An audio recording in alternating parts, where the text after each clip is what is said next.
Hello. Hi, guys. Okay, it looks like my mic is on. It looks like everything's happening. What's going on, y'all? How are we? Are we ready to start the Karen Reed retrial? I don't know why I have this in my ear. Karen Reed retrial, folks. Sorry, I need to adjust this, I think. Sorry if that was a terrible sound. I'm sorry. We have to get going. We have to get boot scooting and boogieing. Good morning, Raylene. How are you? We are ready to go. We are starting trial when it's actually on day 4, but we're going to start from the beginning. Hi, my name is Lily. If you are new here, welcome. We are the Chatty jury, so we talk and we cover trials, body cams, true crime in all different forms and fashion. If you'd like to subscribe, I would love that. We're new, we're fresh, we're growing, and we're doing things. So we cover true crime in a different way other than what you see on LawTube. So we're going to be covering the Karen Reed trial. The Karen Reed retrial from a layman's perspective as jurors. So how is this? How are we reacting to the trial? How are we seeing the trial? How are we seeing things going? So there are some things in trial that we may not watch only because the jurors are not there. So I might just personally watch some of the voir dires, especially of the ARCA experts, only because the jury there might be some court today. There might be at the end of yesterday, Brennan did say that there could be some testimony. It depends on how long the view takes, but I don't think there's going to be anything today. So who knows? It's still a possibility. Until the end of day, it is always a possibility because they could the court could be like, hey, is everyone cool with staying? Because of how yesterday ended, they might. But I don't like to say yes or no, just because there is always that chance that they could, because we've seen a lot of things with Honorable Judge Beverly Cannoni. We've seen a lot. So we're gonna get started. We are going to start with opening statements, and then we're gonna try to get through day 2 as well. Day 3 yesterday was a short day. I don't think. Can we take a trip to 34 Fairview? No, we're not going to Massachusetts. That's crazy. Maybe. Maybe. No, maybe yes. There's a chance. Just like court today, there's a chance that we could just go for a little drive, just a little 5-hour drive, no big deal. So we're going to start from the very beginning. There are times where we will put it on 1.25, maybe even 1.5 speed, just because folks speak in certain ways. I've been keeping up with it, so I kind of know what's going on. There has been, some parts that I've missed and whatnot. So, so we're gonna watch it as a jury. We don't have to be experts over here, because the jury is not experts. Jury's not experts, So if they're not experts, we don't have to be experts either. So let's get started. Let's get in. I'm gonna turn it on. I'm going to pop off because I haven't eaten anything yet today. I'm starving. So I need to eat. I need to even get a little snack in and get my water. I'm so thirsty. It's been a morning. So let's get started. Let's run the intro and then we'll get started. Shall we? Oh my gosh. Okay, here we go. Karen Reed retrial. Trial number 2. First one ended in a mistrial. How is the second one going to end? And when I tell you, it was not a slow start, it was not a slow start. So let's get into it.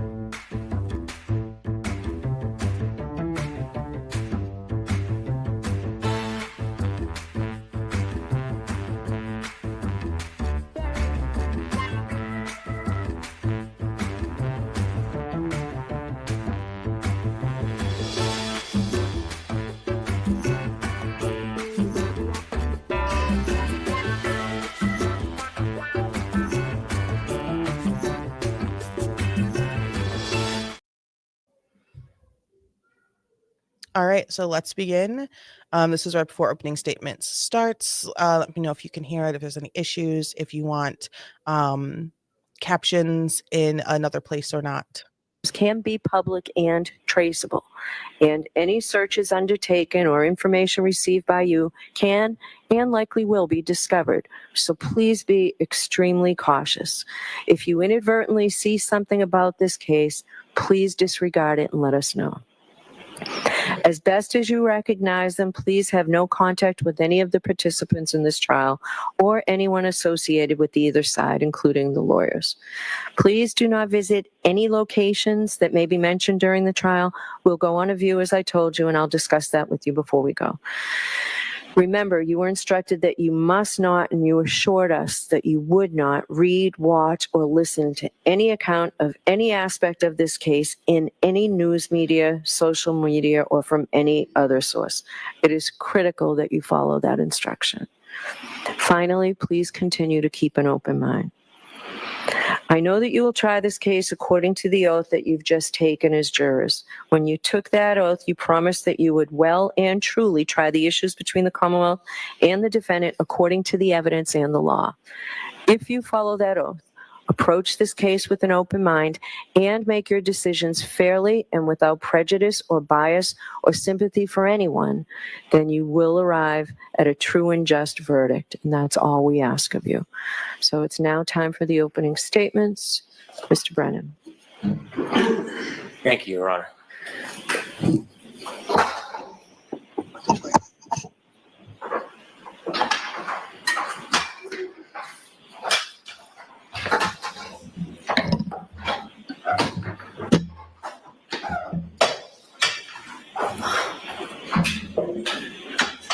At 6:04 a.m. on January 29, 2022, the alarm bell sounded.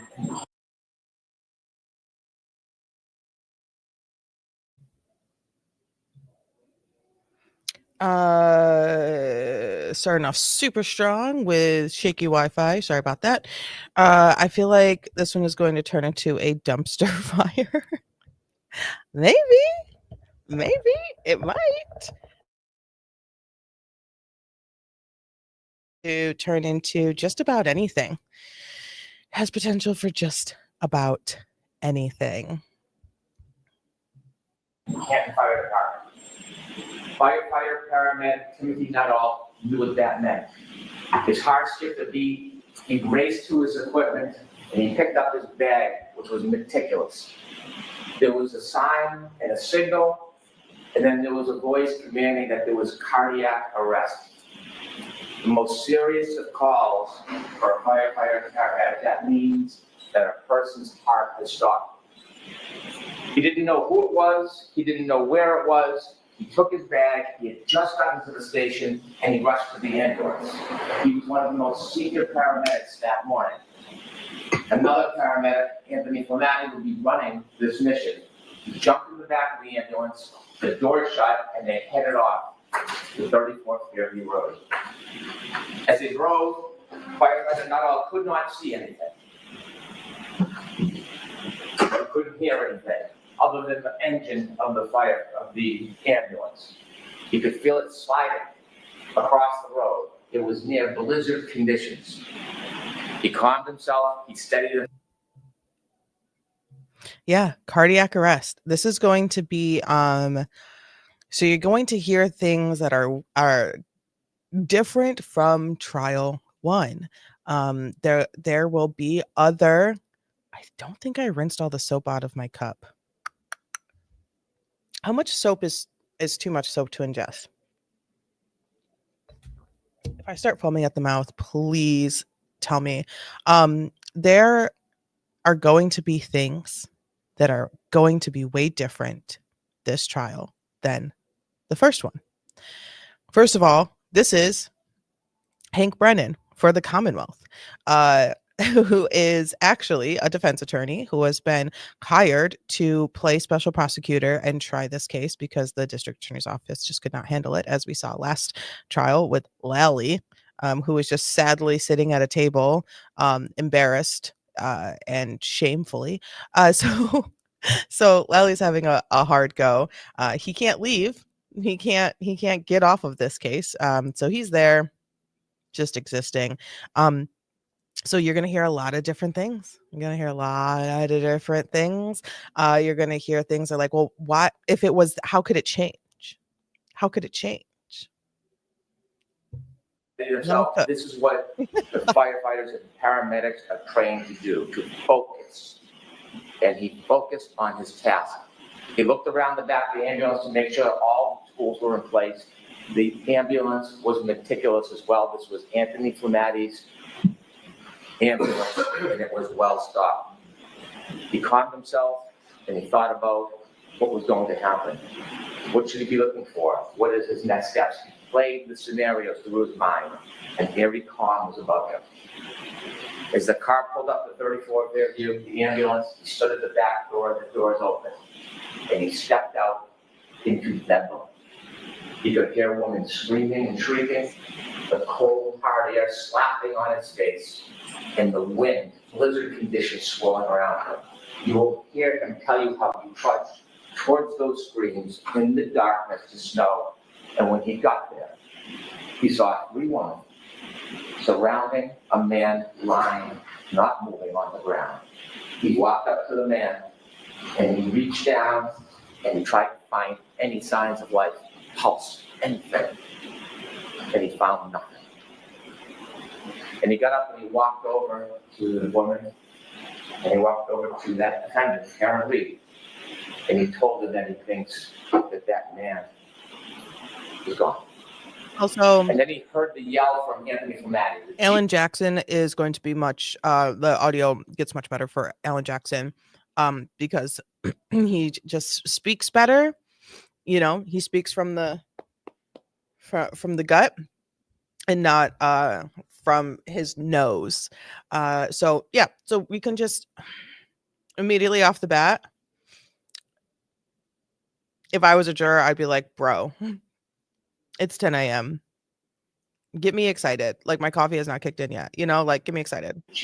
And not in a, oh, I'm happy, excited, but like get the energy up, keep my attention. This is the Commonwealth and the defense telling the jury what they are going to prove to them. What Commonwealth is going to prove to them throughout this 6, 7, 8, 9, 10-week trial. And then the defense is going to come up and be like, they can't prove that. Ask questions, guys. He said, come back, let's go. Because you'll learn that in the cold, even if somebody's heart stops, even if they're presumed to have passed, sometimes you can still save a life.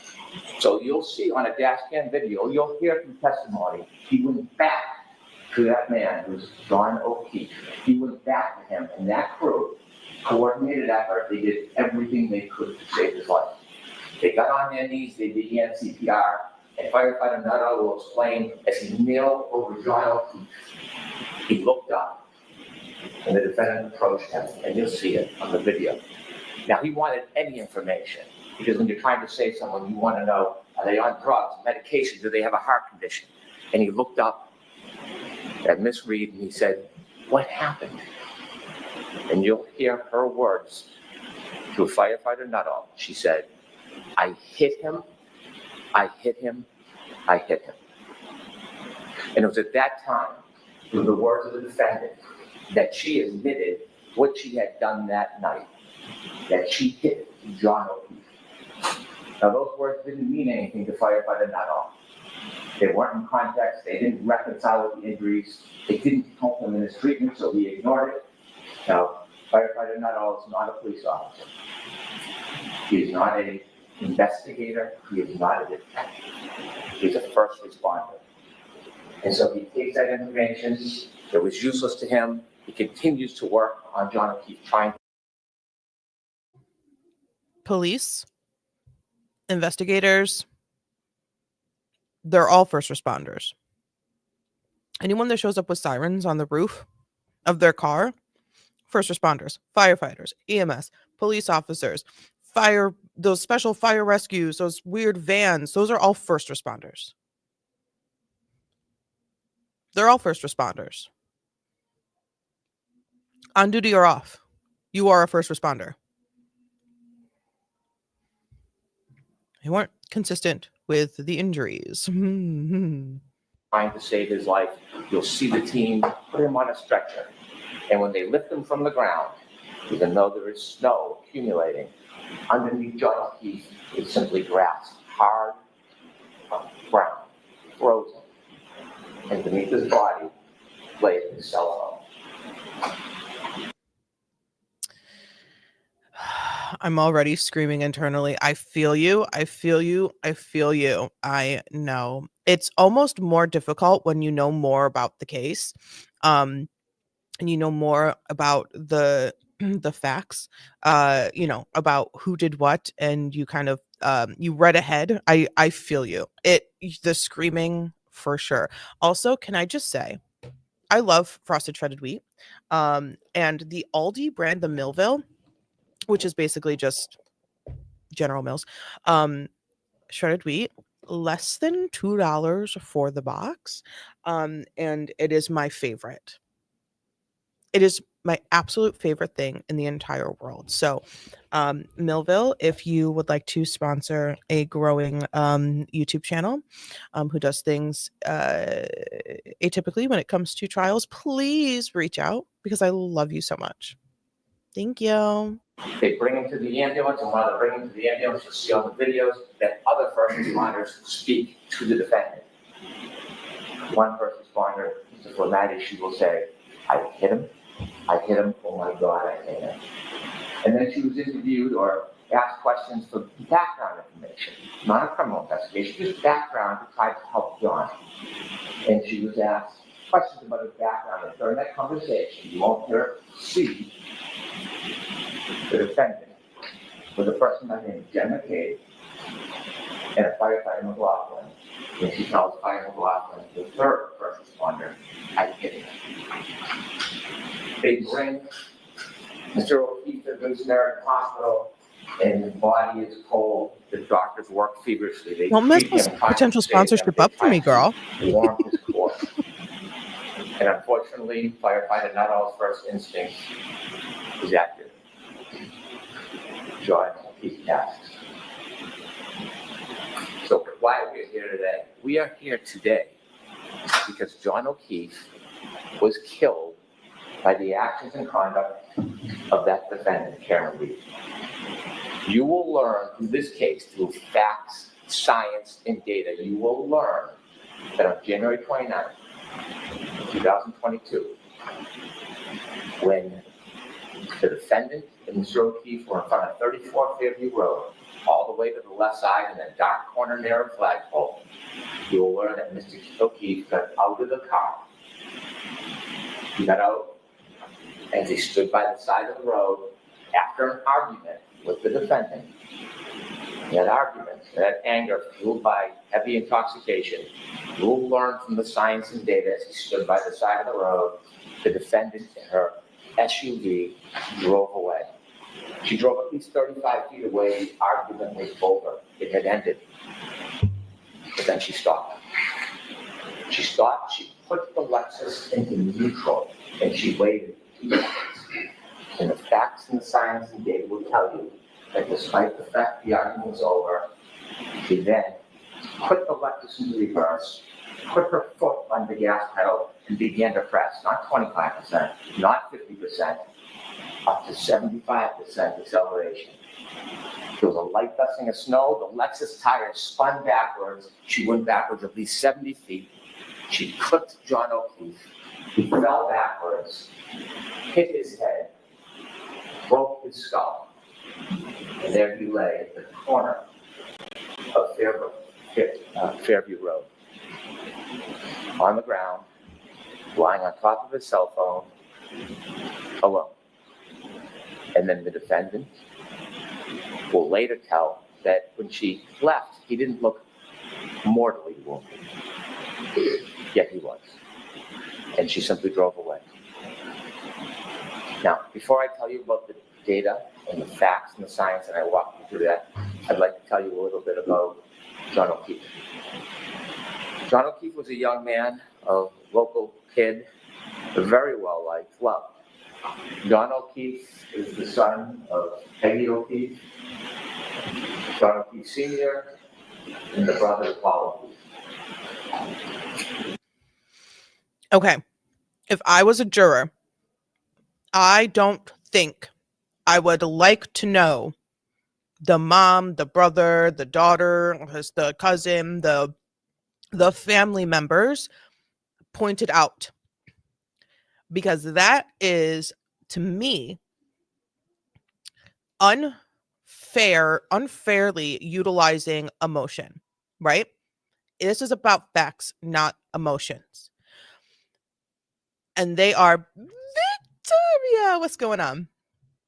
This is about facts, evidence, truth, who is believable, who is lying, who you're vibing with, like jurors can decide if they want to completely ignore someone's testimony, if they want to completely just remove it from deliberations. That is up to the jury based on if they felt they were truthful, if they thought that they were making every single thing up, if they thought they just had no absolutely clear memory. So we can't use that in deliberations.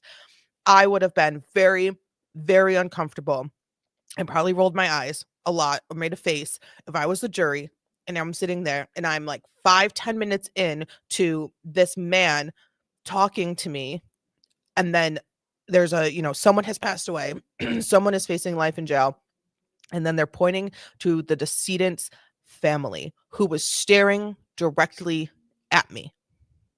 I don't like that. I don't like that at all. I can make eye contact with the decedent's family. I am not turned to the side. I am facing them directly across the room. That, to me, would make me very, very uncomfortable and give me a hard time in even just continuing listening to this man. Like, why would you do that? Like, that's not fair. We're not playing emotions here. They can. Brennan can do that. He can play emotions all he wants to an extent, but that makes me upset.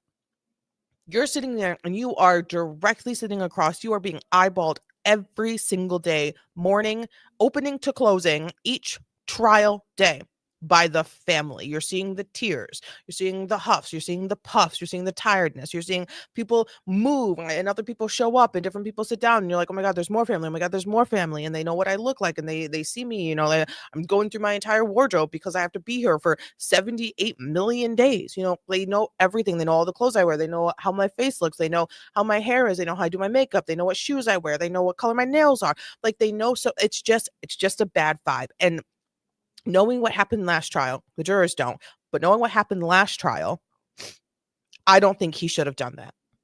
I don't think he should have done that, because some of these folks over here in this section, in the family section, use their eyeballs. And last trial, some of these folks over here were not just family. There were also some of these troopers sitting down and listening and eyeballing and watching, right? I don't like that. I don't like that. Raylene says math isn't mathing 70 feet. He would be farther in the yard. Shut up, Brennan. Daddy ain't at work today, so we are in this biatch live and loud in the studio. I love that. Hello to anyone who could hear me. Nice to meet you. We're in a murder trial. And I have opinions. Worked hard, he became a police officer. But what you're going to learn, the fact that he worked for the Boston police officer, as a Boston police officer, was just a fraction of his life. It was a small, really unimportant part, because the biggest part of John O'Keefe is he was a family man. Not in the traditional sense. You see, John O'Keefe never had biological children. John O'Keefe was never married. But John O'Keefe had a sister, and she had 2 children. And when the children were 6 and 3 years old, his sister unfortunately died. And shortly after, his sister's husband died. John O'Keefe was a help. He didn't sit by. He saw these 2 recently orphaned children, and he stepped in and he said he was going to raise them. So he put aside his career, he put aside his job, and he moved in with the children and raised them like they were his own. They were his passions, his love. He was a new parent. He didn't put aside his job or career. He just moved. He just shifted. He didn't put it aside. That's not fair. He didn't put it aside. He just changed some things up. It's not like he quit. He still had to work. He had to make money. He's got kids now. Growing kids. Successes, Active kids. failures, like all parents. And he raised the children with the help of people in the community, with the help of his brother, with the help of his family. And they led a good life. Enter Karen Reed. Around COVID, the defendant and Mr. O'Keefe reacquainted, and they started a relationship. And you'll hear that even though the defendant had her own home, she was staying with Mr. O'Keefe a lot, 4, 5, 6 times a week. And to most of the world, it was a pretty good relationship. They spent time together, they did activities with the children together. She helped with driving the children, feeding the children. It was a steady relationship until about the beginning of 2022. And then things began to unravel. There was tension, there was arguments.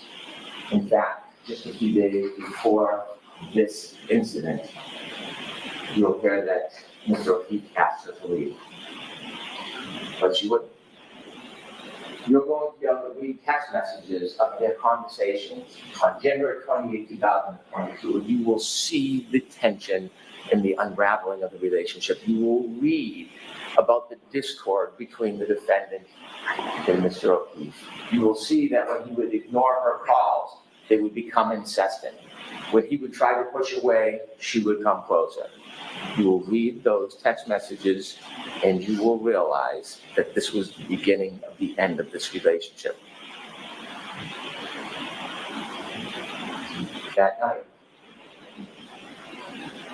they decided they would go out together. And I want to tell you something about data and science before we get to that night. I mentioned that underneath John's body was a cell phone. A cell phone is an amazing piece of technology. It is like a computer. It carries extraordinary data. And when they found the cell phone, the only companion to John O'Keefe that night, they studied the cell phone, and there'll be some remarkable data that you will use in this case to find the truth. I want to mention 3 different things you will find in. Brandon, put your iPhone 10 away. Bro, put your iPhone 10 away. You are making way too much money to be having that old ass phone.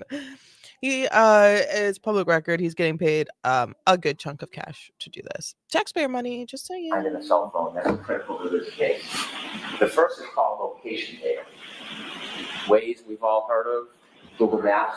Well, at some point that night, John put his Waze on. And Waze is like a breadcrumb that will show exactly where the phone goes, second by second. It is the strongest, most accurate location data that you can have. And that night, John was using Waze. It also will have healthcare data. Healthcare data will show when somebody is moving. Sometimes it's qualified as steps, but it doesn't necessarily mean somebody's stepping. Healthcare data?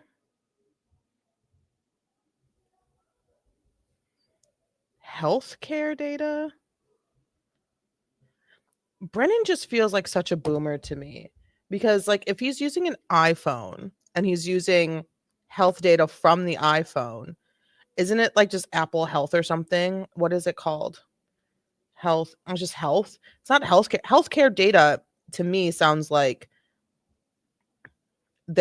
he has like a tracker inside of his body that like reads to like the hospital, and there's just like a constant file being taken of him.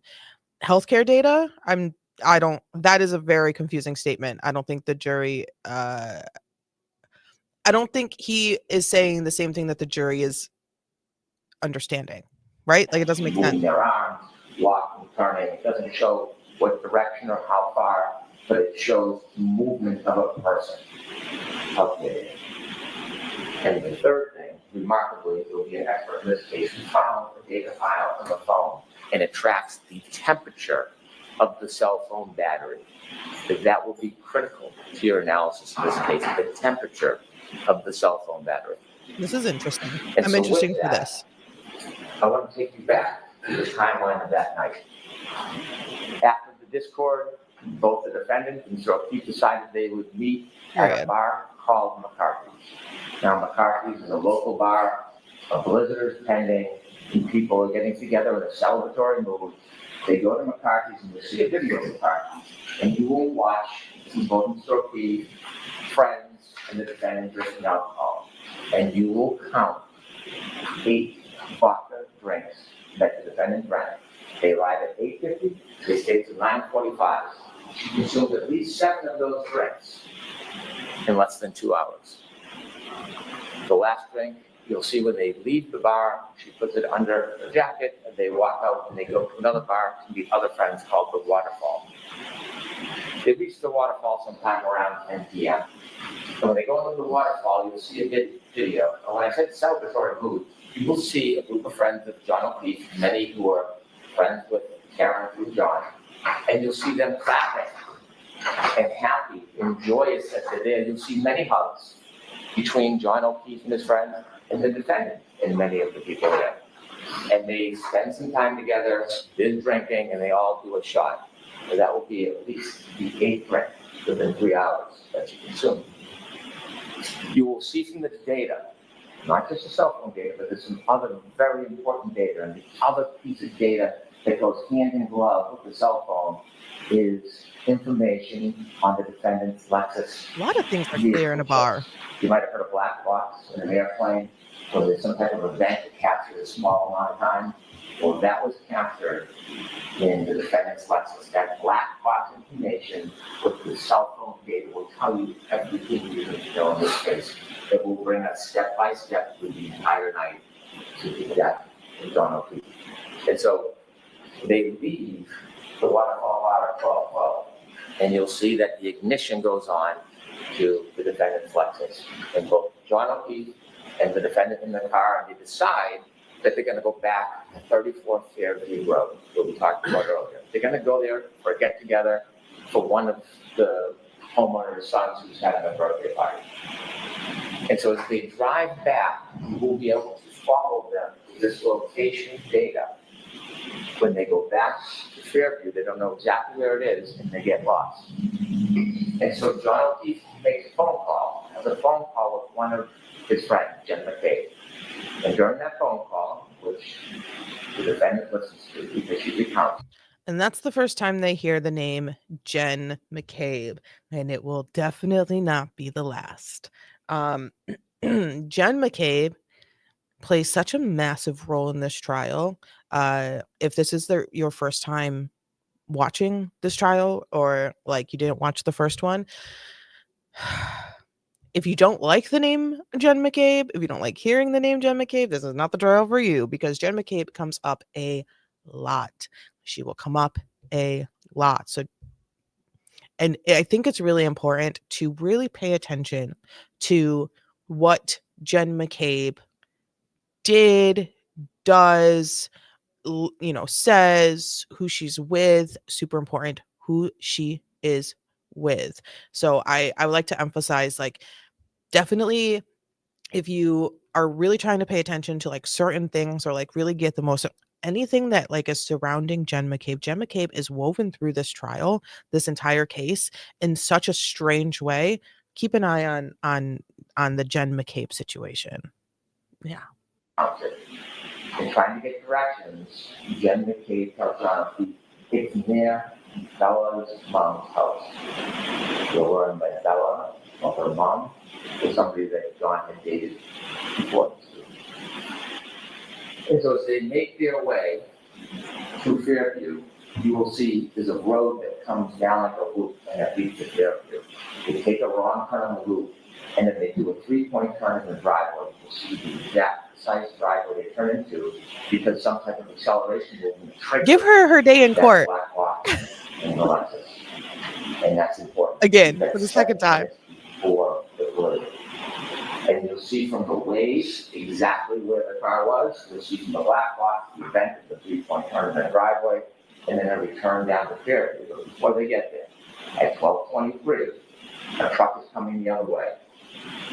And the witnesses in that truck will say they blinked the lights. One of them saw a man and woman in the car, John and the defendant, and then they followed the Lexus, because they were going to the same house. The truck stopped at the driveway, and the Lexus, the defendant's car, will appear because of the waves, and be counted second to second, never stops. It rolls very slowly all the way to the end of the yard, in the corner where there's a tree line and a flagpole, and they reach that location at 12:34:33. And they're in the car and they stay there. The truck waits, it's somebody in the house is coming out, the person goes back in the house and they're there for about 5 minutes. We're now down to 2 minutes before the collision. The truck leaves, and now it's just the defendant and John. And while they're waiting outside, 12:27, John gets a text from Kevin Cave, parked behind us in the driveway. 12:29, he texts again, are you coming in? You'll hear that Kevin Cave and others look out the window and see the defendant's Lexus in front of the flagpole at the far end. It's snowy, it's dark, it's windy, they're waiting. You will know that John O'Keefe was in that car, that Lexus, and didn't move because his healthcare data is not moving. It's not moving until 12:31:56. At 12:31:56, he begins to move. He will have 20 seconds before he falls. 20 seconds. He gets out of the car, the Lexus, and in that 20 seconds, you'll hear that user initiated. He looks at the phone, at the text message he indicated. It's now 12:32:09. He closes the phone the last time. It will be the last time he uses that phone. From the waterfall bar, you see that he's in his back pocket. And at that time, 12:32:09, last user, he has 7 more seconds he will move before he lies dormant the rest of the night. We'll also have the information from the defendant's Lexus black clocks. The clocks run differently. There's a 30-second variance, but it's right in the heart of that time. And you will see through the data at that time, when he makes his last movements with the phone, is when her car leaves 34 feet at least, stops, neutral, and then shoots into reverse, the tires spinning right towards him. Right when he got out. You'll know they're arguing because the next morning she tells the firefighter, I'm sad because our last moments were fighting. She drives away. Like I said, she's made later statements that when she left, he didn't look mortally wounded. He lied on the ground on top of his phone, light dusting of snow, the snow now picking up. And he's just there. It's 12:37. Now, when he's in the car, before he gets to Fairview, the battery temperature of that phone is 77 degrees. 77 degrees in the warm car. Now that he's been outside the car for 5 minutes, drops. This is the stream. This is not me. This is just how this happened. She calls again at 12:36:33 and leaves a message. You'll hear it. And you will hear the anger and rage in her voice. She leaves a message. John, I fucking... I know. I'm so sorry. This is how it happened on all the streams. There's one court camera, and it's the pool cam. So anyone can use the footage from this court cam. And this is how it happened that day. It just glitched out for a minute or two. You can see the time. Well, you can't see because I'm in the way. But you can see the time moving. This is just how that happened. Phone drops. It's quite unfortunate, but Cell phone drops. It's almost 60 degrees. 12:59, the defendant leaves another message. I'm really excited to see an expert talk about cell phone battery temperature. I am really looking forward to getting information on the battery temperature science of the phone. Does holding it change the battery temperature? Was something using it? I'm really excited. I can't wait for that expert. They had a hard day. I don't know if it was weather. I think it was really windy during opening statements.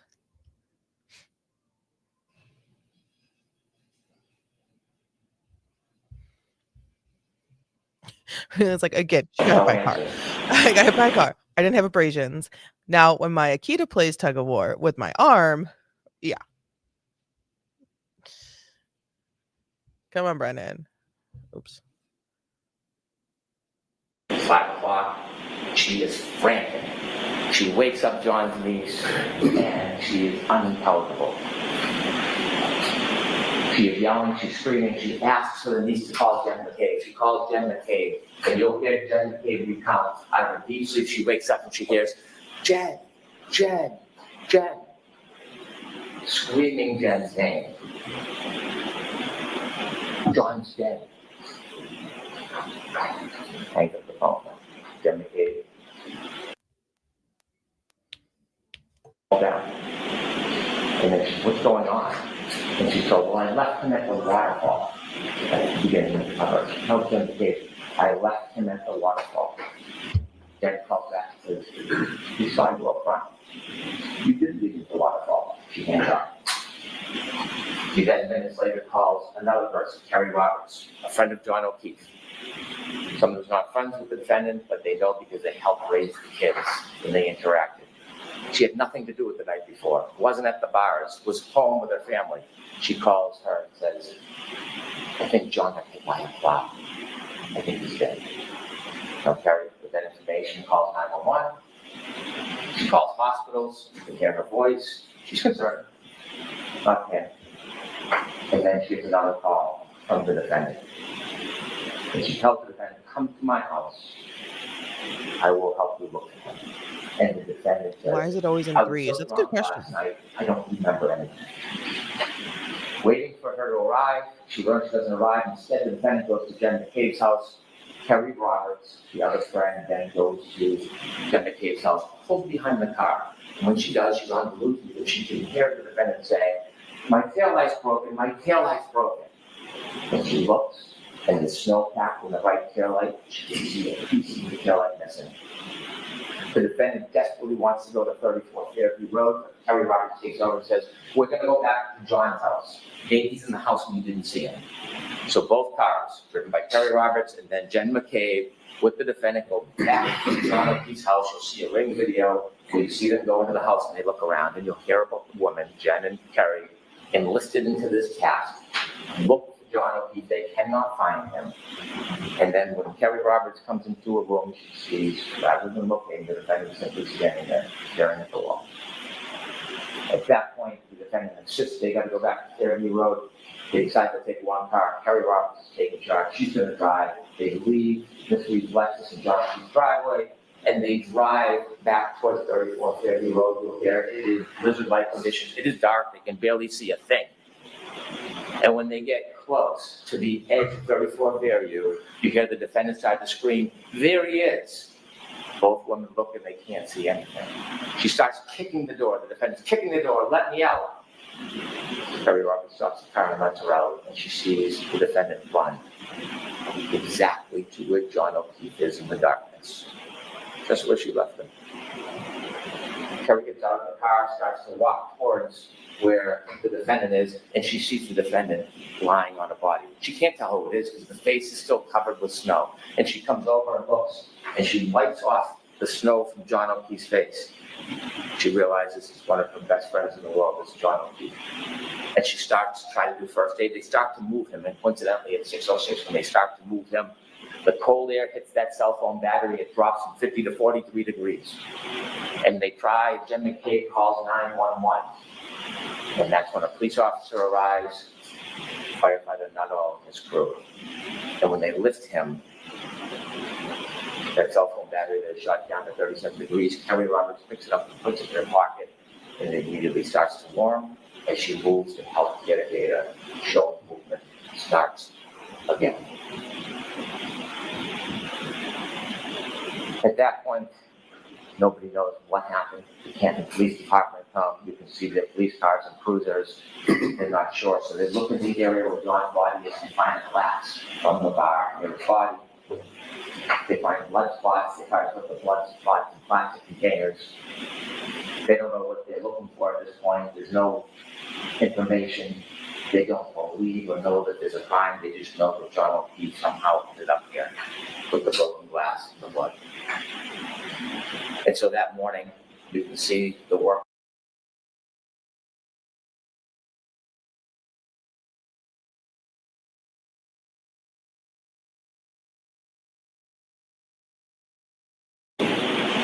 Also the news, and they go to the hospital.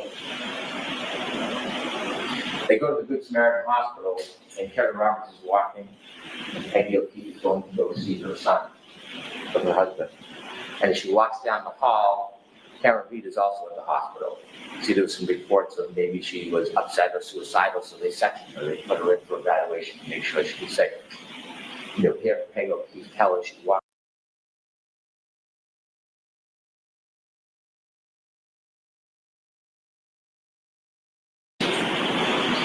As she walked by Karen Reed, she stopped and she said, "Karen, what?"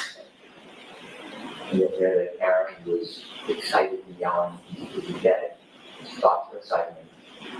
He comes stolen. Doesn't say a word.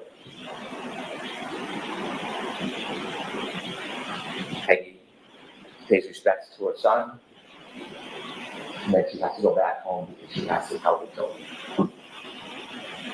Now, while she's out, the Canton Police Department sent an officer to the house to make sure the children are safe because they're alone at their home. And when the officer pulls in, he doesn't notice anything, but you'll see on the dash cam video, the dash cam video notices something. That tail light has a big missing piece to it. They can't find the children. Ultimately, Peggy comes home, a friend can take it down. When they bring the nephew home, and he is distraught. And then Peggy hears a knock on the door.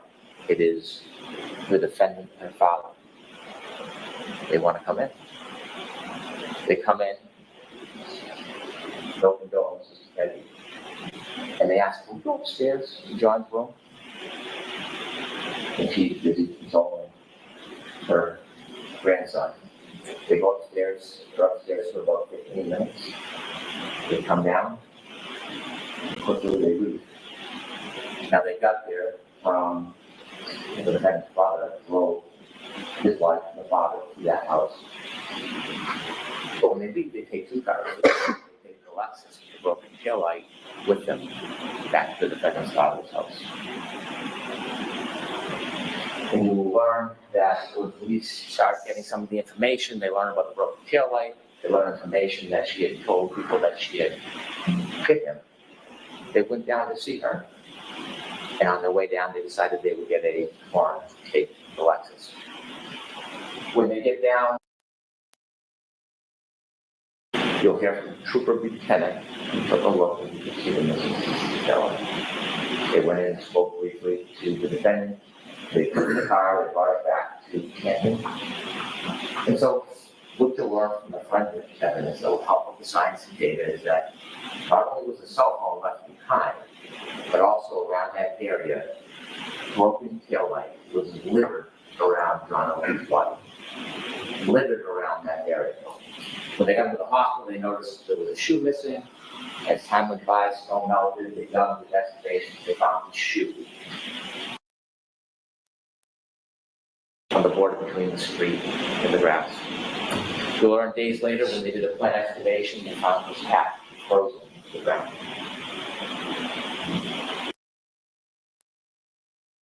Over the course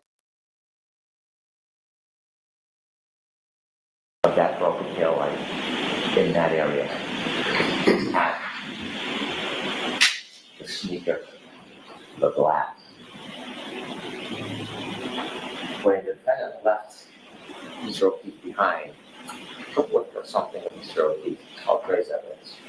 You'll learn on the back of her Lexus, around the taillight area, was John's DNA, and stuck to the side, grasping one last piece of John O'Keefe's head. Now, John O'Keefe fell backwards and hit his head after he was clipped by the car. And you're going to hear from a very renowned doctor and neurosurgeon who has treated thousands and thousands of technically. And the wound on the back of the head fell backwards, double cracked the skull, it's called a basal fracture, to create an injury called counter coup. After he was put by a car and fell backwards and hit his head on that hard rock ground. Remember, there's no snow, it's just a dusting at this point. The back of his brain hits the back of his skull and bounces up. When it bounces up, it leaves marks showing that impact. And this neurosurgeon will tell you, treated thousands of patients, that this injury, with reasonable degree of medical certainty, is counter coup caused by falling backwards and hitting your head. When the medical examiner for the state looked at it, they generally said blunt force trauma. They had it as undetermined. So we brought it to the renowned neurosurgeon who does exactly this. You're also going to hear from an active reconstruction.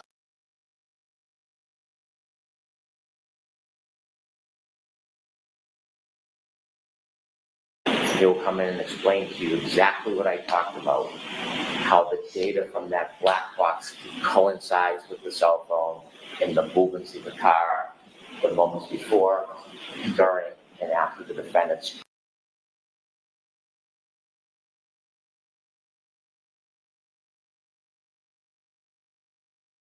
There are 3 charges against the defendant in this case. The first one, second-degree murder. When most people hear murder, they instantly think shooting somebody, stabbing somebody, spraying, deliberate premeditation.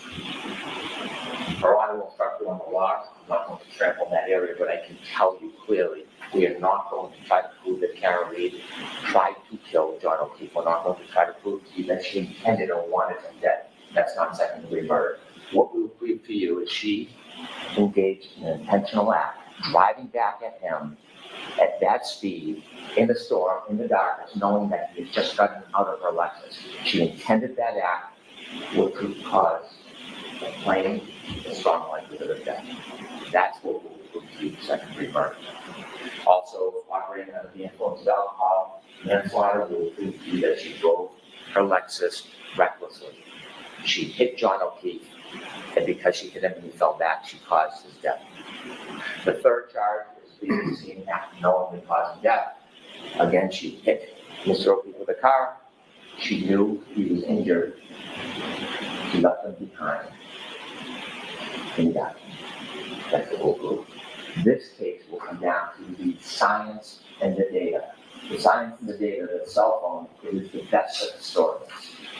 It doesn't suffer from intoxication. It doesn't suffer from memory loss. It doesn't suffer from emotion, pride, or prejudice.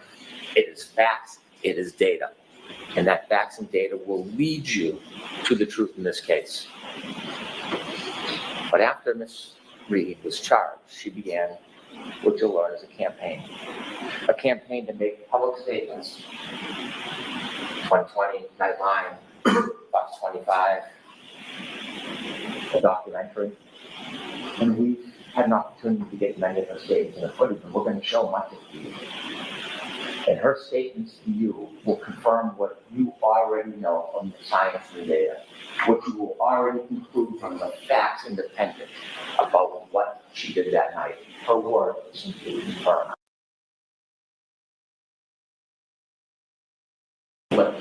In many of her statements, her admissions to extraordinary intoxications, her admissions to driving the arrest, her admissions to being angry at John that night.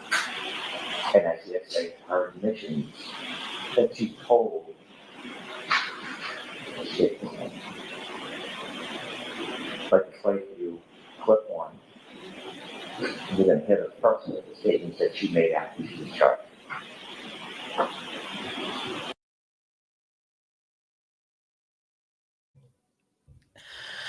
Okay, so what is going to be majorly different from this trial than the first from the first trial to this trial is between the first trial and this one, Karen Reed did a lot of media. Did a lot of media.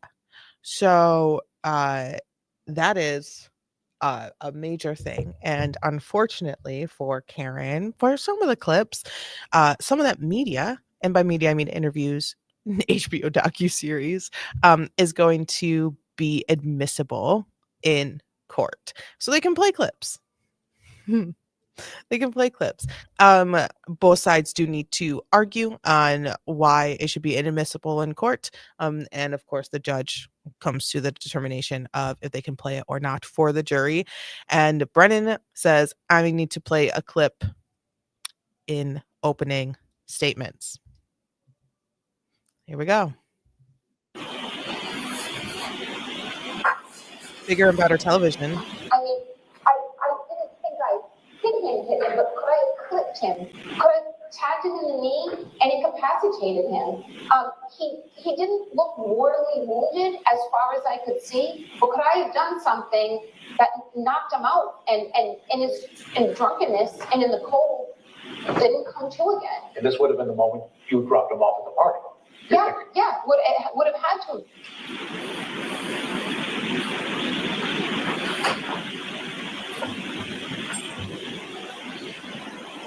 Oh, Karen, no. I simply Never asked you do to follow media. the Yeah, no, and evidence. the very interesting thing is Ellen Jackson did interviews with her. Uh, Ellen Jackson did interviews with her, sitting next to her, side by side, shoulder to shoulder. That happened. Also, I mean, the whole docu-series was everyone. Yannetti, Ellen Jackson, Miss Little, Karen Reed. It was the whole process of where they're working, the hotel, and the house, and body cam footage that we didn't see in trial, which I thought was very interesting. Which I kind of hope, of the things that I want to be entered into court. Really was Trooper Proctor. In his little khakis, going and arresting Karen for the second time. She's was in her garden. She had like shorts on and like no shoes or like flip flops, and she's just asking like, "Can I just get changed?" Like, how big, the media has been around me, and there was no compassion. And I understand she was not a flight risk. I understand the cop's perspective. I understand her perspective. I understand why it can feel icky, and I can understand why it could feel like, oh my God, why does she get special treatment at the same time? But there are things that I want to see come in, and I don't know if we will, but interviews or not, I'm going to need the defense to make it very clear that when Karen Reed was talking to an interviewer or to a camera, her iconic Ugg slippers, right? Yes, in her little Uggs, and like she looked. That video with the cops rolling up in plain clothes and flashing their badges and in their tight tucks and just pulling her out of the house and being like just so mean, like verbally mean. They were really mean to her, which she's being arrested for murder, so like there's no expectation of niceness. And it was a cop who died, so like I get it, but it's a weird vibe. It was not the first time she was arrested. It was not the first time she was handcuffed and put into the car for this very case. She was not a flight risk. She was not going anywhere. It's a whole thing. But when Karen Reed was sitting in front of cameras, talking to interviewers, doing the docu-series and having the cameras follow her, she is not under oath. You can lie in an interview on NBC. Like, you can lie. It's fine. You can say anything. Is it going to make you look good just doing the interview? No, but you can say whatever you want. You're not under oath. You're not inside of a courtroom. You're not testifying. You can say whatever you want. You can say things differently in different interviews about the same situation. It's a bad idea just from the get-go, just to do it, and then it's a bad idea to lie, and it's a bad idea to just continue talking. But she has felt like she needs to tell her story, and there is no way that she could do that properly inside of a courtroom. So it's a catch-22. The lawyers were there supporting it. They were part of it. They prepped her for it. I don't know. It's a whole mess. I think what happened was because there was the agreement, the contract to film the process of going into this trial for a docuseries. They said, you might as well do more. Everything's not going to come out in the docuseries. They're not going to hear enough from you, during the docuseries once the mistrial happened. It's going to be weird. So I think that Alan Jackson, Yannetti, Miss Little, they were like, how can we just do a little bit more that won't ruin everything, but also add to what they will see in the docuseries once it comes out? I think that's what happened.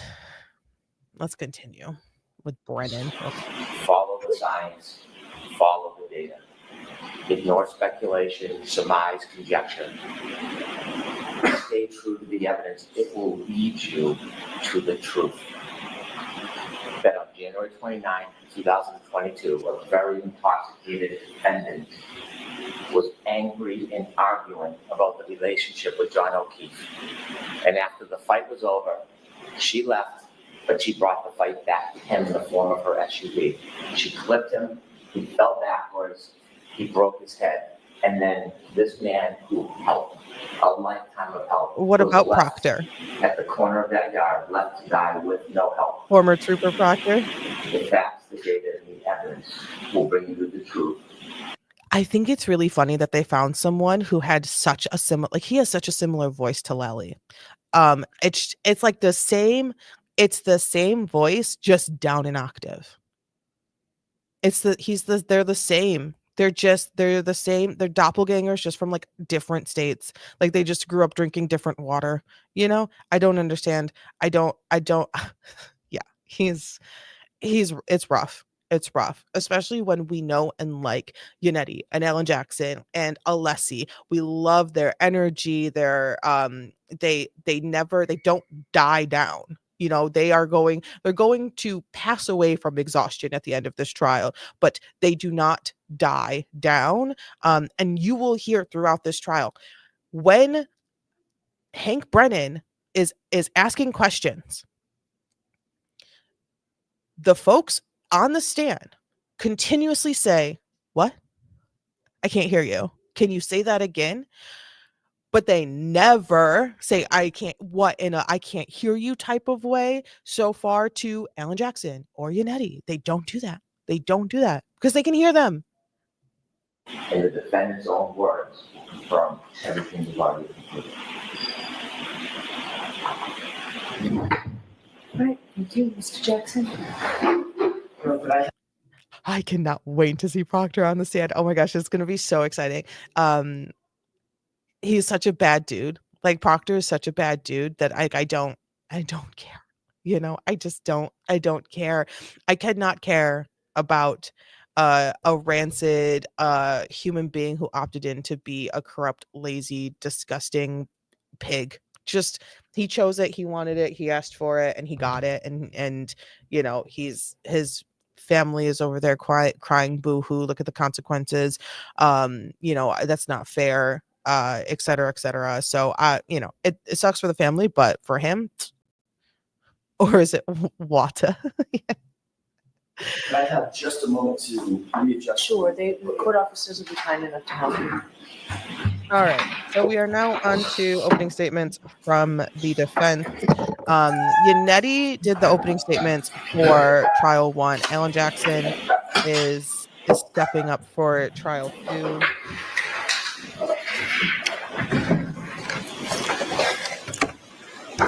May I?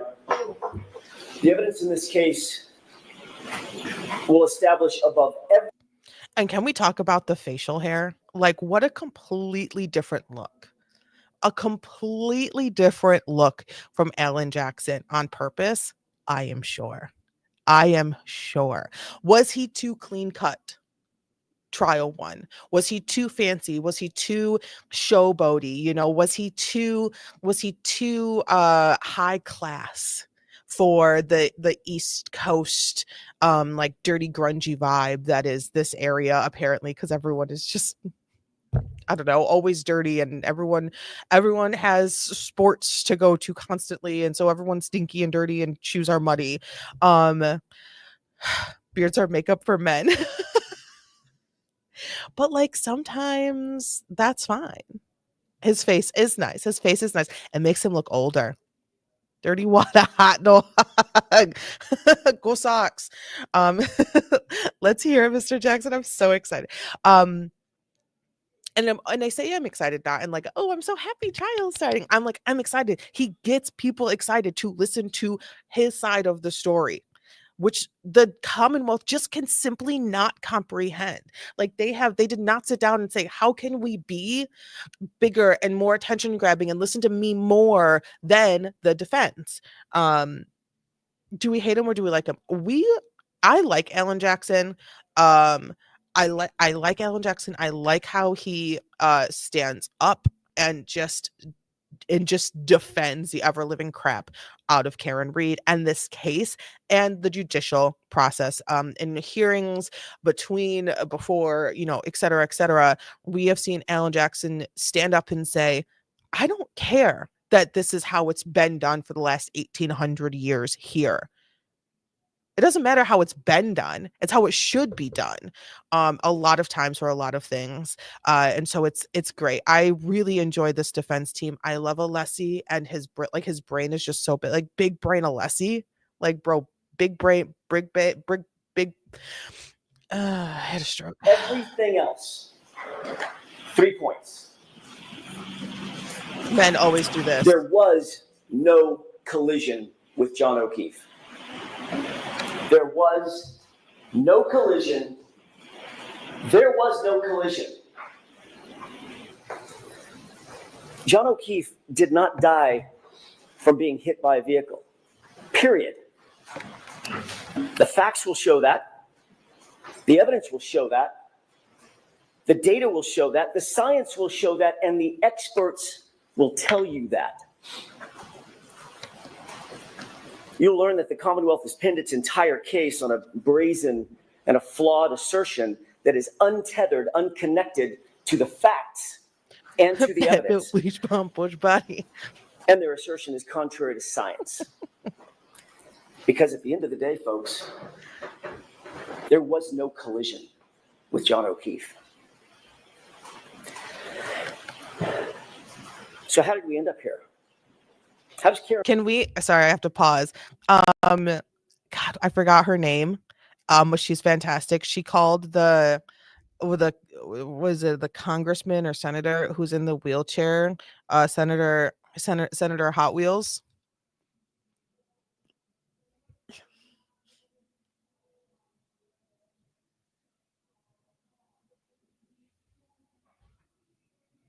Could you imagine standing up in front of a crowd and pointing to someone in a wheelchair and calling them Senator Hot Wheels?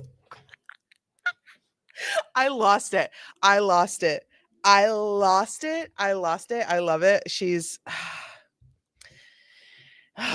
okay. All right, let's continue. We'll continue. I'm so sorry. Karen, I'm so sorry. sitting in that chair on trial for an event that literally never happened. Well, the evidence is going to explain it. And it can be summed up in the following text message at the very beginning of this investigation. Jasmine Crockett. A text message of governor, a now not fired governor. Massachusetts state police officer named Michael in this Proctor. political economy. Same death. He was the lead investigator on this case. And he was talking about a fellow officer, a fellow cop who owned the property where John O'Keefe's body was found. Text message with a buddy. Question, is the homeowner going to catch any shit? Answer, nope. He's a Boston cop too. That quote defines the lack of integrity of the Commonwealth's entire case, its entire investigation, and this prosecution. During the course of this trial, you'll learn much more about Mr. Proctor, why he said that, and what it really means. Mr. What you'll see and hear Proctor in this courtroom in the coming weeks is not just former trooper, a story Mr. of a tragic loss. And make no mistake, John O'Keefe's death is and was a tragic and tragic loss. But the story you'll hear is about an investigation that was riddled with errors from the beginning, a rush to judgment, conflicted, and corrupted from the start. Corrupted by bias, corrupted by incompetence, and corrupted by deceit.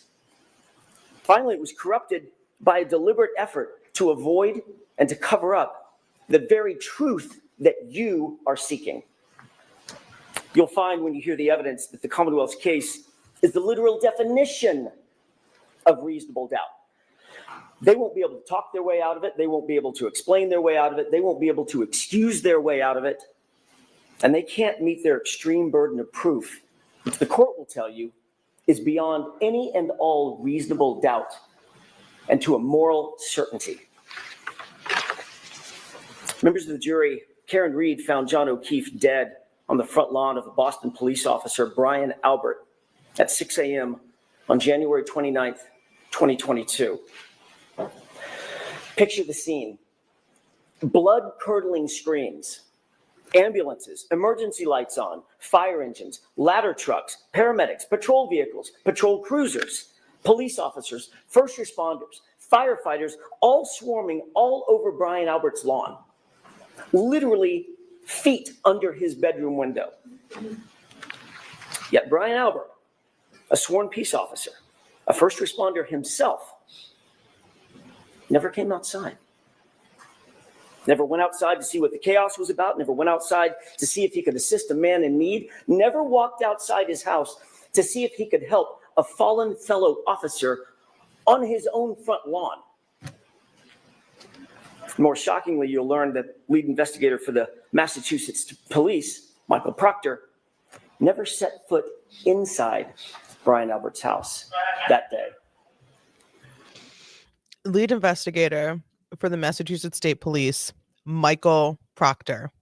He is no longer a trooper, and he will never be referred to as a trooper by this defense team. Ever. Ever.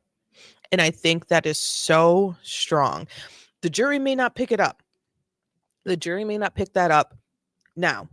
They may not pick that up until he is on the stand. But once he's on the stand and they have those, so you were, but you're not kind of moment, the jury will be like, oh my gosh, now I get it. Why did one side call him trooper or former trooper, Michael Proctor or whatever, and then the defense not say that, not call him by that name?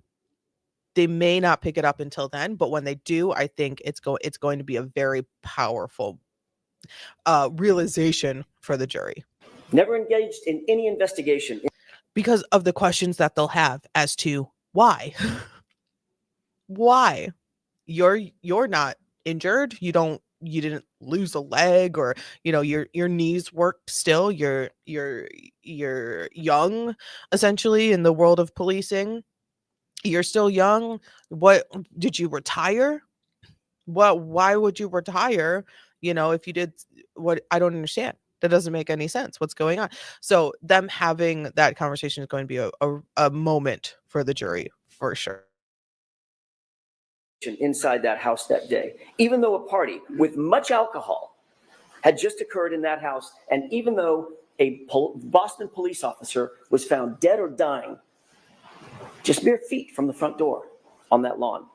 He never secured the crime scene, never separated and secured witnesses. He never properly collected evidence. He never secured the evidence. He never searched for signs of a struggle inside or outside the home. He never properly canvassed the neighborhood. Michael Proctor never did any of these things, even though fellow officers of Michael Proctor's actually mentioned, in their words, not mine, that it looked like John O'Keefe may have been, quote, in a fight. You'll have questions about that conduct. During the course of this trial, you'll find that the Commonwealth will not have answers. You'll see from the evidence in this case that this case carries a malignancy, one that is spread through the investigation. It's spread through the prosecution from the very start, from the jump.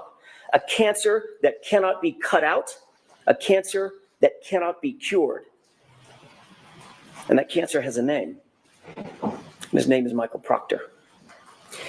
Now, you didn't hear his name Wild. in the prosecution's opening statement. Very much a mic drop moment. Very much a mic drop moment.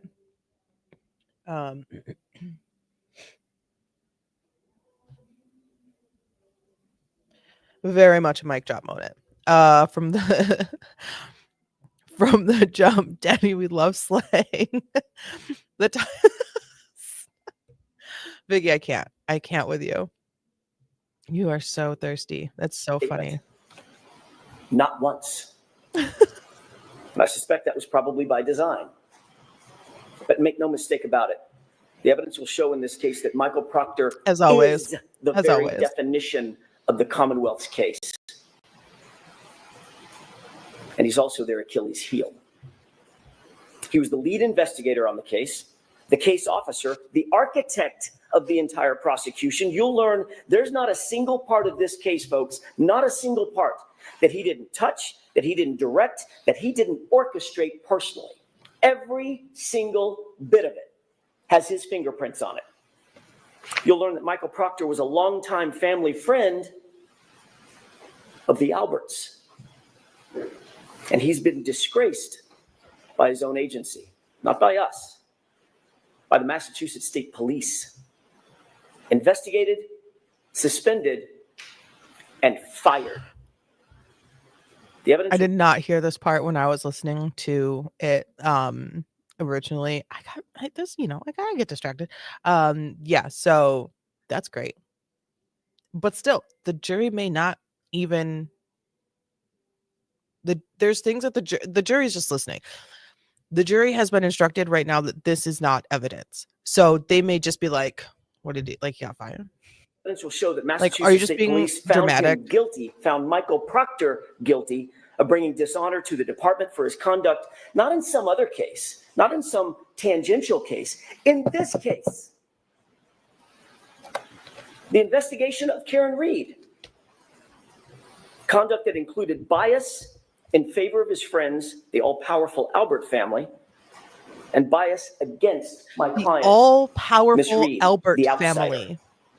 Do you have any idea how hard it is for a state trooper to get fired? The No. evidence is going to show that Michael Proctor earned it. He's not. He's very much not.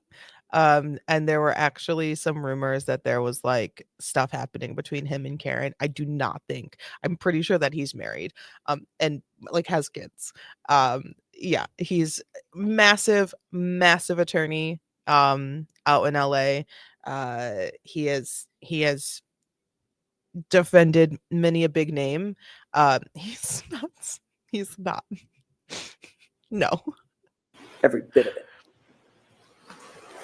You'll hear that within hours of a Boston police officer being found dead on Brian Albert's lawn, Michael Proctor, the lead investigator, who had investigated exactly nothing up to this point, right at the beginning, made an early pronouncement that Brian Albert himself was not going to, quote, catch any shit, end quote. Yeah. And that was for one reason, Yes, and he one did. reason only. He's a Boston cop.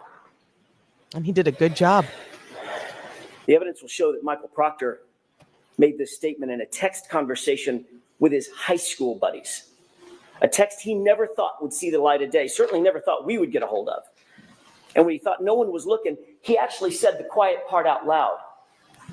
He's a cop too. We'll give him a pass. You'll learn that in Michael Proctor's world, rank has its privileges. And the evidence will show that's privileges that you don't get and I don't get. But apparently a Boston police officer, Brian Albert, and his friends, they do get. You'll learn that in Michael Proctor's world, he didn't care about finding the truth. In his world, his priority was to protect the brotherhood, to protect that blue wall, to protect his friends who were at the Alberts' house that night. I want to take a step back, if I could, and spend the next few minutes talking a little bit more detail about what the actual facts in this case will show, not based on speculation, not based on surmise, not based on guesswork or conjecture, but the actual true facts that you will learn through the course of this trial. On January 28, 2022, It was a Friday night. John and Karen had made plans to meet up with friends for drinks. It was a happy and normal night for them. They were affectionate. They were loving. They were in good spirits. Nothing out of the ordinary. They started at a local watering hole called C.F. McCarthy's. You've heard that name before, and you'll hear it again. And eventually they made their way over to the Waterfall Bar and Grill, another bar where they ended up. I wonder When how they got to business the has Waterfall been Bar and Grill, the Albert family for was already there. CF McCarthy's and the Waterfall. Like, I wonder if it's been up. And I wonder if it's been busier than normal. Like, now that it's infamous from these trials. Already heavily drinking. You'll learn that this was no ordinary family, the Alberts. The Albert family was a well-known Canton family. Some might even describe them as a very powerful Canton family. Brian Albert was there at the Waterfall. You'll hear that he's a longtime Boston police officer. His wife, Nicole Albert, was there with him. His brother, Chris Albert, a powerful Canton politician. He sits on the select board. The select board actually governs the police department, the Canton PD. He was there. His wife, Julie Albert, was there. Their daughter, Caitlin Albert, was there. His sister-in-law, Jennifer McCabe, was there. Her husband, Matt McCabe, was also there. They were all there drinking before John and before Karen ever arrived. You'll learn that a man by the name of Brian Higgins, also a law enforcement officer and longtime friend, longtime pal of Brian Albert, he was also there. And the two of them, the two Brians, had been drinking most of the night together. You'll see video footage from the Waterfall, which will show you that Karen and John were happy. They were affectionate. They were caring. They were loving. Just business as usual, out on a date on a Friday night. But that exact same video would not call it a date. Lead investigator Michael Proctor plainly chose to ignore that video footage. It paints a very different picture of Brian Higgins. You'll learn that Higgins had romantic designs for Karen. Shut up. That is important. so stupid. Romantic designs is so wild. Romantic designs. I am not looking forward to the Higgins read text messages. I don't want to do that again. T-shirt idea. Romantic designs. I don't want to do it again, but we will have to do it again, and they will be read by someone who we all are we have been annoyed by since the moment they took the stand in the first trial, who had a hot mic moment. We'll get there. I'll talk about it when we see him. Must be a California phrase. I think that's very much an Alessi intervening in the opening statements situation. I think Alessi, with his fantastic vocabulary, had a little bit to do with these opening statements. I mean, they all get together and, he reads them over and over and over again. I do also want to talk about his outfit here. Look at his fit. This collared shirt is very, very cool. When he lifts his head, you can see how like the collar is like curved and it's like large, it's wide, but it like overlaps. He's got this wide tie. Like, look at everyone else's like slim, slender, tiny ties. I think this is fantastic. This is I don't know, it's almost giving like pastor vibes to me. It's like delicate, it's soft. That's definitely, to me, I'm seeing navy here, like a really deep navy, not black. So tying in with like the tie and the shirt, it's giving almost like I'm just a wise older, like older middle-aged man, like I'm just telling you the truth. Like, why would I even lie? Like, it's giving very almost comforting vibes compared to like, oh, solid red tie or stuff like that, which is like, I'm trying to make an impression. No one would actually say that. No one would actually say romantic designs in real life. Like, that's, and Alessi says so many things that no one would ever actually say. kind of vibes. Okay. We're out of Brian here. Higgins had engaged Karen in flirtatious texts, Ugh, but days earlier she had put a so stop gross. to it. It's so gross. She had ghosted him, in common parlance. In other words, just ignored him. The evidence will show that the first time he saw her and was in her presence after being rejected by her Ooh. was when she walked into the Waterfall Bar and Grill along with her boyfriend, John O'Keefe. At 11:58 p.m., just minutes before John ultimately arrived at the Albert residence, you'll see a video at the Waterfall of an unsettling interaction, troubling interaction between Brian Higgins and John O'Keefe. And unlike the can't lead wait to see investigator, it. Michael Proctor, in this Show case, me the interactions. you won't ignore that evidence. Oh, As the bar was wait, closing around 12 midnight, the Alberts invited you. Go back. And unlike the lead investigator, Michael Proctor, in this case, you won't ignore that evidence. That's like mic drop number 2. That's mic drop number 2 for me. As the bar was closing around 12 midnight, the Alberts invited everybody back to their house for a get-together to just keep the night going. And you'll learn that Karen and John ultimately pulled up to the house. They got out of the SUV to make sure they had the right address. You see, neither John nor Karen had ever been to 34 Fairview. They weren't even sure they were at the right address. And the evidence will establish that John got out of the SUV and went into the house. Let me say that again. The facts unequivocally, the data, the science, the witnesses will all unequivocally establish that John O'Keefe went into the Albert home that night. That's a tough one. And forensic data will establish that fact. That's a tough one. Unless someone is going to take the stand, unless a witness who we didn't hear from or someone that we did hear from is going to take the stand and basically perjure themselves and say, yeah, no, I said last trial. Well, they're not supposed to say last trial. I said before that he didn't enter, but I saw him in the house. Because last trial, none of the people who were in the house, 34 Fairview, said on the stand that he went into the house. Everyone said he never came in. We never saw him come in.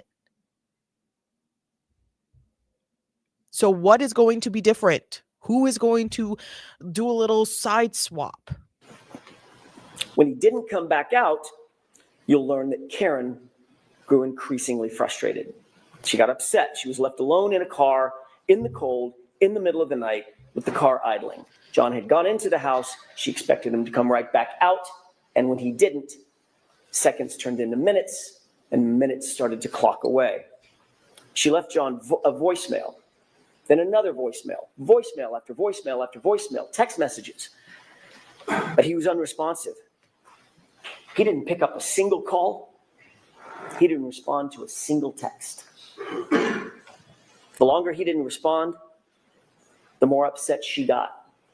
The Commonwealth will intimate, as they already have in their opening statement, that these voicemails are evidence that the two were fighting. The actual evidence in this case, however, will show the exact opposite. You'll hear that Karen was very agitated. You'll hear some voicemails where she's swearing. You'll hear voicemails where she calls him names. There's name calling.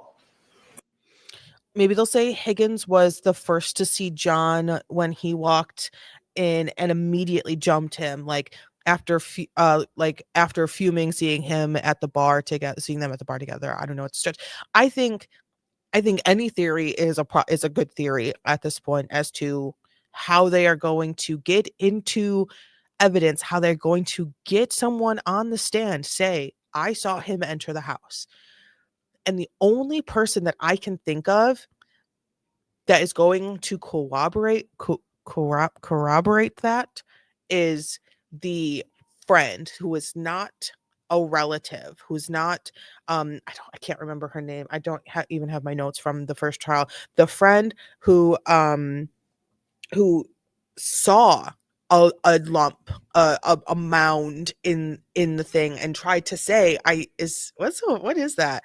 But Jen McCabe just so happened to be turning her back, looking to the back seat, with her head turned in that very moment, and whoever was driving the car didn't see anything, and everyone was in the back seat. I don't remember her name, but she was like a friend. She wasn't a relative. She's like a high school age human.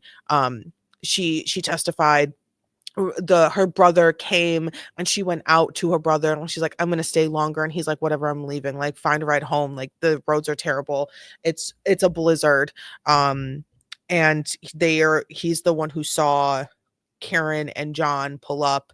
They like met at the intersection. So I think that's the only person that I can think that's going to take the stand and say, other than some sort of technical, phone data evidence, who's going to take the stand and say this, that John actually went to the house? Jen McCabe's not gonna, the Bryans aren't going to, they're the daughter and Colin's not gonna do it. Julie, thank you. Julie Nagel, thank you. Yes. She's, in my opinion, quite possibly the only person who could take the stand and say, I saw him come into the house, without feeling like the pure pressures of, blood relation. She is not a McCabe. She is not an Albert. She's just a friend. And I think she has, maybe, we'll see. That's just a guess.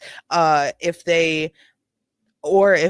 Brian Higgins turns around and says, I'm not doing this anymore, and it's not worth it. I can't lie anymore. Lock me up for 6 months for perjury, but here's what's actually going on. Here's what's actually happened. I don't know. I feel like someone might have broke, though. If Alan Jackson is standing here and telling the jury that they are going to hear someone say that they saw him in the house, who's going to say that? I don't get it. I don't know. But But you'll also someone hear had better. the context I think that's the only way that of things those voicemails. that And every single one of them. If someone doesn't take the stand and say that I saw him in the house, like if no one says I saw him in the house, that's going to be a bad thing. That's going to be a hard sell for the jury. The jury's going to sit there and remember, he told us that he's going to prove that John went into the house, and I, as a backcountry nobody who might be sitting on the jury, doesn't trust technology. I don't like technology. I don't like government. I need someone to sit here and tell me to my face that they saw him, and I need to believe them. If that doesn't happen, he could really lose the jury. Every single one of those voicemails was left for John after he failed to come back out of the house, after he failed to respond to her voicemails and to her texts. Karen believed John had just left her sitting there, grabbed a beer, was partying with his friends. The evidence will actually show that John and Karen never had a crossword, not a single crossword that entire evening before he left that SUV and went inside the house. And you will learn what Karen had absolutely no way of knowing at the time. It wasn't that he wouldn't respond to her. It's that he couldn't respond to her. And the evidence will show you why. You see his collar? Let's talk about that. You see his collar, how like overlaps? And it's Elizabeth Lopesada, a renowned forensic pathologist, a medical examiner, and a professor at Brown University. She will tell you that the injury to the back of John's head, first of all, was immediately incapacitating. And that has meaning. At the moment he suffered that fatal head injury, he couldn't walk, talk, grab his phone, cry for help, nothing. He was completely incapacitated, completely unconscious from the moment he suffered that injury. He was completely still and incapable of interacting with anyone or anything. But the doctor will tell you something more, and just as important. She'll tell you that John O'Keefe did not suffer from hypothermia, as the Commonwealth will undoubtedly allege. His body showed no signs of it. No frostbite, no cold-induced injuries to his organs, No damage based on cold or frost. Ladies and gentlemen, the scientific evidence and the medical evidence will establish that John O'Keefe had to be injured somewhere else, somewhere warmer, and his body had to have been moved out into the cold. And that's where ultimately at 6 a.m., Karen found him the next morning. And You will learn that John puked in his did undies not. is a fantastic question, Raylene. Who puked in his undies? Who puked just in general? Yeah. Who, why? It's all, I'm so sorry. What the fuck? Yeah, no. It's okay. It's okay. We will get there. It is hard listening to opening statements because you want all of that now. And it is going to take weeks. I know. He's telling you all these wild things. We're interjecting with all these things that we know and from last trial and all. I know. But we have to remember that we will get there. So who puked in his undies? There are a lot of things happening, going around, looking at between trial 1 and trial 2, looking at John O'Keefe's clothes. So the problem with his clothes was the chain of custody, because ambulance shows up, moves him from the spot. He is not passed yet. He is still alive. They want to preserve life. They do not care about crime scene, especially in the snow. They do not care about potential crime scene. They care about preserving life. So they get him on the gurney in the ambulance and they cut off his clothes. What do they do with their clothes? Well, they just toss him on the floor and then get to the hospital, grab the clothes, toss it on the bed, toss it on the floor, kick it into the side of the room. And then what do? After he passes, they throw the clothes into a bag. They move him, all the belongings, into a different room down the hall over here. And then cops finally go, okay, where's his clothes? Their evidence, because this is now a homicide, because this was not natural cause of death. So that entire time frame, right, is an issue when it comes to a homicide, not so much an issue when it comes to like a natural death situation or like a very tragic accident where like someone wouldn't be charged, if it was like a self situation, like only one person was involved in this. So when the police then take the clothes, what they should emphasis underlined should do is immediately process them properly. They have gloves on, they process the clothes, they take pictures, they put it in a bag it. They immediately send it off to get, DNA off of it. If they think that if this was a homicide, someone did this to him, they want to get any information they can from the clothes before they get even more contaminated with the floors of hospitals, the floors of ambulances, shoes, dirt, dog poop, everything.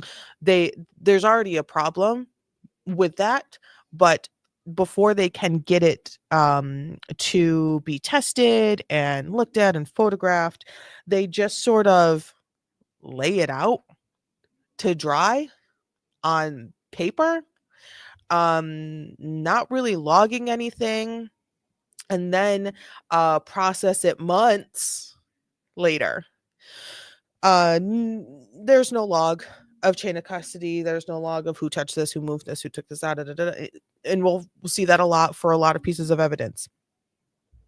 It's a problem. So there were signs of vomit, blood, plastic particles, whatever, cuts, injuries, wounds, bleeding, movement of fabric. Like there's all these things that you could do and look at and try to get a better idea of what happened to the body that was inside the clothes. But with how it was cut off, thrown around, it's really pretty much just a loss. We kind of just have to take, for the most part, anything that happened with the clothes as a loss.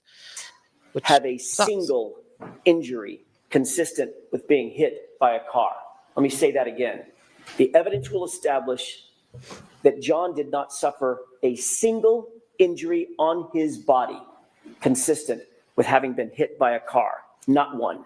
You'll learn that John's torso, his ribs, his chest, his arms, his hips, his legs, his knees, his ankles, his feet, all of them, no broken bones, no fractures, no contusions, no torn ligaments, no internal injuries, not even a bruise. And the same exact thing when it comes to the Sally Port video. So the Sally Port video, the video of the garage where Karen's SUV was pulled in, examined, and held for like a couple of days. Chain of custody for saving the video, for moving the video. It's the whole thing, all of it. It'll come up, and the frustrations will sort of re-rise because of it. It's absolutely infuriating. That first trial we had video. It was grainy. People were disappearing, and it was also flipped. It was like mirrored, it was flipped, but it was like purposefully flipped, and you could tell because when they reflipped it back to normal, the timestamp was then flipped. So when we saw it at first in the trial, the Sally Port video was flipped. Police, like the word police, it was backwards, but the timestamp was normal. Then they flipped the video, and then so everything was normal. You could read police normally, but the timestamp was then flipped. So like something happened. And then it magically ended up in like an iCloud account, and who moved it and who cut it up. And then the defense was receiving, after the first trial, mind you, after the first trial, this was all going on. The defense was receiving minutes in sections of the Sally Port video. You know, here's a couple sections here. Here's in the next couple of days. Here's a couple more sections. Here's a couple. Like, where is this coming from? We want the information. We want the metadata. We want how long it's been sitting in this place, and all that stuff. And the Commonwealth goes, so what do you want me to just make up a chain of custody? No, I don't want you to make it up. I want you to say to the court that you don't have it, because every single police officer that had a reason to control any of that did not do their job. That's what we want you to say to the jury right now. Also, when I watched the car hit the cart return, it didn't break the tail light. I can't with you. Nothing consistent with a car accident, despite the Commonwealth's contention that he was slammed into by a 6,000-pound SUV. Massive Not car. Massive a bruise. Dr. LaPosada will tell you with medical certainty that, in fact, John was not struck by a vehicle. Medically and scientifically, he could not have been struck by a vehicle. Therefore, as I said, there was no collision. I do like that, medically and scientifically. The patterned abrasions on John's right arm, the patterned abrasions you see over my left shoulder, they're not the result of being struck by a car or a taillight. You'll take one look at these injuries and you'll agree with Dr. LaPosada. The evidence will show that these injuries are from an animal, like a large dog, like the large dog that was inside the Albert house that night. You'll learn that Brian Albert has actually admitted that his large dog, the family dog, is, quote, not good with strangers. And of course, John, never having been to the house before, was a stranger that night. Can we see the difference between opening, though? Ellen Jackson is sitting here and saying, I'm going to bring you doctors. I'm going to bring you scientists. I'm going to bring you data as to why this is not possible. And Brennan said, but I'm going to talk about, you know, how they were upset with each other. And I'll show you Karen Reed, you know, and her text messages and how she was a bitch. Like, it's a very different vibe of opening. Yeah, Brennan gave us a little bit of, oh, you're going to see some Waze data. And immediately when you hear Waze data versus scientifically and medically, it feels the weight of it is different. It's like Waze. Okay. Yeah. It tells me how to get, you know, to the next exit or whatever.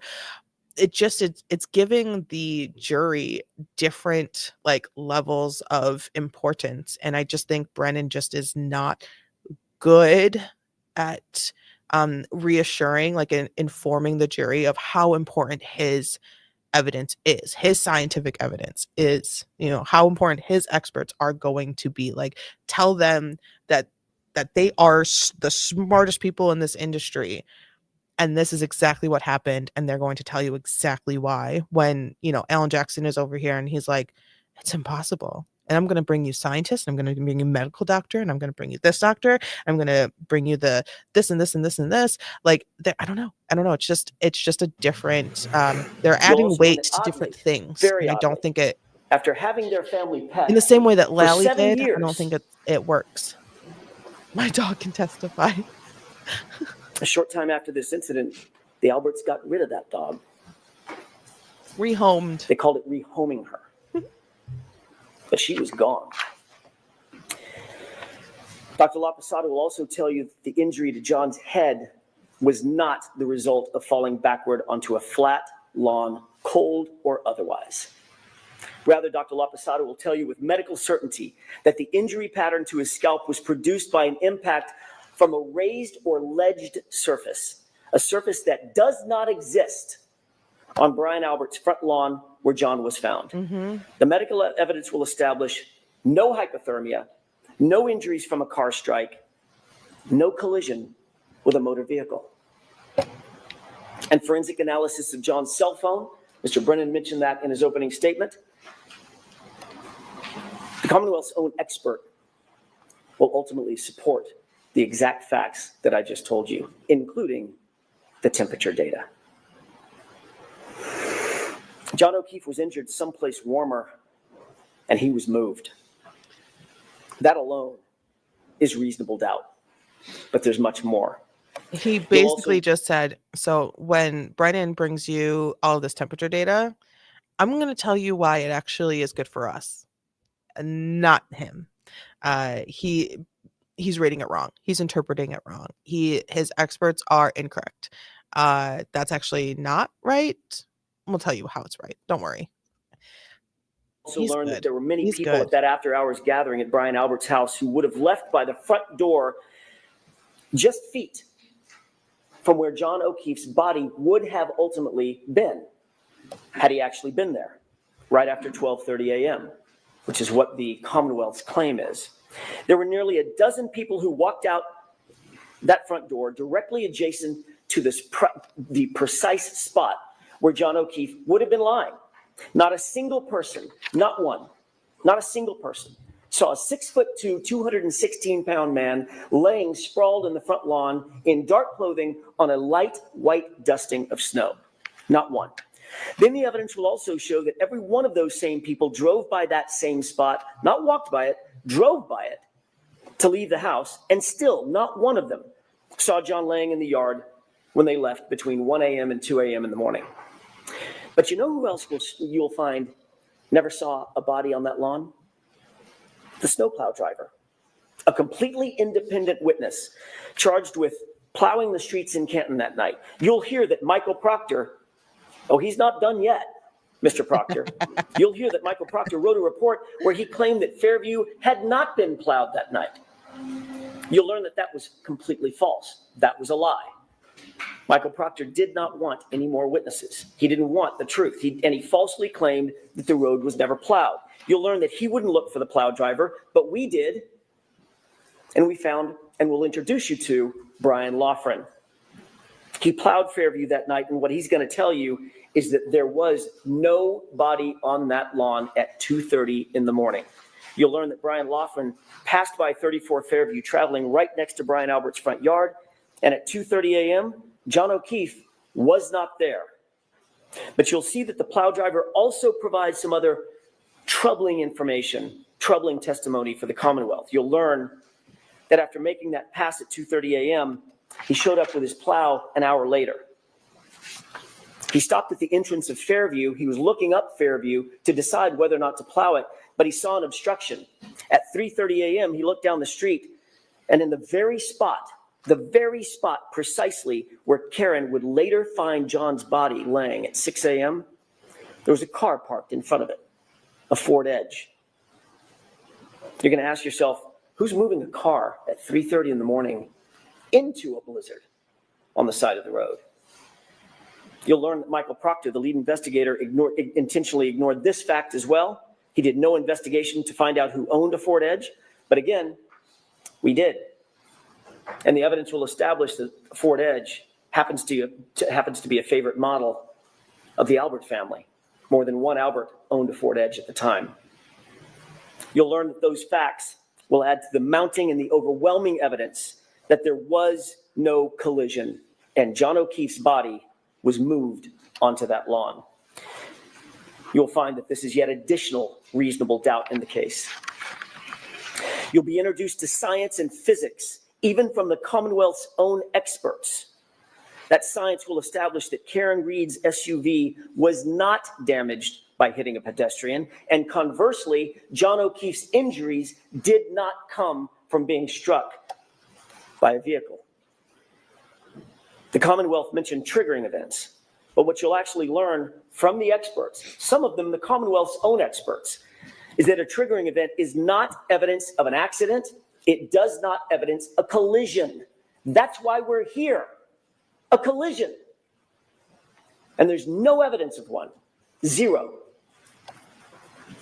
You'll also find that those exact sort of triggering events that the Commonwealth will rely on are relatively commonplace on Karen's SUV, and none of them are associated with a claim of a collision.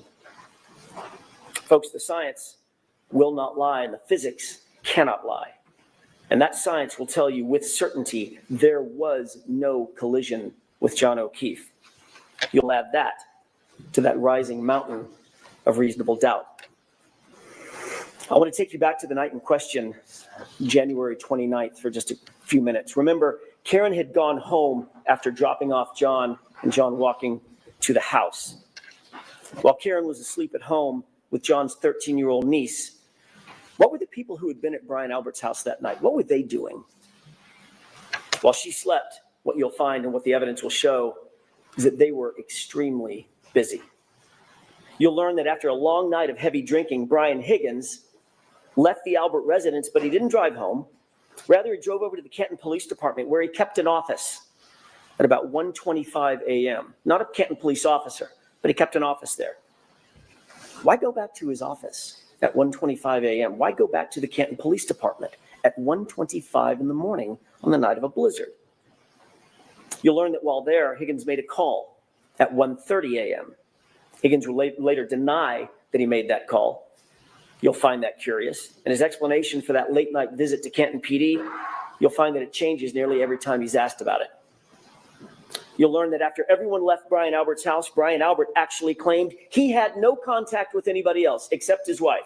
No contact. Until he woke up the next morning. So he says. Then you'll learn that that too is a complete lie. His phone records establish that he placed a call to none other than Brian Higgins at 2:22 a.m. shortly after Higgins completed that late night visit over to Canton PD. You'll wonder, what did they possibly need to talk about at 2:22 a.m. that night? The evidence will establish that Brian Albert called Brian Higgins first. Brian Albert then disconnected that call when Higgins didn't answer it. Seconds later, Brian Higgins returned the call. Brian Albert then did answer that call. They spoke for 22 full seconds, had a conversation, then they both hung up their respective phones. You'll learn that when they were asked about these calls and conversations, both Brian Albert and Brian Higgins lied about it. Both of them. They said they never had a call with each other. But then ultimately, when they were confronted with their own cell phone records and they could no longer deny the calls, they were asked independently, explain yourself. And they both came up with the exact same explanation. A butt dial. The evidence will make you question, why did Albert and Higgins speak at 2:22 a.m.? And why did they both try to cover up that phone call? You'll also learn after this incident and within days of one another, both Brian Higgins and Brian Albert, both police officers, both trained investigators, got rid of their phones. Both of them. And what else you'll learn Brian Albert got rid of? Shortly after this incident, Brian Albert got rid of his house, the whole thing, just sold it. His childhood home, a home that had been in the Albert family for generations, he literally sold it mere months after this incident. Dog rehomed, phones destroyed, house sold. You'll learn that all these things happened shortly after the incident where John O'Keefe was found unresponsive and dying in Brian Albert's front lawn. And you'll also learn that Michael Proctor looked the other way. He did not investigate any of what I'm telling you. He pre-selected Karen Reed from the start, and he ignored everything and everyone else. Let's get back to what was happening with the others while Karen slept. What you'll learn during this trial is that Brian Albert's sister-in-law, you've heard her name before, Jennifer McCabe, she was at the waterfall that night, and she was over at the Alberts' house that evening as well. She left the after-hours gathering about...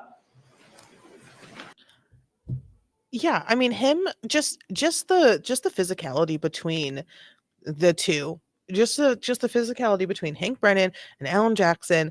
Alan Jackson hasn't moved once. He makes some arm gestures, but he's not pretending to drive a car and then put it into neutral and do the whole like look, this is how exactly, like, he's not doing any of that. He's just standing there and telling them in front of the microphone, which we love because please just speak into the mic.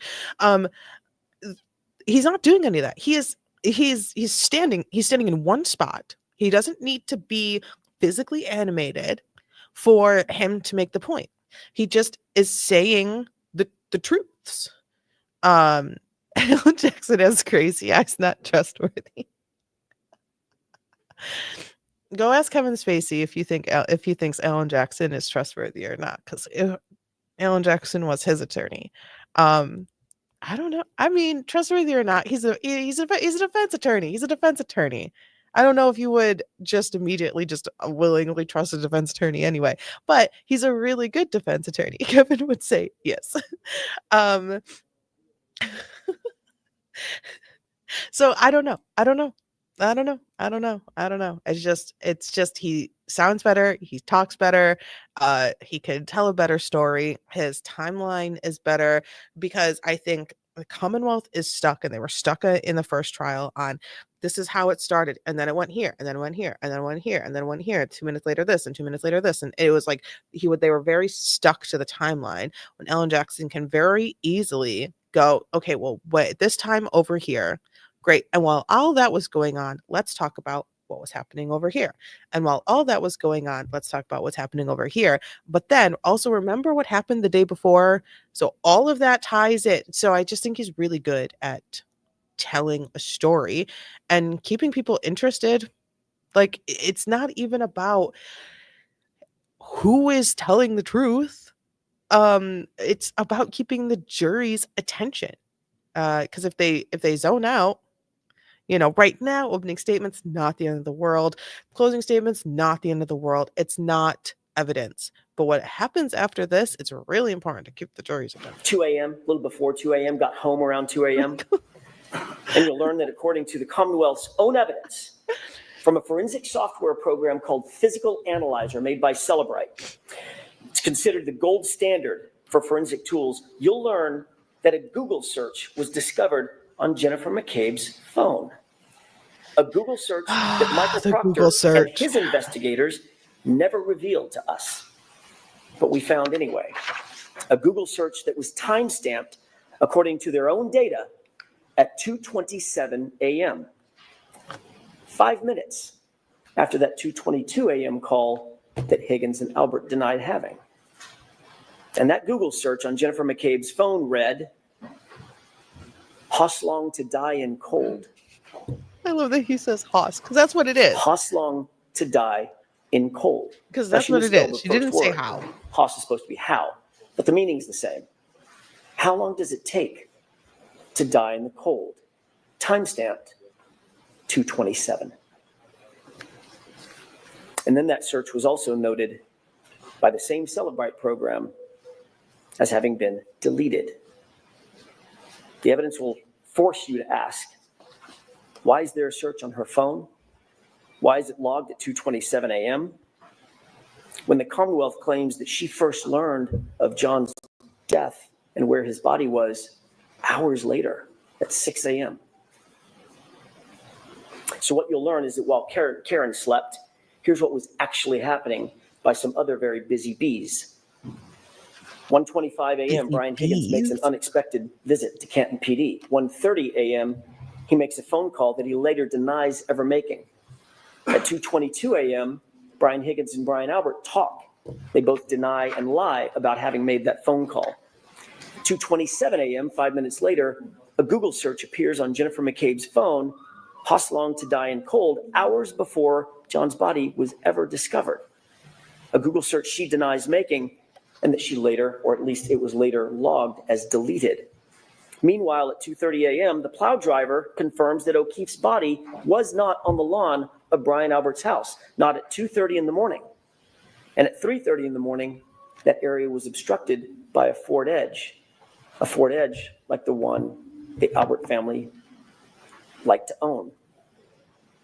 The evidence will show in the meantime, Karen dozed in and out of a fitful sleep for the rest of the night, only to awaken just before 5 a.m. And that's when she realized in a panic. Can we just listen to his words again? Because Alessi has, this is not Alan Jackson. This statement is not Alan Jackson. This is purely Alessi.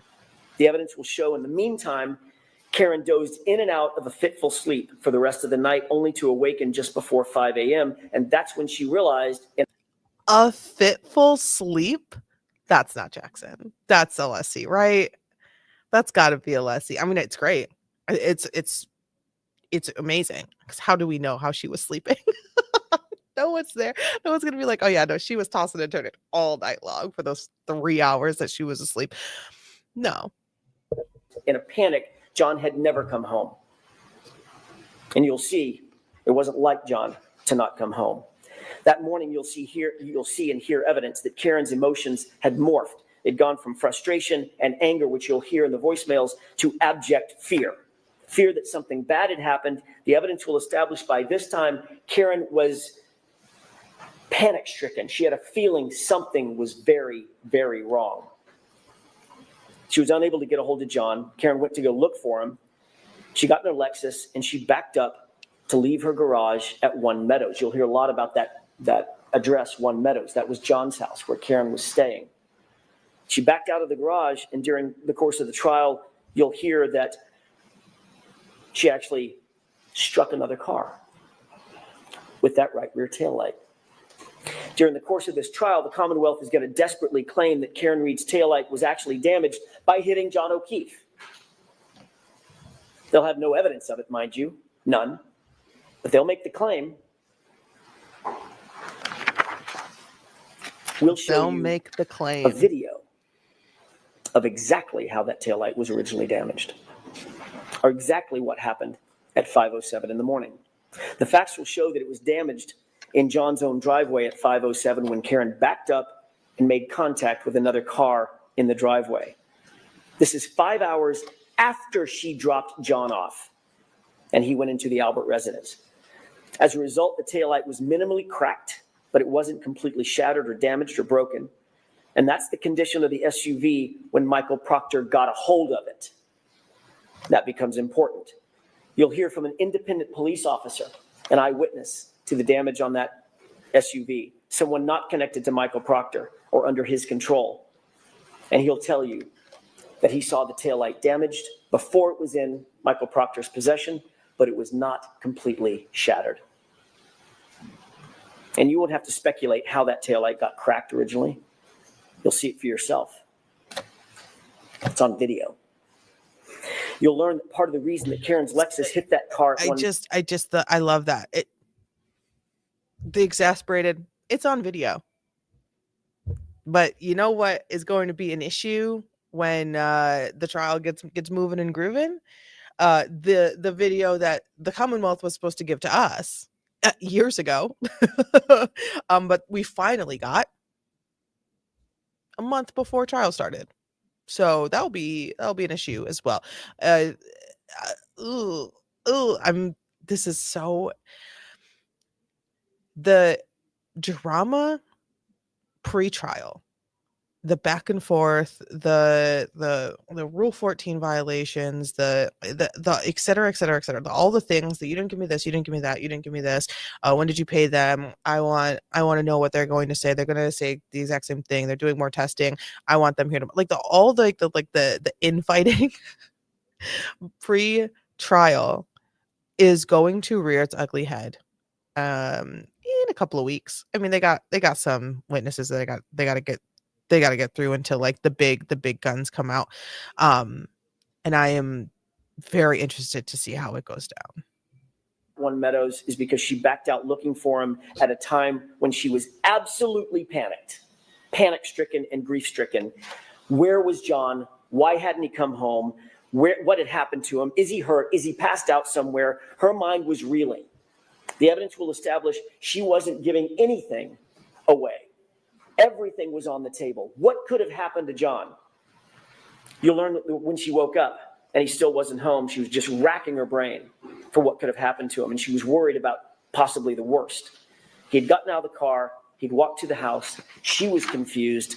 And later, when she found him at 6 a.m. on the lawn, where she last saw him going toward the house, her mind started reeling. Oh my God, did a plow hit him? Did I hit him? Could I have hit him? What could have happened to him?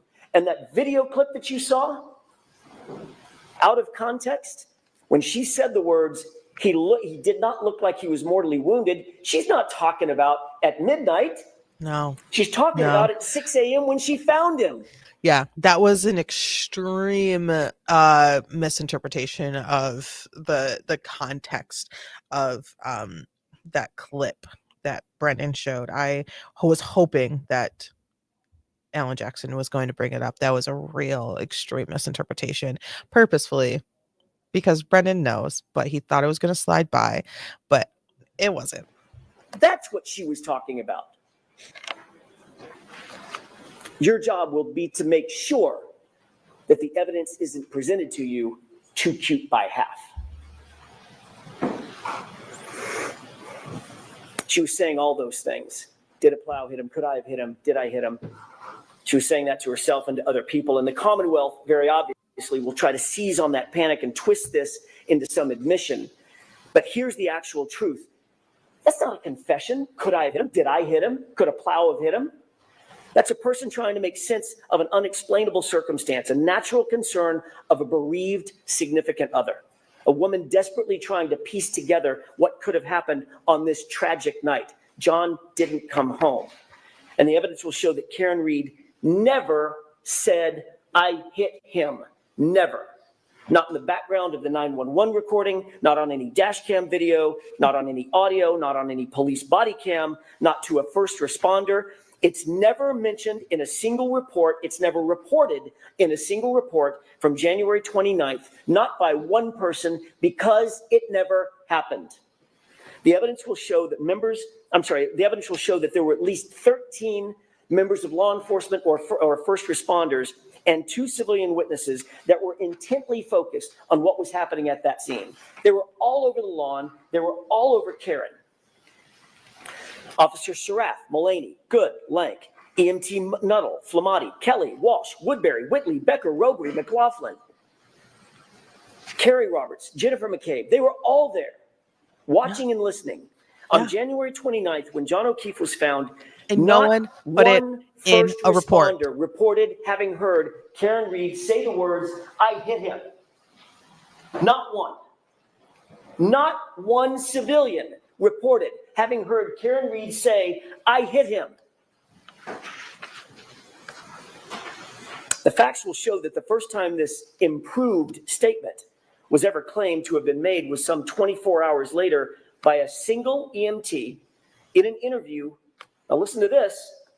In an interview coordinated by a Canton police detective named Kevin Albert. Oh my gosh, it's like an acting course. Like, it's so fantastic. Like, he moves with purpose. He pauses with purpose. It's so brilliant. It's so brilliant. He literally said, wait for it. It's so good. It's so good. He's like, you guys, be exasperated with me. this is unbelievable, right? And like, how could you not sit there and be like, okay, and like, of course, like, that's unbelievable. That's everyone involved had the same last name. Everyone involved was an Albert or a McCabe, and then we had a cop. It's fantastic. Brian Albert's brother. And remember, Chris Albert, the other brother, is a board selectman to whom the Canton Police Department reports. And what's more, you'll learn that Katie McLaughlin, that's the EMT, that's the single EMT, the first person to have claimed to have heard this unrecorded and unreported statement, is years long, close personal friends with a young woman named Caitlin Albert. You heard that right. He's like, it's Brian ridiculous, Albert's right? daughter. Why are we even here? During Why the are course we of even this here? trial, you'll become great. familiar with and you'll realize that the Alberts are indeed a powerful and indeed an influential family. And that will mean something. You'll learn that there are other major problems with the prosecution's case. The evidence will establish that Michael Proctor himself, the lead investigator and architect of this entire case, has a long-standing and personal relationship with the Albert family. Yes, that same Albert family.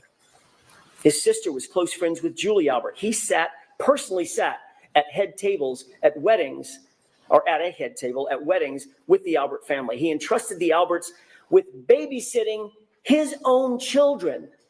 You heard that correctly. And yet he was the lead detective assigned to investigate the circumstances of a Boston police officer laying dead on the Alberts' front lawn. I don't need to convince That's you of not just corruption. bias, you'll learn. I just need to That's not just continue to tell you facts. That's it. coincidence. That, folks, is corruption. And you'll see how far it went. Michael Proctor was alone with all the critical evidence in this case, alone with Karen Reed's phone, alone with John's phone, alone with video footage, alone with the taillight material, alone when he claimed to recover evidence from 34 Fairview. He wrote the search warrants. He transported the evidence. He secured it. He submitted it. He did it all. That's Michael Proctor. And he did it without any reasonable oversight. You'll see during the trial that he intentionally lied and fabricated evidence during the course of this investigation. He lied in reports, warrants, he lied under oath. He lied about the time that he actually secured Karen Reed's vehicle. Why? Why would he lie about that? The evidence will give you the answer. He lied because he did not want it revealed that he had access to that vehicle and he had access to that taillight before any taillight fragments were found at 34 Fairview. Appreciate that. He had access to the vehicle before a single piece of taillight material was. You guys look at this. Look at this. This is the best. Yeah, so the taillight pieces, for those who are new to the case, are extremely important, and the timeline of when they were found, and the location as to where they were found, and the snow. And so yeah, if there are some new moments that we get in this trial of where some taillight pieces went from a very specific person, and then there is going to be some old moments from trial number 1 of how all of these almost 100 pieces of taillight were found on a specific day, a specific time that was nowhere near the actual event. Snow, a straw in the street, a blizzard. Like it's all very nothing was on camera. Nothing timeline really makes sense. Nothing in the timeline really makes sense. So I think really watching people's body language as they're answering, especially the people who are testifying for what could be the 3rd or 4th time, there was a lot of things that might be different. But it's really important watching the body language of those who are testifying in trial for the second, third, or fourth time, depending on, how many things that they've done before this. And being able to comprehend the difference in their testimony. It will be brought up by the defense when it comes to Commonwealth's witnesses, and how different their testimony is this trial versus the first one, even though they're not supposed to talk about the first trial and how this is a second trial and a retrial, et cetera, but it comes up immediately. What the defense wants to do is make sure people realize that as time goes on, your memory shifts.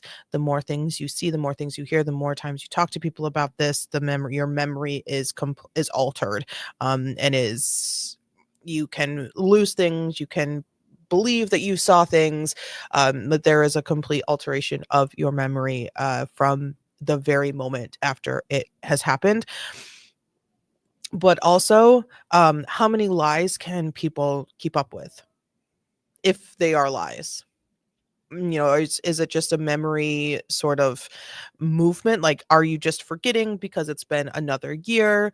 So like we're 3 years out, or is it something that you were told by someone else that has adjusted your memory in certain ways? It's Ever and the taillight found pieces. at the scene. You'll find that there were 2 Critical. searches. The first and second search found 0. Nothing. Nothing around John's body. Nothing in the street. Not one piece of taillight fragment.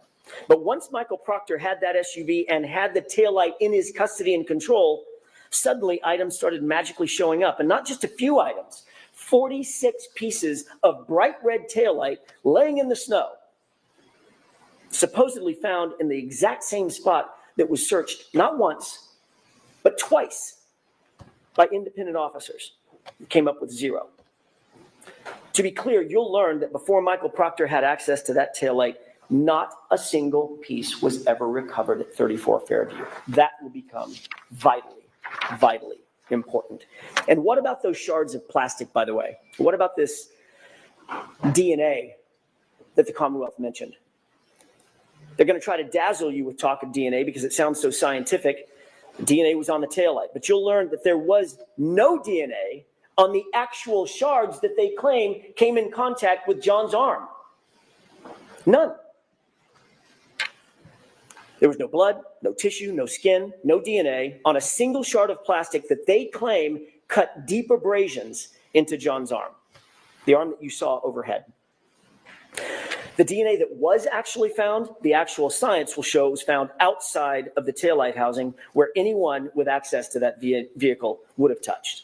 And it wasn't just one male's DNA. In that exact same sample, there were 3 men found, John and 2 unidentified males. So unless the Commonwealth is going to shift their theory that SUV hit 3 men that night, their entire theory falls apart. And speaking of DNA, the evidence will further establish that John O'Keefe's shoe, the one that he was wearing when he was found, was sampled. And that DNA revealed 5, count them, 5 unidentified males. Recall that the evidence will establish independently that John was injured someplace warmer and had to be moved onto that lawn. 5 unidentified males touching that shoe. The defense is playing the dog attacked the arm, that it's German Shepherd bites and scratches, and not injury from a taillight or a moving car with a taillight that shattered when it made contact with the arm, because there's no bruising, broken ribs. This is a full-size SUV, Lexus SUV. No broken ribs, no bruises, no broken bones. Knees are fine. There's no scrapes on the other side of the body where he landed. Just those injuries, what look like could easily be, in my opinion, but may not be, German Shepherd claw teeth marks. You'll also learn that you are not the first person, not the first to hear about the Commonwealth's theory of this case, that John was hit by an SUV. That's their theory. The Commonwealth presented this exact same claim to their own medical examiner, a woman by the name of Dr. Irini Scorti-Bello. And you'll learn that after reviewing what's called a law enforcement accident notifier, with law enforcement's theory of the collision written in it, defined in it, after conducting the autopsy herself, after examining John's injuries in detail, she refused to conclude that John's death was a homicide based on the Commonwealth's presentation and their theory. That's right. The Commonwealth's own medical examiner will not deem the manner of death in this case, a homicide. She won't do it. But they're nonetheless back again trying to present the exact same theory to you in this trial. Again, the evidence will show that that is reasonable doubt. Throughout this trial, the Commonwealth will try to convince you of paranormal events, phones calling themselves, messages deleting themselves, Google searches made and then unmade, evidence magically appearing and evidence magically disappearing. But all that smoke and all those mirrors will not ever reach their burden. Because that's what this case is ultimately about. It's about the Commonwealth's burden of proof. You'll learn that during the trial, the Commonwealth bears the highest burden known to our justice system. They must prove every element of every charge beyond a reasonable doubt and to a moral certainty. And you'll learn that moral certainty means the highest level of certainty known in human affairs. It's not a small thing. They're not going to be able to do that.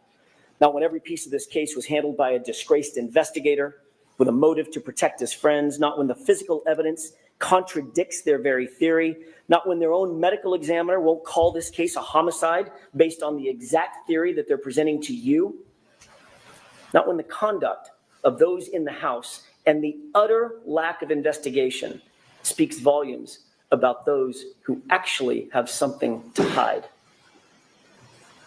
By the end of this trial, you'll conclude that Karen Reed is not guilty of hitting John O'Keefe with her SUV.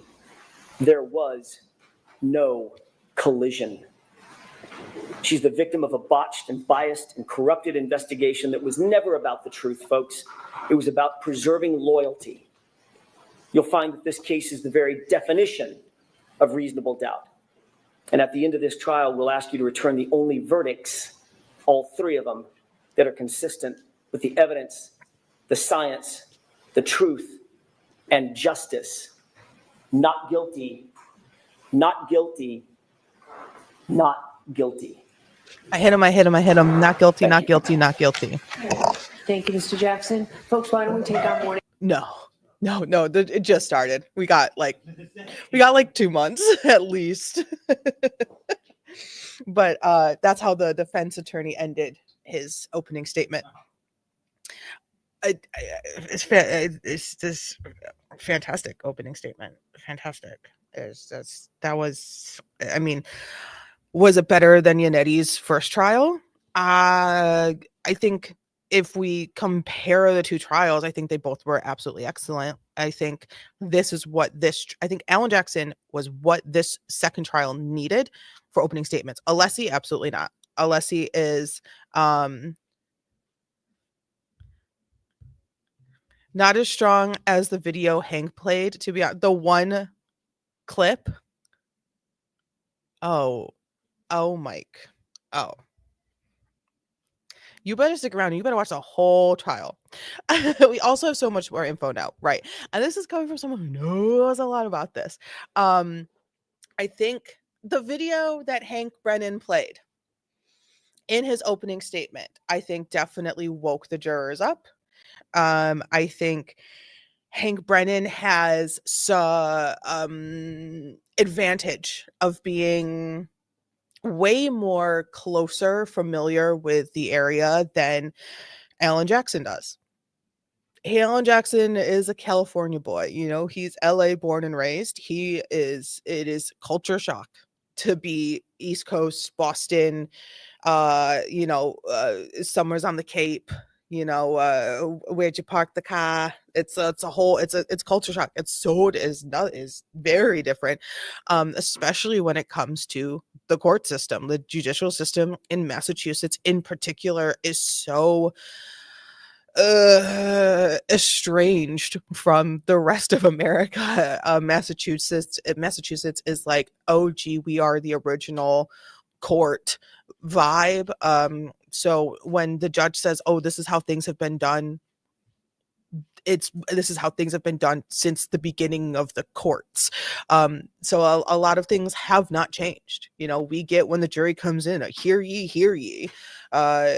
It's not what you would get in California. So it's very different. I think he has an advantage. Hank Brennan has an advantage with being more familiar with the community.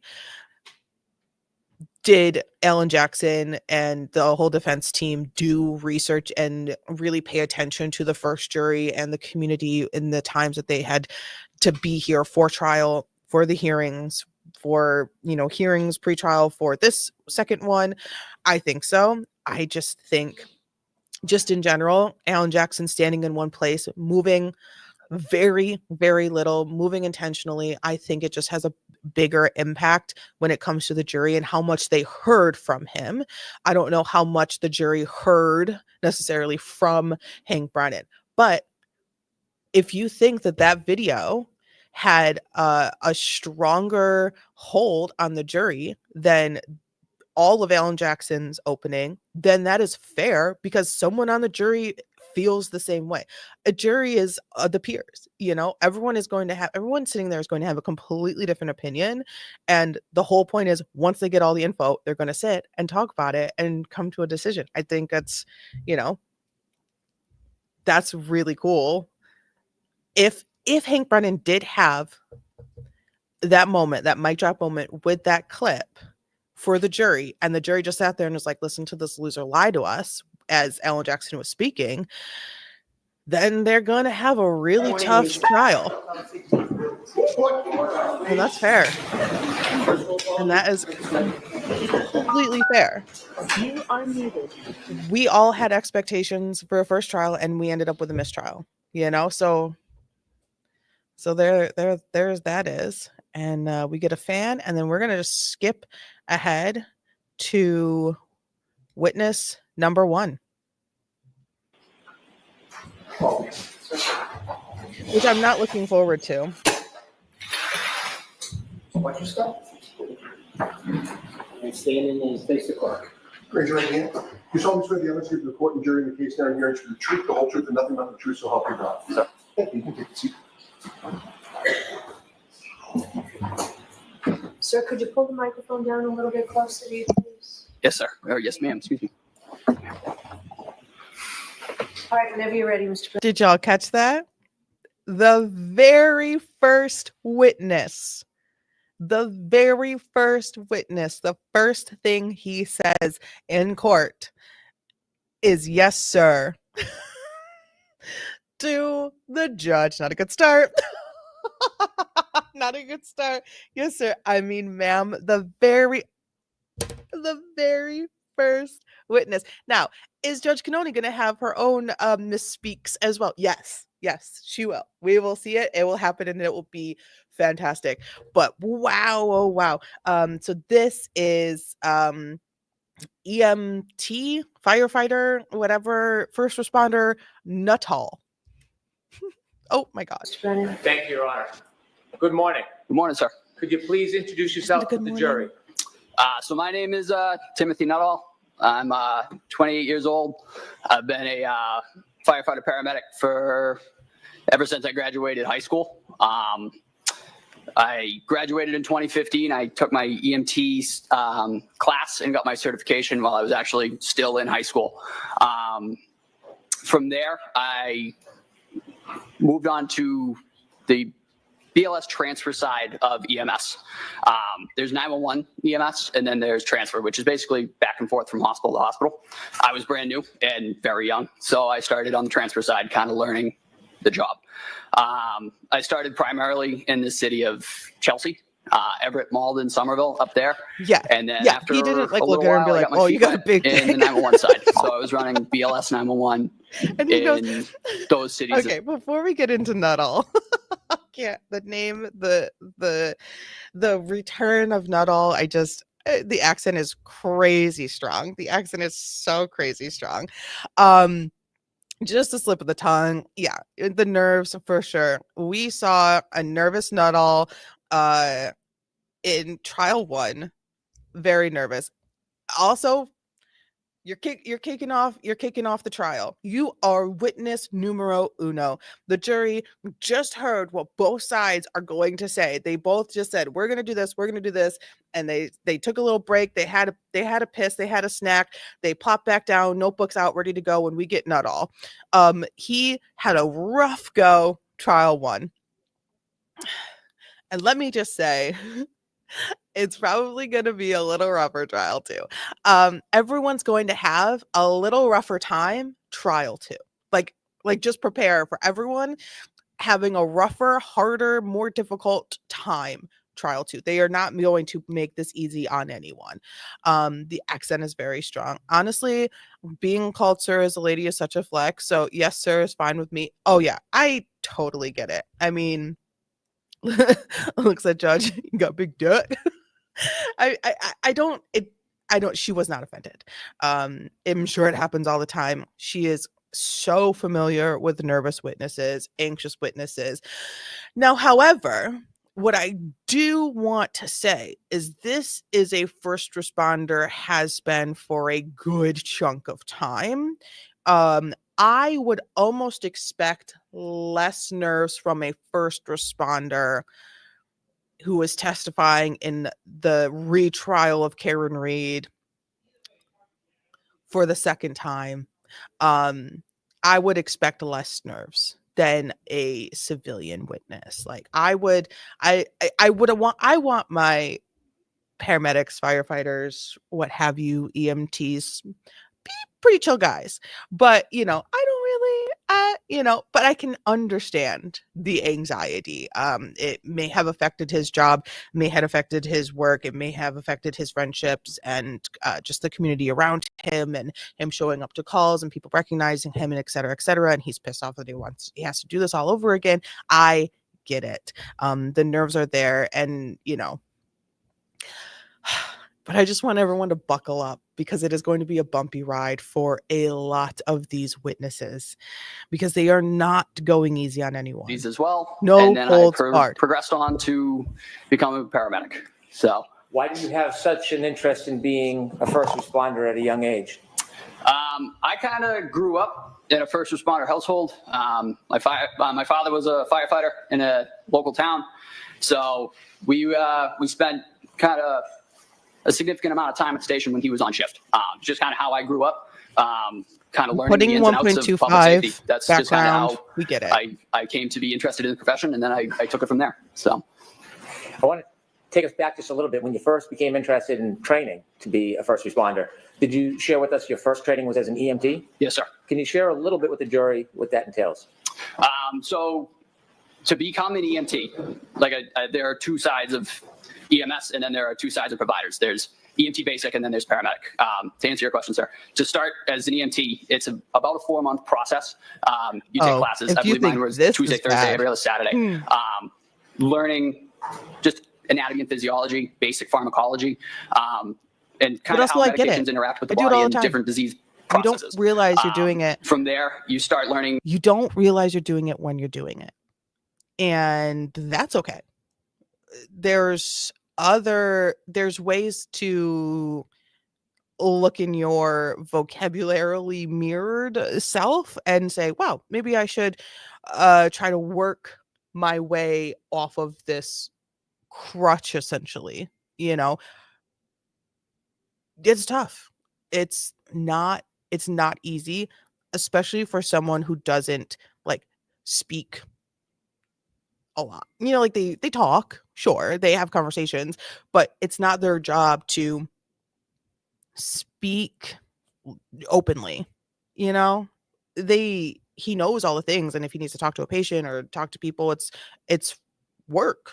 But when you're having these sort of like fully open-ended conversations that can just continue on and on and on and on, clutch comes in handy because the clutch comes in handy when your brain is working hard to continue the memory, to continue the process, to go all the way back. Like your brain is doing so many things. So I don't really have a problem with people having this happen. It's hard to listen to, but I don't really. Learning basic You interventions. get it though, for sure. Backboarding, C-collars. Is part of your work in learning to be an EMT, you active in the field?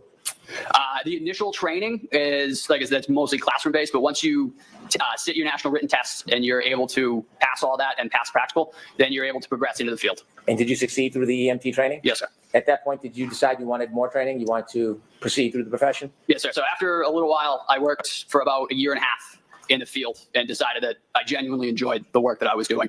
I then made the decision to progress to the paramedic level. That was the first in like more challenging 4, 5, 6, 7 sentences. academic portion. And can you this briefly is what share he with us a little bit of enjoys the training his work that you needed he to complete does. to be a paramedic? yes, paramedic training is about, I would say, generally takes people about 2 years to complete. There's about 1 year of classroom. It delves far deeper into not only diseases, but how they interact with multiple body systems, multiple different treatment modalities that we can pursue, multiple different interventions, a whole host of medications, far more medications than a BLS.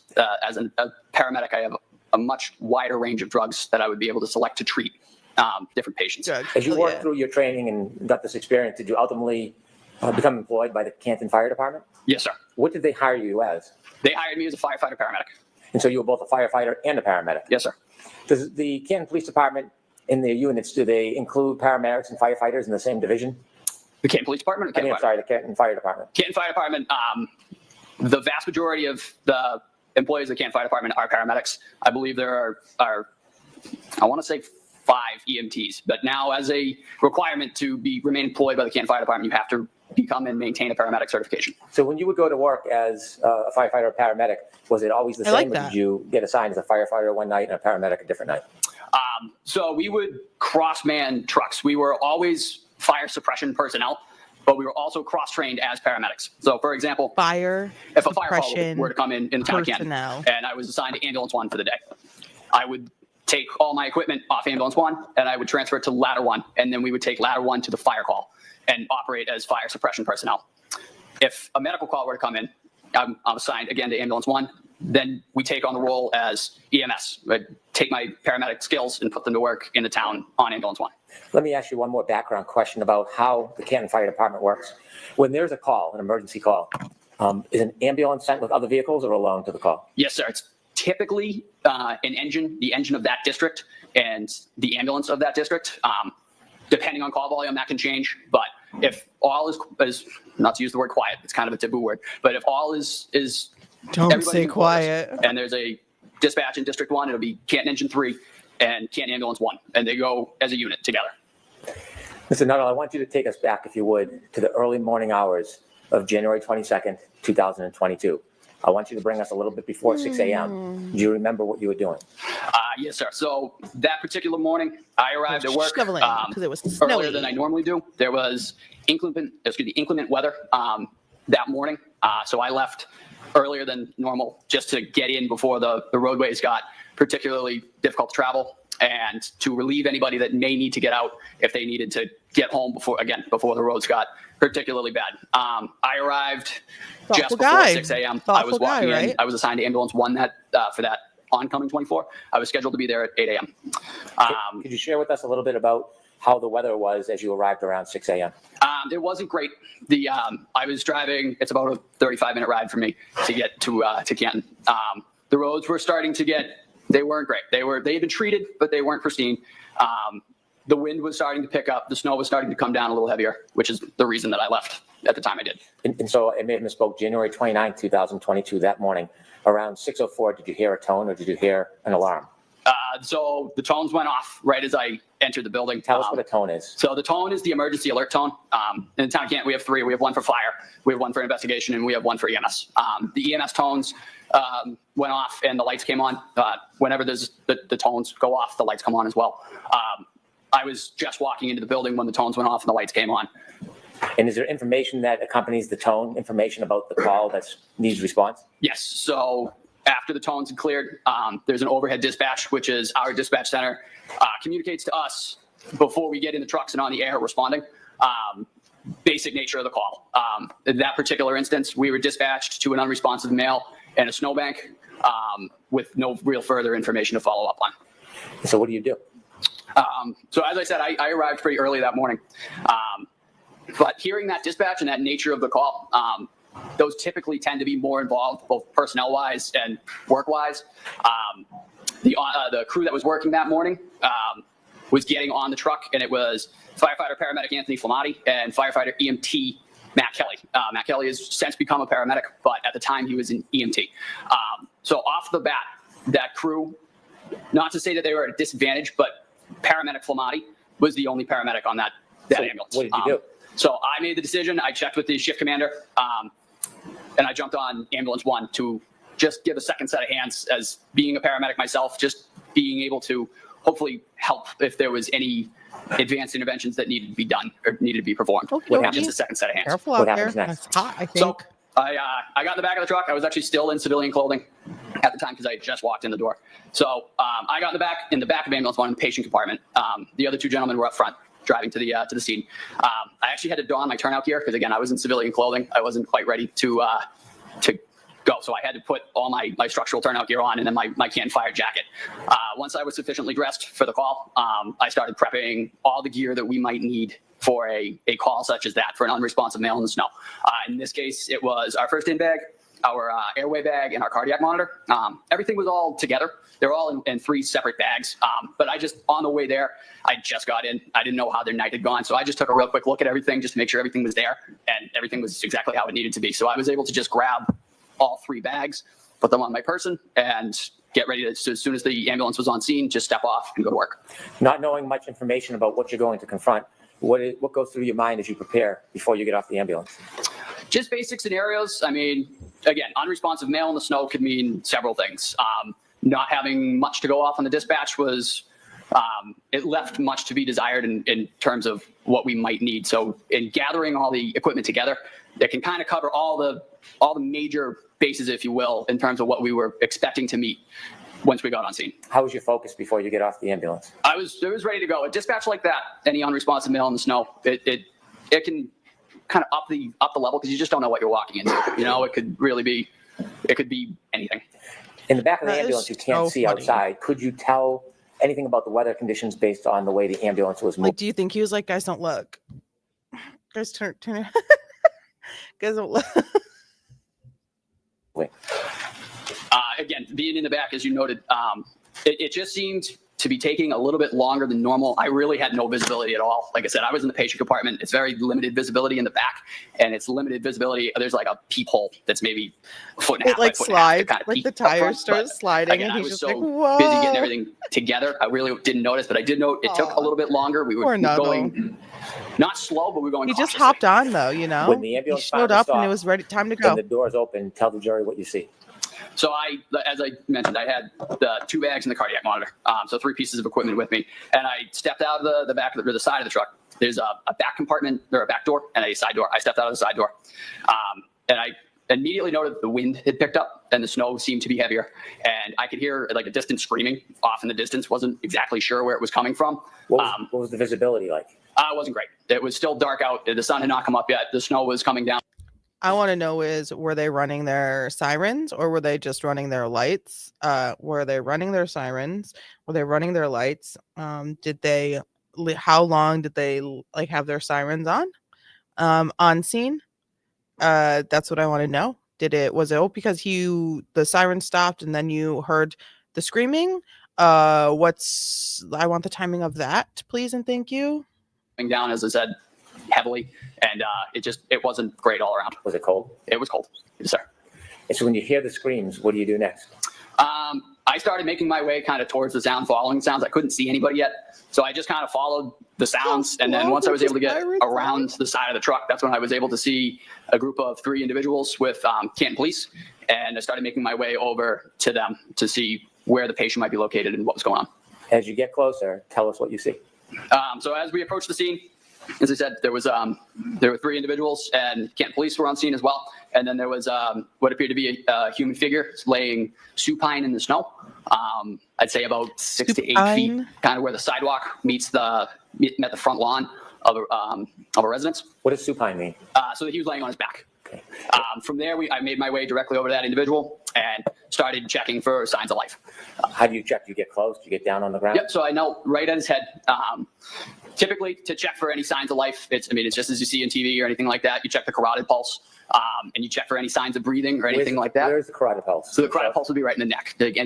Just real quick, 2 seconds, you can check either side. They're on both sides. Those are the strongest pulses that you can grab quickly. So I just real quick went right to that gentleman. Like I said, I looked for any signs of breathing. I found none. I checked a carotid pulse, and I found none. How was his skin to the touch? He was very cold to the touch. He wasn't warm? No. So after you touched his cold skin and you felt the carotid artery? Is that how you? Yes, sir, carotid artery. Did you come to any initial quick assessment or conclusions in your mind? So I found, like I said, I checked for signs of life, the carotid, the signs of breathing. I found none. From there, we had ascertained that there was no signs of life. As I was checking that, the other 2 individuals on the ambulance came and met me, and they began doing the same thing just to check. I mean, sometimes you can look and you can miss.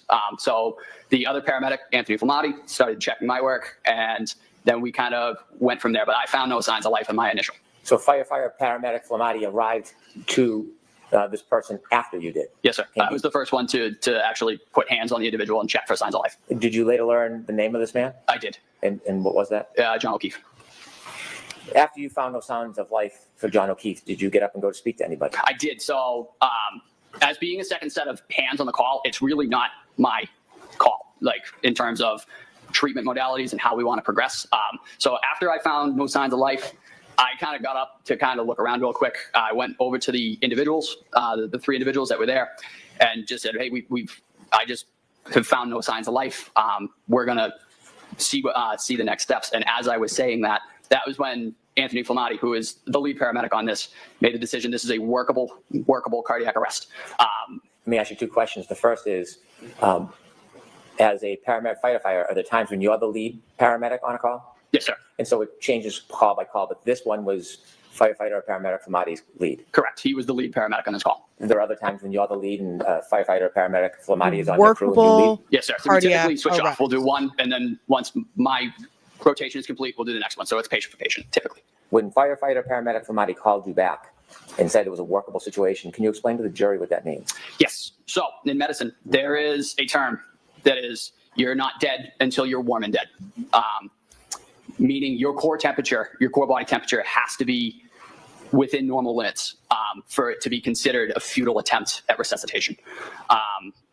Noting that, Tony, the other paramedic, Tony Flamati, realized that this gentleman was very cold to the touch and that this was now a hypothermic cardiac arrest, or a cardiac arrest in a hypothermic setting, which means as providers, we have a duty to initiate life-saving measures, CPR, ventilation, and continue those efforts until we get him to a hospital and a physician is able to take over and they're able to monitor his core body temperature for a certain amount of time. I want to ask you about a term you used. You said a hypothermic situation. As a firefighter paramedic treating a patient at the scene, you're not diagnosing hypothermia, are you? No, sir. So you're not making a medical diagnosis. You're just saying it's a hypothermic situation because of why? Just because of the conditions. He was extremely cold to the touch, and he was in the elements. We didn't know how long. So taking the fact that he is extremely cold to the touch and he had been outside for an unknown amount of time, that quantifies it to us as a hypothermic arrest or a cardiac arrest in a hypothermic setting. But is there anything about Mr. O'Keefe's fingers or hands or his face that gave you any indication if he had been there just recently or had been there for a while? His fingers were quite cold. They were not well perfused at all. They were very. I don't know. What does not perfused mean? Sorry, did not appear to have been any blood flow at all. Just because he was, again, presumably being outside, his fingers were very, very white. They were very stiff, which can be signs of hypothermia and frostbite. And again, touching the neck. So typically, when you get cold, you kind of work back from your extremities in. So again, I noted his fingers were quite cold, but also when I checked his carotid, his neck felt quite cold as well. That just kind of tipped us back further down the road of a hypothermic cardiac arrest. I see. When firefighter Flamati called you back, Yep. Where did you go exactly?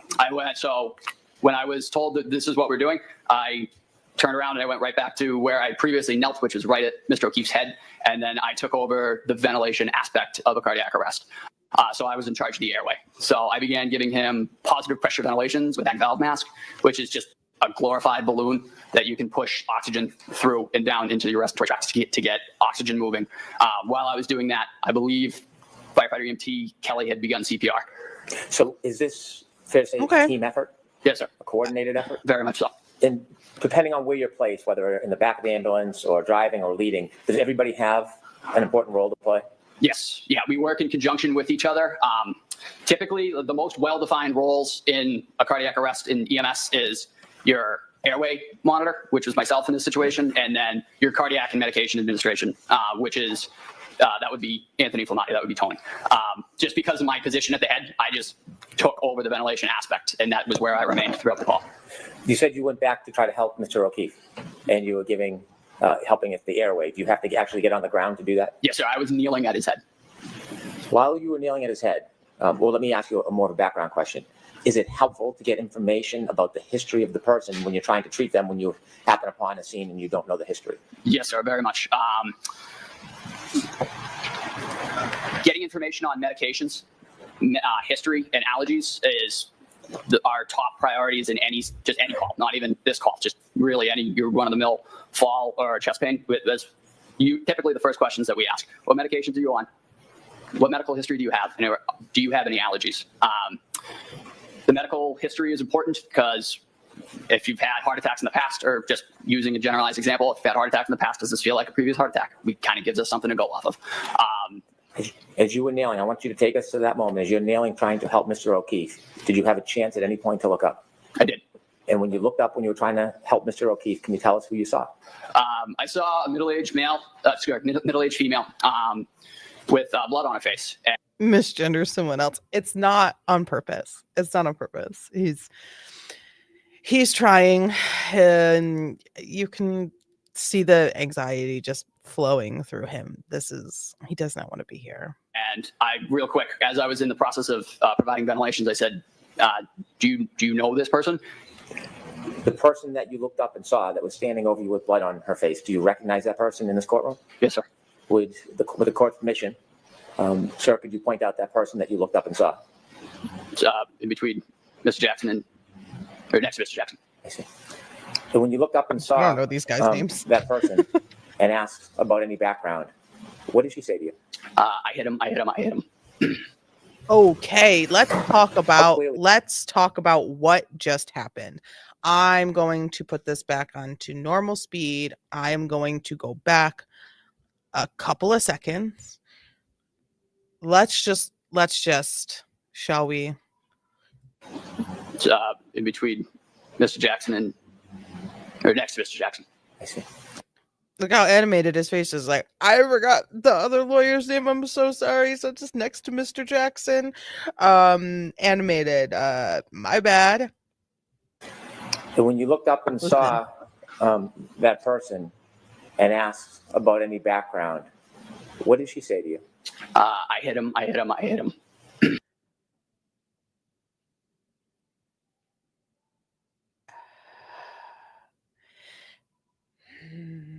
I'm having a hard time with this. I'm having this very specific moment.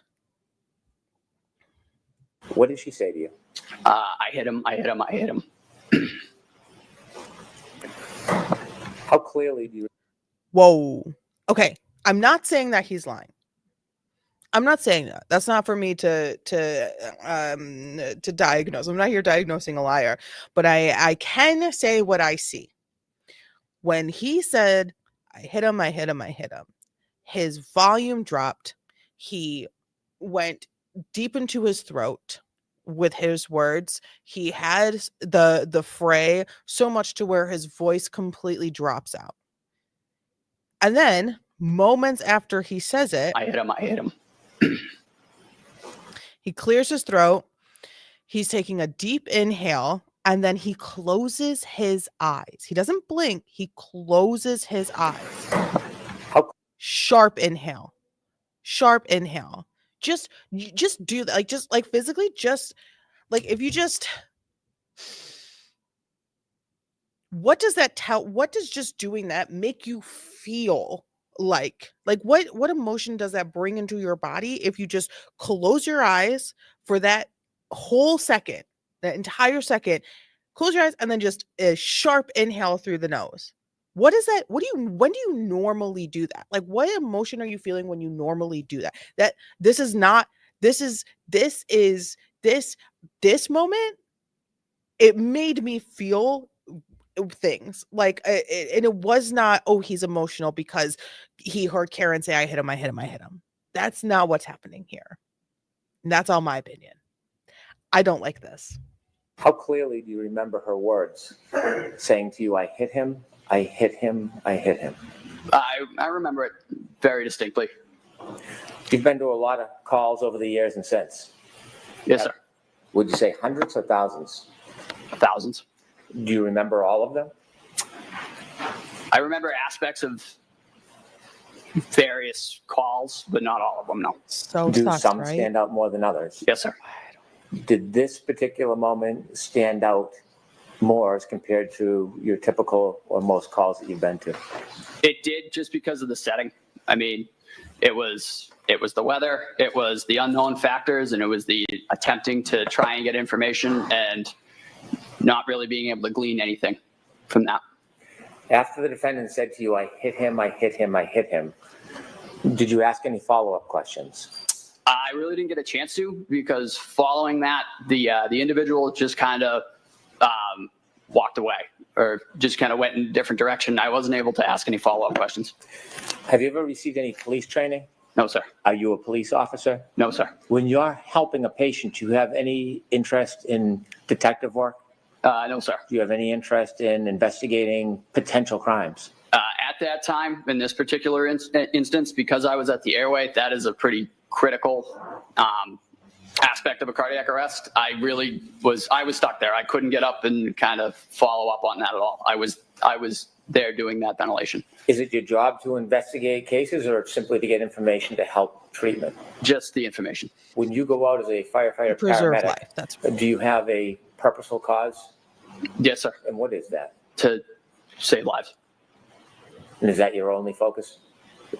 In this instance, it was attempting to restore circulation and breathing. At some point with your colleagues, did you lift Mr. O'Keefe from the ground? We did. When you lift him, what do you put him on? So we put him on, it's called a scoop stretcher. It's basically just a hard plastic Remember scoop moving stretcher? device with some seatbelts on it, just to get the patient up and onto the stretcher. And then from there, we can move from the stretcher to the ambulance. After you lift him to the stretcher, tell us what happens next. So we put Mr. O'Keefe on the scoop stretcher, and we were able to get him onto the stretcher itself and then off to the ambulance. From there, I maintained my role as the airway individual on this call. So we made our way to the ambulance. I got in the tech seat, which is directly behind where the stretcher locks in. So I had access to the airway again. I was continuing to provide positive pressure ventilations to Mr. O'Keefe, and we had put in an OPA as well, which is just a plastic hook, if you will. It just keeps the tongue from falling back into the airway, so we can continue to provide positive pressure ventilations. Once we got him in the truck and we continued that effort, we set up a suction system and we prepared to intubate Mr. O'Keefe. We prepared a suction system just because as I was ventilating outside of the ambulance, there were some secretions in the airway that I could see, and you could kind of hear it as you go to squeeze in breaths into the individual. You can kind of hear the secretions kind of getting like bubbly and stuff like that. So we knew we were going to need to suction him. So we got him in the truck. We really quickly suctioned him, and then we were able to intubate him successfully to definitively give him an advanced airway and more give him better ventilations, get more oxygen into his system. Now, you mentioned that he wasn't warm, he was very cold. No, he was still very cold. What does the team do to try to assist with that? The most basic thing that we did, we turned the heat on as high as it would go. We also stripped all of his clothing off, just getting all of that wet clothing off of him. I didn't really have a role in that particular part of it, just because once you're on the airway, that is kind of yours. Nobody can breathe for him. So every time I squeeze that bag, he gets a breath. So I'm kind of tied to that airway for the duration of the call. So when your colleagues are stripping the clothes off him, is your attention on the clothes or more on the airway in your job? No, I'm maintaining the airway. If an endotracheal tube is dislodged for whatever reason, it is typically more difficult to get one in. So the integrity of that tube staying where it is and not being dislodged, that is another key aspect of airway management. As you're doing that, do you notice what anybody else, any of your colleagues are doing to help? Like I said, they were working on clothing removal. I believe they were also getting intravenous and intraosseous access on this individual to begin medication administration. But again, I was quite focused on that airway, just making sure that it was maintained and we didn't lose any tube. We didn't lose any end-tidal CO2, which is just another monitoring device that we use to confirm that that tube is in place. How quickly do you get to leave the scene and start moving towards the hospital? I honestly couldn't give you an accurate estimate. It didn't seem to be out of the ordinary realm, though. We were able to move within the flow. In addition to Mr. Keefe being very cold, did you notice any other injuries on him? So I noted that he had a hematoma right above his right eye. Could you explain to us what that is? Yep, it's just, for lack of a better term, it's just a big egg. He had a pretty good bump over his eye. And you said his right eye? Yes, sir. Did you know how that hematoma was caused? No, sir. No idea? No. In addition to the hematoma above his right eye. So the injuries, the wounds, the problems with his face are a matter of debate throughout everything, for what someone saw compared to what another person saw. So we have Nuttall saying that he had a bump over his right eye. So when I hear a bump over his right eye, I'm thinking like eyebrow area, like up here, there's a bump. I'm thinking there's a bump over the eye, not a massive swollen shut eyeball. But we will hear from other witnesses that the eye, both eyes, were swelling all around, underneath, above.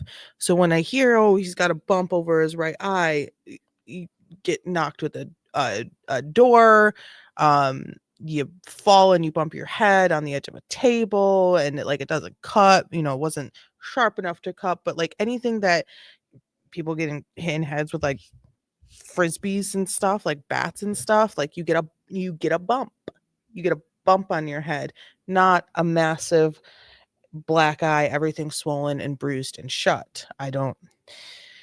The consistency with his facial wounds is up for debate. Right eye. What other injuries did you see? There were also several scratches on his right arm, just below his shoulder and traveling down his right humerus. They terminated right about his right elbow, just above it.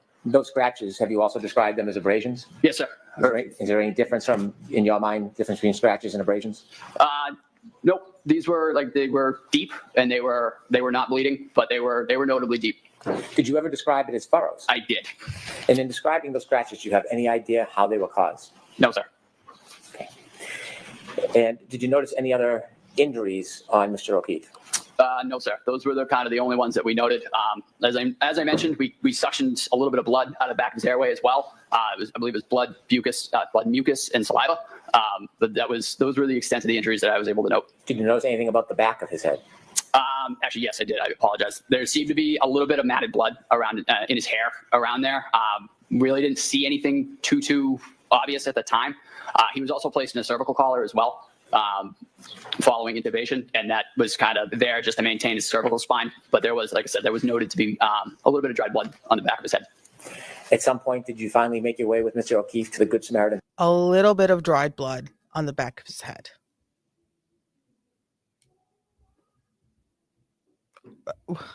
Hospital? Yes, sir. And just share with us what happens when you get there. So after we got there, we handed off care to Good Samaritan Medical's physicians and ER nurses. We were able to give a report to the physician of just basic what we've done, what we've given for medications. In my case, what he was intubated with and how he was being ventilated, how well he was being ventilated, and any other further pertinent information. Typically, we noted that Tony was the lead paramedic, so that is typically his. He kind of holds the room for a minute when we get in there and gives a big rundown, and then we back off and let Good Samaritan take over. When the defendant told you that she hit him, did that have any significance to you? No, sir. Did it reconcile with the injuries that you saw before you that Mr. O'Keefe was suffering from? No, sir. And so at that point, was that information insignificant in perspective of your care? Sustained. Okay. What role did that information play in your care after the defendant told you she hit him? How did that contribute or not contribute to what you were doing? It really didn't help at the time.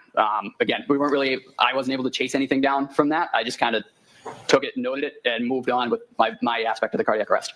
Okay. Have you had an opportunity at any point to see any video of that morning taken from any source, police car, dash cam? Yes, sir. Okay. Yeah. So I'd like to introduce You can't say that.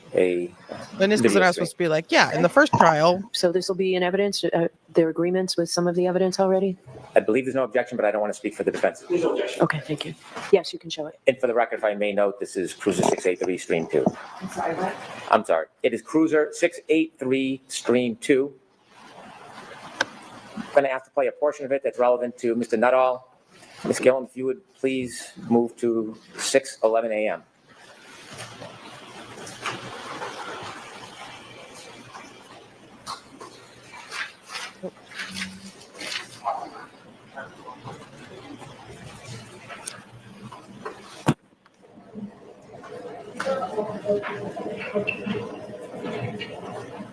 Please stop the video.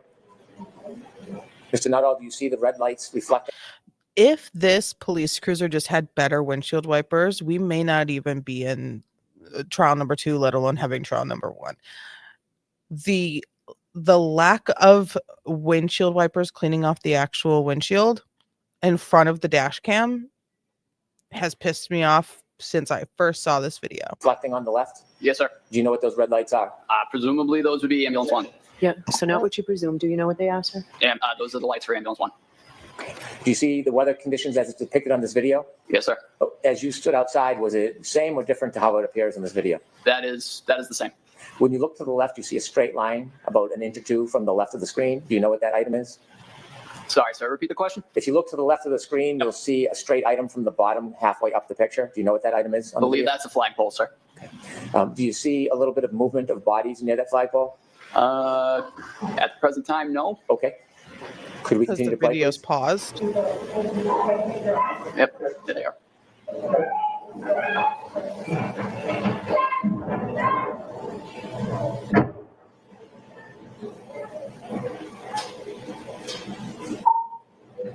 Could you stop, please? Did you see the first person in line now behind the person in front of the person with the blue hat? I'm sorry, Bro. sir. Can you back it up like 10 seconds? Certainly. I feel like it's just Lally all over again. Do you see the person behind in the front with over there in the blue hat with the person behind also in the front? I feel like we're Lally all over again. No one can. Okay, we're in a different situation because we're watching a video of a video. But like you need to be clear with these words that you are saying. Like I feel like we're Lally all over again. Oh, do you see so over here with the line? What is that? With the flagpole and the person who's in the front, who's in the back, who's next to this person in the front and the back is the side. But can you just what do you want me to see? Oh, do you see movement? Bro, the video's paused. He's such a boomer. Like it's such boomer energy out of this DA's office. I just can't handle it. Like it drives me crazy. The windshield, I know it. The wipers. So I don't know if it's like where the dash cam is placed that the windshield wipers just miss it, or if the windshield wipers are just absolute trash. But like it's just I can't tell any conditions. To me, if I didn't know it was snowing and a blizzard, I would just think it's a rainy day or windy, rainy day. Because you can't tell. You can't tell anything.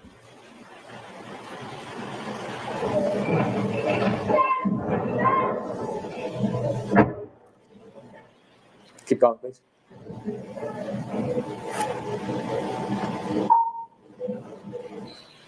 Do you know who that person is? I believe that's me, sir. Okay. Could you please continue? You believe that's you. You can't sit here and look at a video that no one can make any sense of because no one can see anything, because there's light shining directly into the camera, and just say, "Oh, I believe that's me." There's supposed to be 1, 2, 3, 4, 5, say 8 people on scene, and you're like, "Well, I know I didn't have a hood, so that person's not me." I hate it. Is this your first assessment? Yes, sir. This is ascertaining any signs of life or breathing. Is that you approaching? Yes, sir.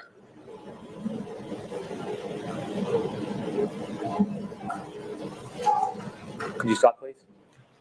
Okay, we're gonna go back. We're gonna watch that again. We can see it better than we could the first trial, though, so that is good.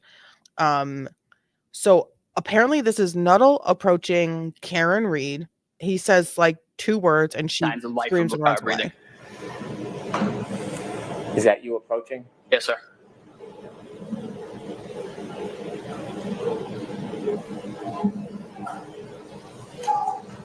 Could you stop, please? What did that look like to you? What do you think he's like? We can't hear anything, of course, because that would be too easy. What do you think he said to her? It doesn't need to change anything, but what do you think he said to her that made her grab her face and run, and literally run away, turn her back and run away? I mean, she's already in full panic mode. Like she is panicking.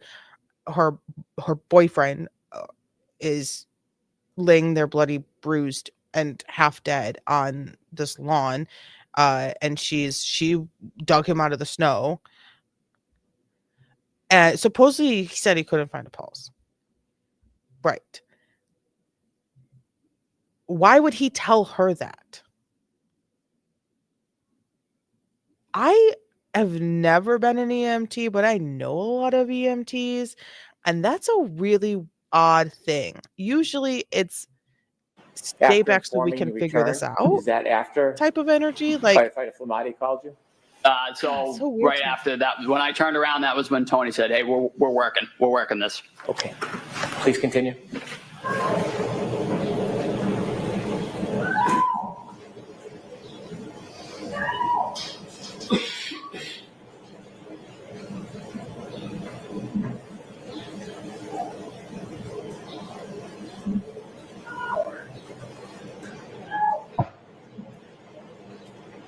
Stop, please.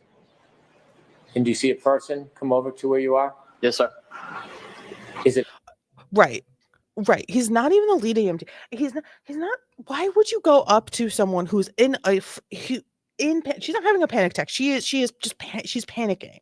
Everything's panic, everything's big, everything's dramatic, everything's really awful right now. She is frantic, and the EMT just walks up to her, walks away from him, walks away from the patient, the only injured being on scene, goes up to the one person who is the most emotional, touches her arm and says, "Can't find a pulse." What?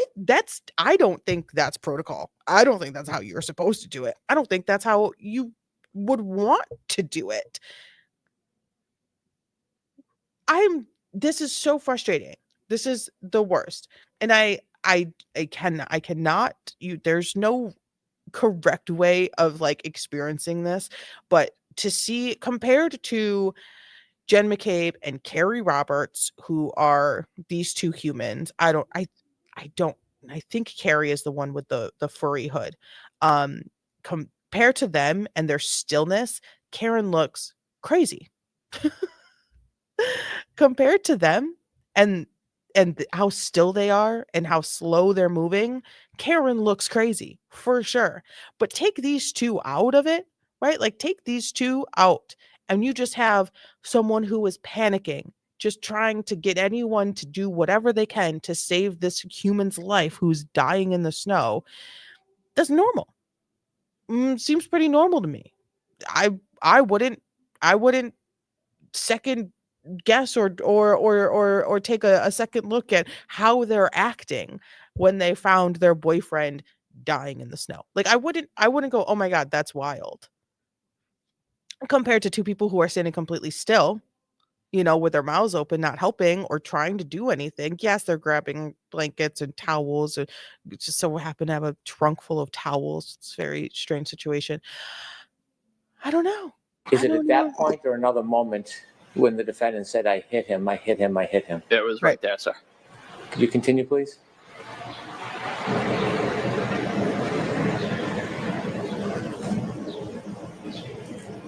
Can you stop for a moment? There's no voices or noises from people coming through that audio. When you were there that night, throughout the event, was it silent or were people speaking? Did you hear people speaking? There was, as I noted when I got out of the truck, there was quite a bit of screaming. It was quite chaotic. The wind was also a factor, but there were people around. They were speaking within themselves too, but there was screaming, there was wind, and there was different side conversations as well. And when you were working on Mr. O'Keefe, were you having conversations with your colleagues? Yes, sir. They're not picked up on the audio? No, sir. Please continue.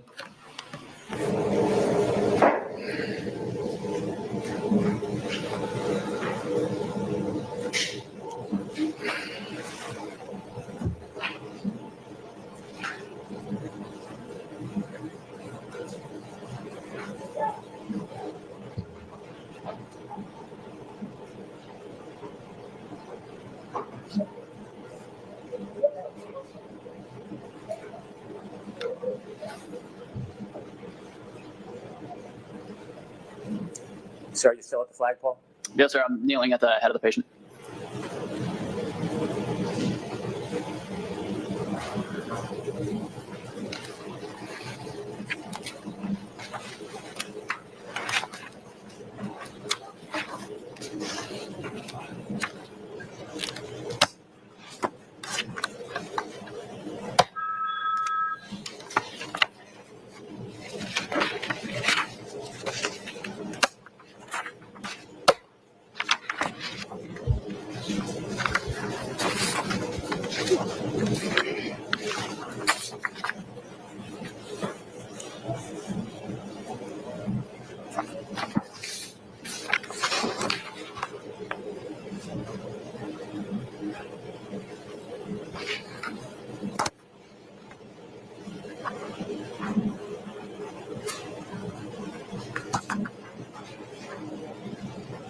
I like how just there in that moment, I got this at 1.25 speed because I mean, golly, we're gonna, you know, you know what I'm saying. Jen goes in for a hug, and Karen's like, absolutely not. No thanks. Like, I'll hold your hand, hold my hand, but like, what the hell's going on? Included in that group of first responders? What I would like to mention, let me pop on the screen real fast. I'd like to mention that Jen McCabe's sister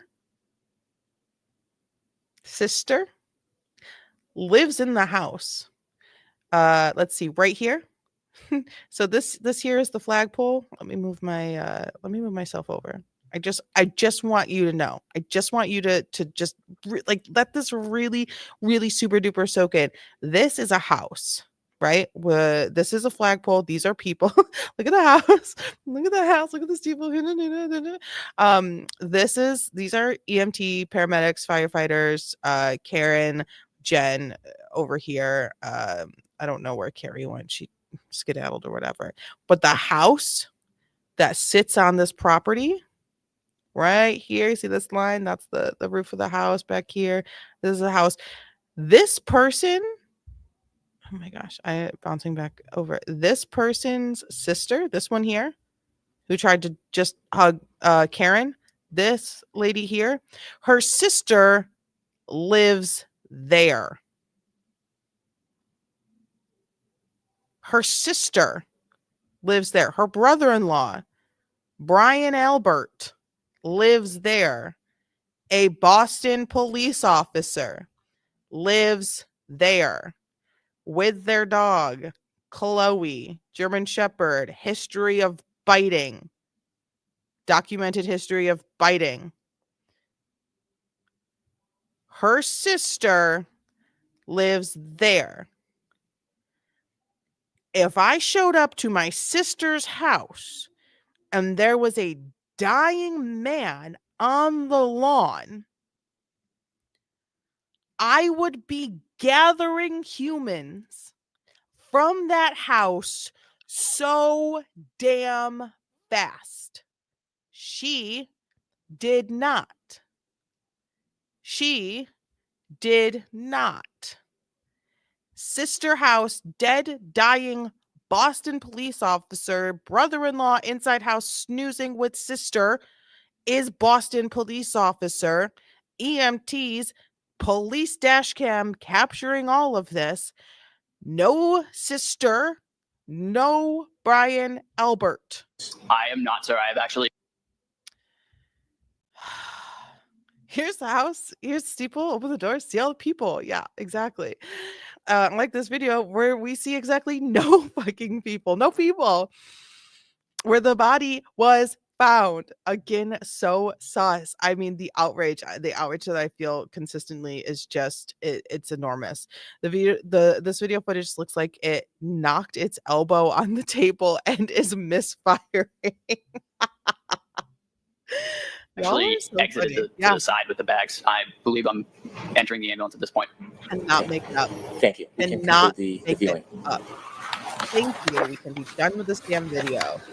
With the court's permission, I'd like to approach and show a few exhibits to Mr. Nuttall. They've been shown to the defense. Yes, Thank you. May I approach? yes. Thank you. We have a few different court staff members.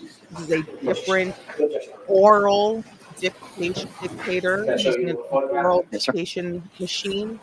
And we did Sir, do you trial. recognize what's in that photograph? Yes, sir. Those are the scratches on Mr. O'Keefe's arm. Does that appear the same as when you saw his arm that morning, or is there any differences? And if there's any differences, can you share them with us? That appears how they were to me at the time of the incident. Okay. May I approach the arm? Yes. I'd like to introduce this as an exhibit, please. Okay. I didn't like half of this box of shredded wheat. Like, I don't, I have a problem. I'm going to hand you a, Hold on. I'm sorry, Thank you. hard error. May we Yeah, publish kind this of record? a whisper device. Yeah, she's dictating court. This is a different way of Is that the photograph you just identified on the screen? Yes, sir. stenography. Show us It's your really second photograph. I'd like to ask you some questions about it. Can we take that one down, Mr. Brennan? Yes, of course. Okay, so after hearing testimony and whatnot, after hearing the opening statements, both sides, if you are new to the case, this is mainly targeted at Vicky, or anyone who else is listening who is sort of new to the case and didn't see trial one. You hear options of oversized Lexus SUV. You hear the option of dog bite, and you see these wounds. I'm not as a medical professional. I don't care if you're medical professionals or not. What are you leaning towards more from on that arm? And where I'm just going to keep going. Please, Ms. Gilman. But Thank what you. are you? What's your feel? Does What that photograph is it recognize giving that area? you? Yes, sir. Is that I'm the just same, or living substantially the life. same area where you helped try to treat John O'Keefe? Yes, sir. Does that look to be a fair and accurate representation of the area? It does. With the court's permission, I would introduce this as an exhibit, please. Okay, and there's no objection to any of these three? No. Okay, yes. Thank you. Thank you. With the court's permission, could I publish exhibit 2? Yes.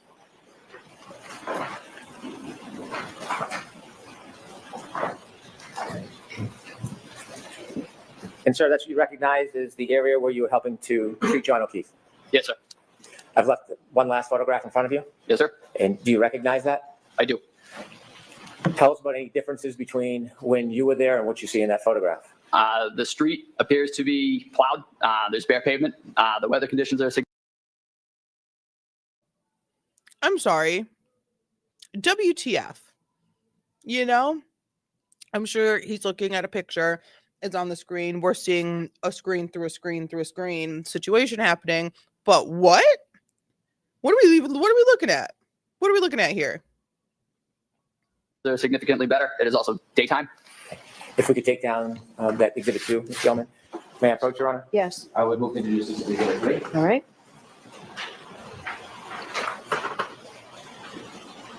Exhibit 3 is unmarked. For the court commission, like to publish Exhibit 3. Sure.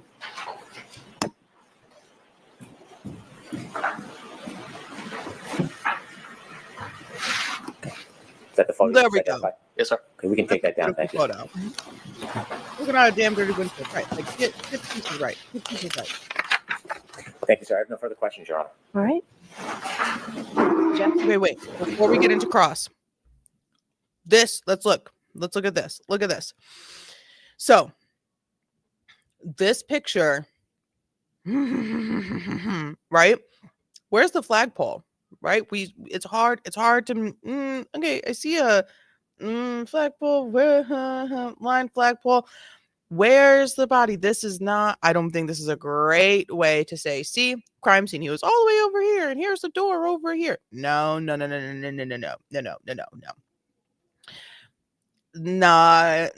good perspective. Not good perspective. Staring at the blank page before me, open up the dirty windshield or whatever Natasha Bedingfield said. It'd say a lot of things. We're getting into cross-examination. Thank you, sir. I have no further questions, Your Honor. All right. Jeff?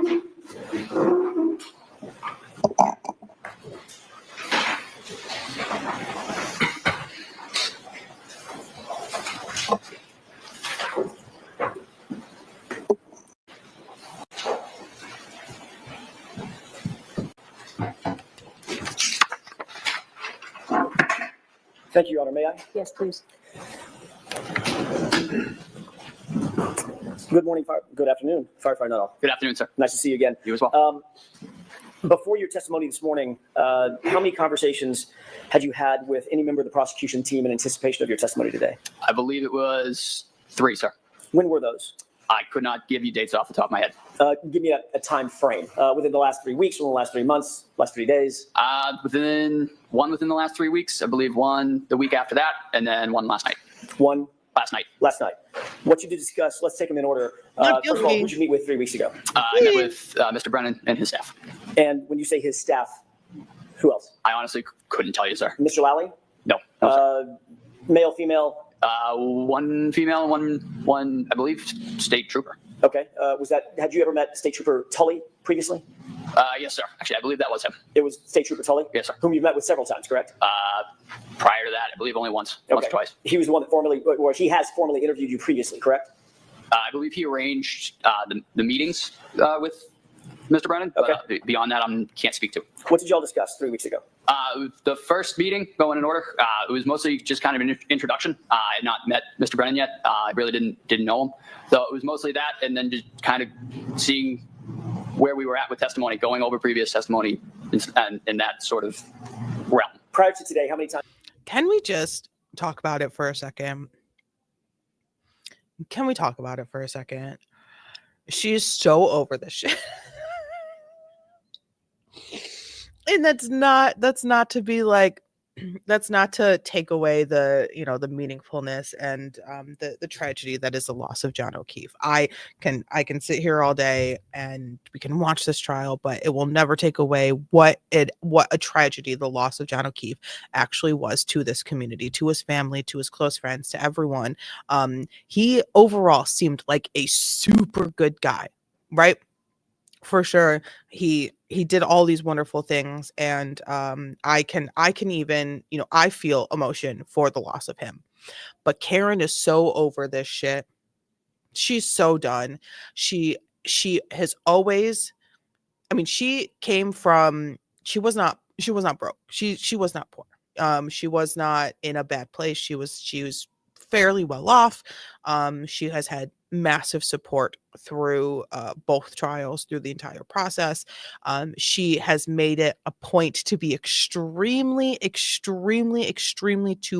the most capability of being involved within her defense. So Yannetti, Miss Little, Ellen Jackson, Alessi, and Karen Reed are the defense team. They are a team. And they have, from what I can tell, appreciated and respected her involvement in her defense. And she is showing up to court dressed as if she too is a defense attorney.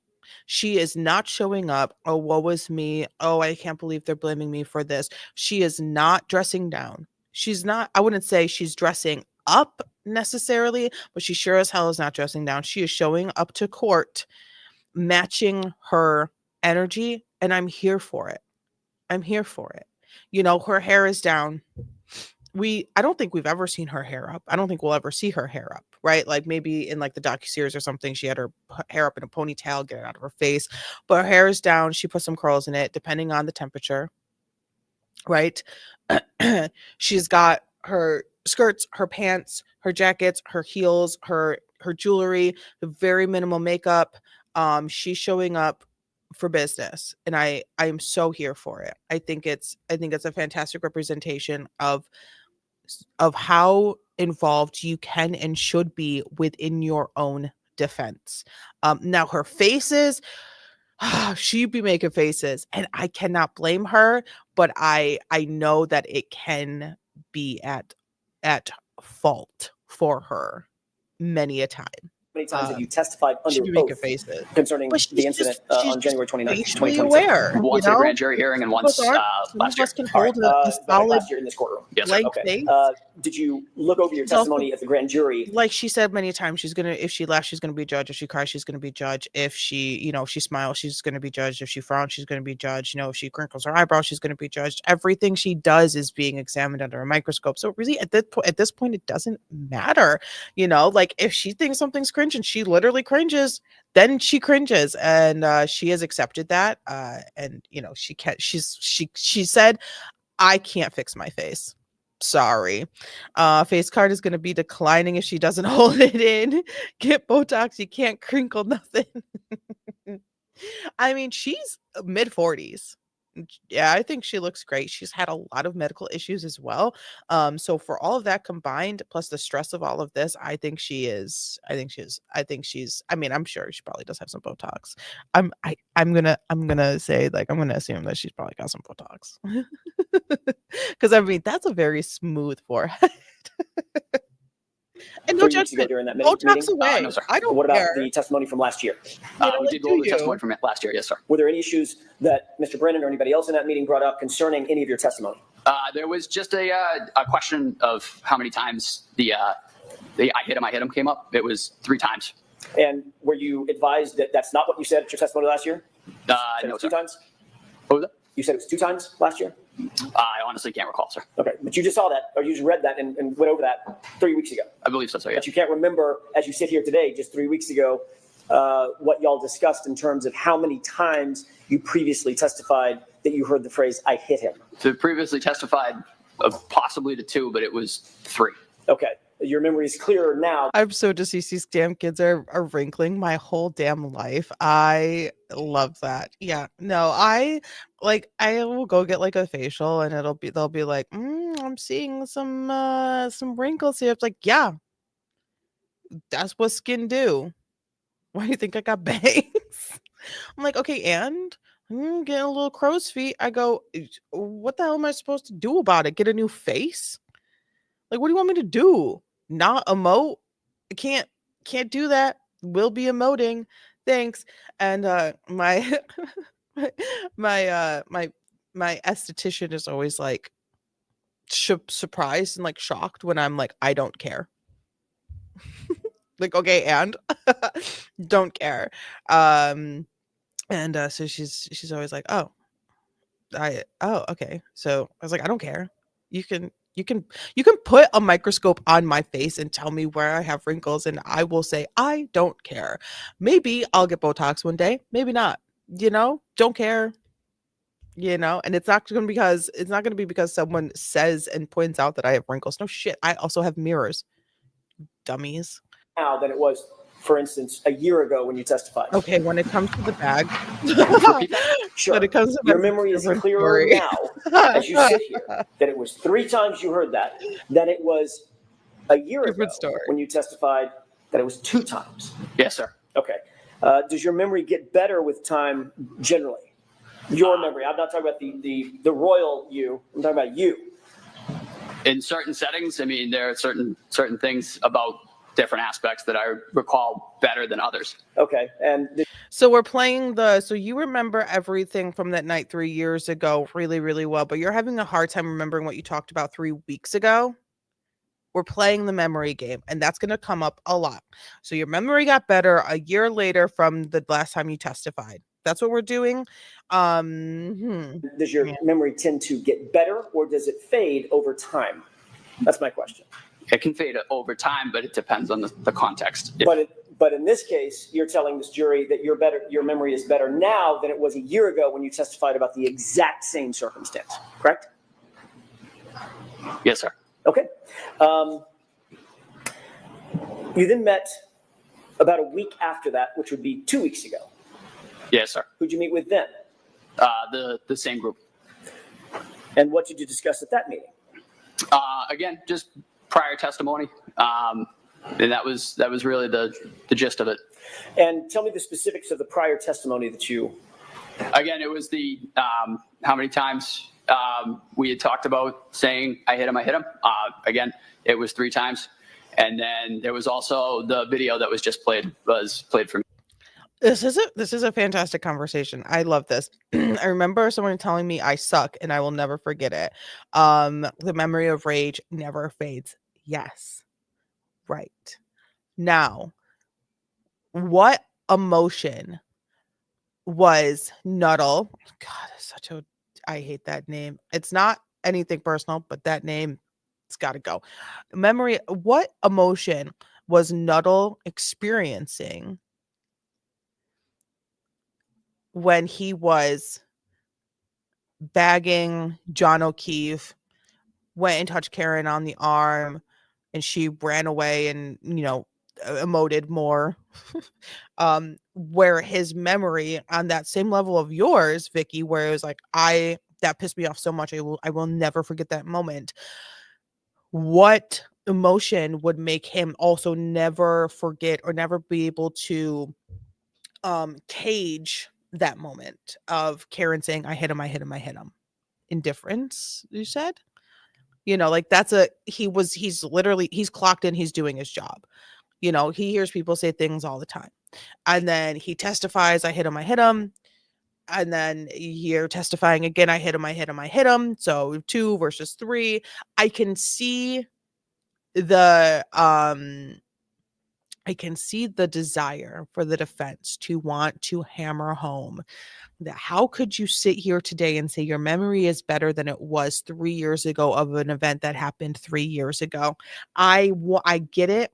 I get the semantics. I get it, but I don't want them to overdo it and get the jury annoyed at them. I want them to be so careful about this jury. For me. And there are 2 moments where I'm full of rage. I will never forget. 3 weeks ago, and you indicated to Mr. Brennan that it was actually 3 times, not 2 times that you heard the I hit him. Why did you need to discuss it again a week later to verify the 3 times versus 2 times? Not sure, sir. That was just the way that the conversation went. And I just, again, repeated what I said and what I remember from that morning. Well, tell me about that conversation. Did Mr. Brennan say anything like, well, are you really sure that she said it 3 times? It was that morning what was said to you. And I said, I hit him. That was how it went that morning, and that was how I remember it. Okay. And did Mr. Brennan say, well, that's not consistent with how you've testified previously concerning the number of times you heard the I hit him phrase? Yes, sir. He did say that. He wanted to, he acknowledged that I had said it twice. However, again, as I mentioned, it was said 3 times to me. So now you do remember last year that you only said that it was repeated twice. One more time, sir. So now you do recall that last year when you testified, it was inconsistent with how you're testifying today. Let me put it that way, correct? I believe I said I hit him twice on the stand last year. Right. And if you're saying I hit him 3 times instead of twice, that firefighter Nuttall is inconsistent with your testimony today, correct? You Yes, agree sir. with that? But that is how it went that morning, though, sir. Okay, that's not my question. Let me see if I can do it again. So I'm asking. Did you want him to stop asking this question there? Did you want him to stop asking and move on? Because you get it. The jury gets it. Just because Nuttall is saying, he isn't saying, yes, that is inconsistent, and then stopping his question and like stopping his response, I think the jury gets it. This is one of those times where I'm like, I don't know if you should keep going. The jury gets it. Asking you, This is if number you one. testified last year Yes, sir. that you heard the phrase twice, Mhm. and now a year goes by and you're testifying in front of this jury this year that you heard it 3 times, those 2 statements are inconsistent with one another, correct? Yes, sir. Okay. Did you talk at the meeting 2 weeks ago about any other inconsistencies with your testimony? Not to my knowledge, sir. Well, you were there. You No. say not to my knowledge, meaning, No, sir. We did not. okay. So it was just about the number of times that you heard the phrase, I hit him, correct? Yes, sir. All right. You cleared that up in the 2 meetings, 3 weeks ago and 2 weeks ago. What did you talk about last night? Mostly just making sure that everything was as it had been. I mean, and by that, I mean, it was 3 times and that we were continuously making sure that everything was the way that it had happened that morning. Everything That was a the weird way that answer. Mr. Brennan wanted it to be. No, sir. The way that it was I remember it and I recall it happening. Okay, so he asked you 3 weeks ago about how many times you heard that phrase. Yes, sir. You changed your testimony at that time and said it was 3 times instead of 2 times. We agree on that, correct? Yes, sir. Then he called you a week later, or met with you a week later, and again reiterated, making sure you stick with that testimony that it's 3 times, not 2 times, correct? Yes, sir. And then last night he called you just to make sure one more time you're going to stick with that testimony that it was 3 times, not 2 times, correct? Yes, sir. Hold on just a second. May I have just a moment, Your Honor? Yes. It's a hard tell, but like I get it. And when you talked last night, did you assure Mr. Brennan, nope. When we come in tomorrow, I'm certainly going to say it was 3 times, not 2 times. No, sir. I told him I would tell my recollection of that morning. Okay. And did you tell him that what my recollection is, I'm going to tell the jurors it was 3 times that I heard it? That was what I heard. Okay. Did you tell him that's what you were going to say today? No, sir. You didn't? I told him I was going to tell him what I remembered from that morning. Which was what? I hit him. Which is how many times? 3 times, sir. And that's inconsistent with what? I believe a year ago. Okay. We're good. Now, you also talked about, I want to get back to the other thing that you talked about. You said that at some point, either in the meeting 3 weeks ago, the meeting 2 weeks ago, or the meeting last night, you were shown a video. Yes, sir. Which one of those meetings were you shown a video? I believe the second one. Okay. Were you shown the entire video? No, sir. Just the clip that we saw? Yes, sir. Okay. What did y'all talk about in relation to that video? Oops. Not sleep Mostly timer. nailing down who was who in that video. Okay. Being the other personnel on scene, where I was, and that was about it. He showed you the clip that you showed. He showed you the clip that you just seen on direct examination, correct? Yes, sir. Did you tell him where you were? Yes, sir. Did Mr. Brennan ask you to define exactly where it was that you supposedly heard this phrase, I hit him? No, I was able to give that to him, sir. Okay. And what you told him was that moment when you see my client walk over sort of to the left of the screen, correct? Yes, sir. And you defined, that's the point at which she said, I hit him, I hit him, I hit him. Yes, sir. And that's in response to your question. I want to make sure I'm clear about this. You asked, do you know him? Yes, sir. And she repeated the phrase 3 times, I hit him, I hit him, I hit him. Correct. Okay. We'll talk more about that in just a second. He's like, great, good. I would love to Did talk. Mr. I would Brennan love to ask say anything more. else about that specific video? No, like I said, he kind of asked me to point out different individuals on the scene, and that was really the extent of it. You saw that same video last year when you testified, correct? No, sir. You didn't see it last year? Not to my knowledge, no. In preparation for your testimony last year? I did not. Did you see it before your grand jury testimony? No, sir. Okay, so this is the first time that you've seen it. Yes, sir.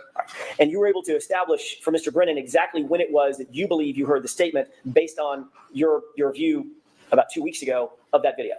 No, that was the way that I remember it. Right, not a trick question. My question is much more simple.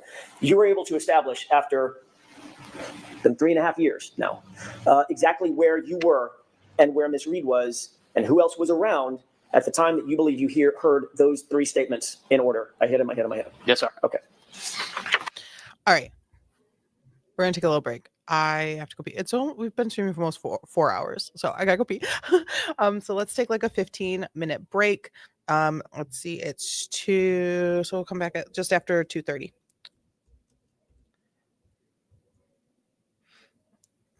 So we'll be back at 2:30, just after maybe like 2:31. Give me like an extra minute.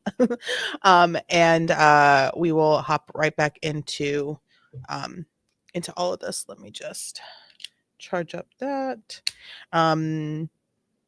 Cool. Are we having fun so far? And by having fun, I mean, are we okay, we'll be back.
Alrighty, we're back.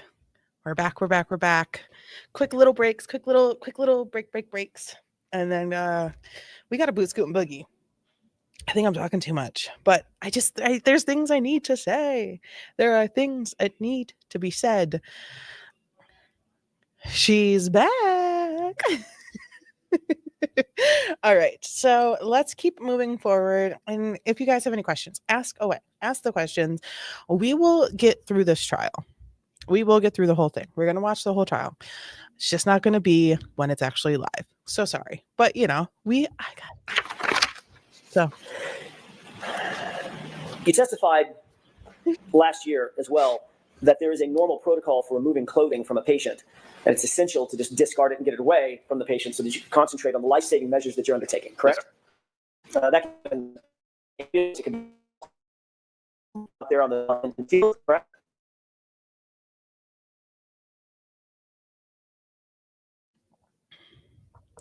Okay. Had a little free. Everything's okay. It's okay. That was not necessary, internet. All right, so we'll just give it a wee moment to not freak out. I don't know why that happened. All right, looks like we're back. Oh my gosh. Physiology. Yes, sir. There's not really a lot of care taken to preserve the clothing from an evidentiary standpoint in your view, correct? And we're trained just to take example of a shooting. Try not to cut through the entrance wound of the clothing. Fair enough. I mean, when you're literally trying to save someone's life, your job is to get the clothing off and get it out of the way. Yes, sir. You're not sticking it in an evidence bag and sealing the evidence bag, things of that nature. No, sir. So it might end up on the ground. Yes. Right? Might end up with some debris on it. Yep. Might end up on the floor of the ambulance. Yes, sir. Could end up on the floor of the hospital or on the floor of the hospital. Is that right? Yes, sir. Okay. And if it's tossed in the floor of the ambulance, the clothing may well pick up debris from the ambulance. Oh, yeah. Yes, sir. Or the debris from the floor of the hospital or wherever. Mm-hmm. Is that yes? Yes, sir. Okay. You testified previously at the grand jury in April of 2022, correct? Yes, sir. I believe so, sir. Okay. So this happened in January of 2022, that same year, in the springtime. You testified at grand jury, April 20th, I think it was. Yes, sir. Does that sound right? Yes. Okay, I want to take you back to that testimony for a second. You testified at that hearing that Mr. O'Keefe was, quote, dressed appropriately for the weather. You remember that? Yes, sir. All right. It was obviously well below freezing at that time. Yes. That night that you responded? It was. We've just seen the video. It looks cold as hell, right? It was chilly. All right. This is a great moment of It impeachment. was snowing. Is that right? Yes, sir. And you testified that John O'Keefe, quote, had a heavy coat on and possibly 2 other layers of clothing. Yes, sir. In April 2024, you reiterated your very specific memory of and you even called it a puffy heavy coat that he was wearing, which was then removed so that you could assess his injuries, correct? Yes, sir. All right. Not to get too colloquial, but a puffy coat is like it's got down and stuff in it, right? Correct. Looks kind of like Stay Puft Marshmallow Man, right? Yes, sir. Okay. Pretty distinctive article of clothing. Yep. And you testified last year that Mr. O'Keefe was wearing that clothing, which you had to remove or somebody had to remove in order for him to be properly assessed. I did testify that way. Yes, sir. Okay. And you mentioned that your memory of that big, heavy winter coat was as clear as your memory of other specifics in this case, correct? Yes, sir. I asked you that exact question, didn't I? You did. And I said, your memory of him having that big puffy coat on, which stood out in your mind, was just as clear as the other specifics that you testified to about the case. Yes, sir. About that night. And turns out you were completely wrong about his clothing, correct? Correct. Matter of fact, he wasn't wearing a coat at all. No, sir. He wasn't wearing a winter coat, correct? Nope. He wasn't wearing a heavy winter coat, correct? Correct. He wasn't wearing a puffy, heavy winter coat. He was not. Yet you testified that he was wearing all of that, and that was clear in your mind at the time. Yes, sir. Did Mr. Brennan bring that up during the meeting 3 weeks ago? Yeah. He asked about what I had meant when I said appropriately dressed. So you did talk about something other than just I hit him, correct? Yes, sir. When I asked what y'all talked about, why didn't you tell us that? To be perfectly honest, sir, I did not remember until right now. So your memory is fading even after 3 weeks. Yes, sir. Got it. The fact is, well, let me ask you a different question. Did Mr. Brennan tell you what Mr. O'Keefe was actually wearing? No, sir. Actually, I believe you did. Last year, didn't I? Yes, you did. It's a short sleeve t-shirt and a little thin wool hoodie, right? Yes, sir. Wasn't wearing a hat. No coat No, at sir. all. Wasn't wearing, as a matter of fact, didn't even have a shoe on, correct? Not to my knowledge. And obviously, goes without saying, but I'm going to ask it anyway. That's not being appropriately dressed for the winter. No, sir. Maybe for the winter, but maybe not for the You weather. indicated that you did The current notice blizzard. certain injuries on Mr. O'Keefe's person. Sir. Once you got him back in the ambulance, obviously it's lighter, meaning Cold weather babes we're used to like, okay, well, maybe we don't need to bumble all the way up, you know, and I do say bumble. I know it's bundle. Maybe we don't need to bumble all the way up if we're going from the house to a car to work. You know, maybe we don't need the hat and the scarf and the gloves and the mittens and the snow boots. You know, you just run to your car, run into work, run it back home. Maybe you carry like a cardigan or something. I always have like a sweater or a cardigan or something like that. You don't necessarily always need to be dressed for the weather. But when someone takes the stand and says he was in a heavy, puffy coat, sorry, stupid things, a heavy, puffy coat, and he was indeed, in fact, not in one, that is all that's going to be a memory that's going to stand out to the jury. He was not wearing a large, heavy, puffy brighter coat in any way, lights. shape, or form. You have more equipment in the back of the ambulance. You can better assess somebody's well-being, correct? Yes, sir. And you indicated you had a, quote, much better picture of what we were dealing with, correct? Yes. You noticed once in the back of the ambulance that he had trauma to the right side of his head. Correct. And as a matter of fact, when you were pointing at it, I'm doing that on purpose because you pointed to the right side of your sort of forehead above your right eyebrow, correct? Yes, sir. Okay.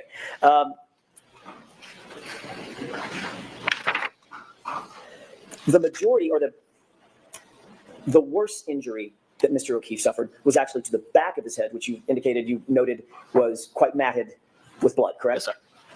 I want to talk about the injury to the right side of his head as distinct from the back of the head injury for just a second. Before we ask that question, I also have a question about the injury to the back of the head. If you as paramedics see an injury to the back of the head, what do you do for that while you are trying to save someone's life? Do you put gauze on it? Do you rinse it off? I know it was very cold, so probably rinsing it off in the cold weather, like in the snow, like on the ground, is probably a bad idea. But like, what he referred to it in direct examination that it was he had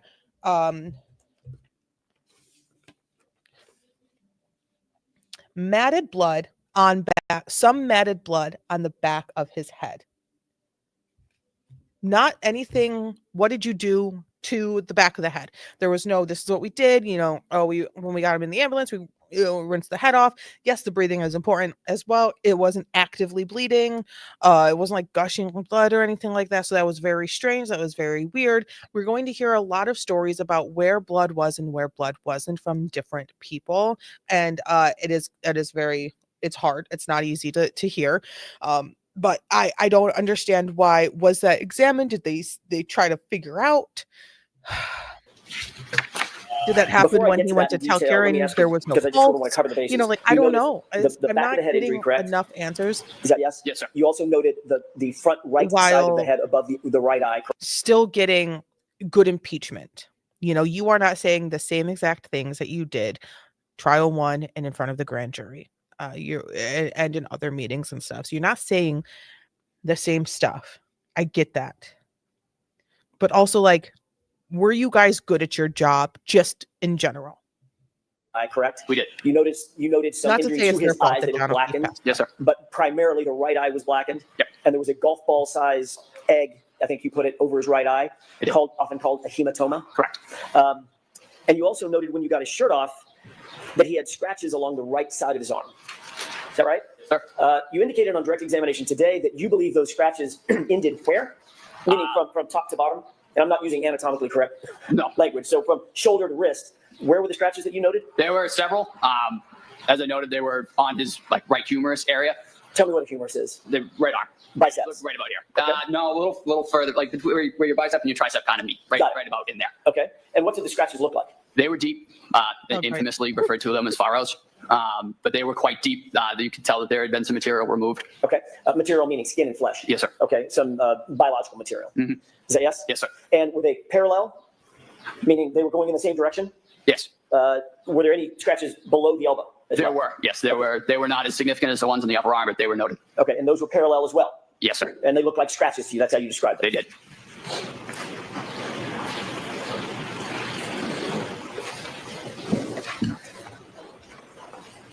Last year, when you described those scratches, you curled your fingers up, exposing sort of the nails, and drew it across your biceps. Is that what you were using to describe what the sort of scratches look like? I just kind of used that as a landmark, to be honest with you, Okay. sir. It was just kind of how I quantified it in my mind. Okay. But what you did was you did this motion. Yes, sir. As you said, there were furrows. And remember, there was an embarrassing moment for me. Both of us, sir. I couldn't understand the word furrow because of the accent. We needed that break. We needed a little giggle. We needed to rehumanize each other. I really like that. I really like that Alan Jackson said, I had an embarrassing moment. And I don't know if the internet will ever let me live it down, because what the hell are you talking about? Are you saying furrows? Are you saying follows? What are you saying? I cannot understand your accent. I am from LA.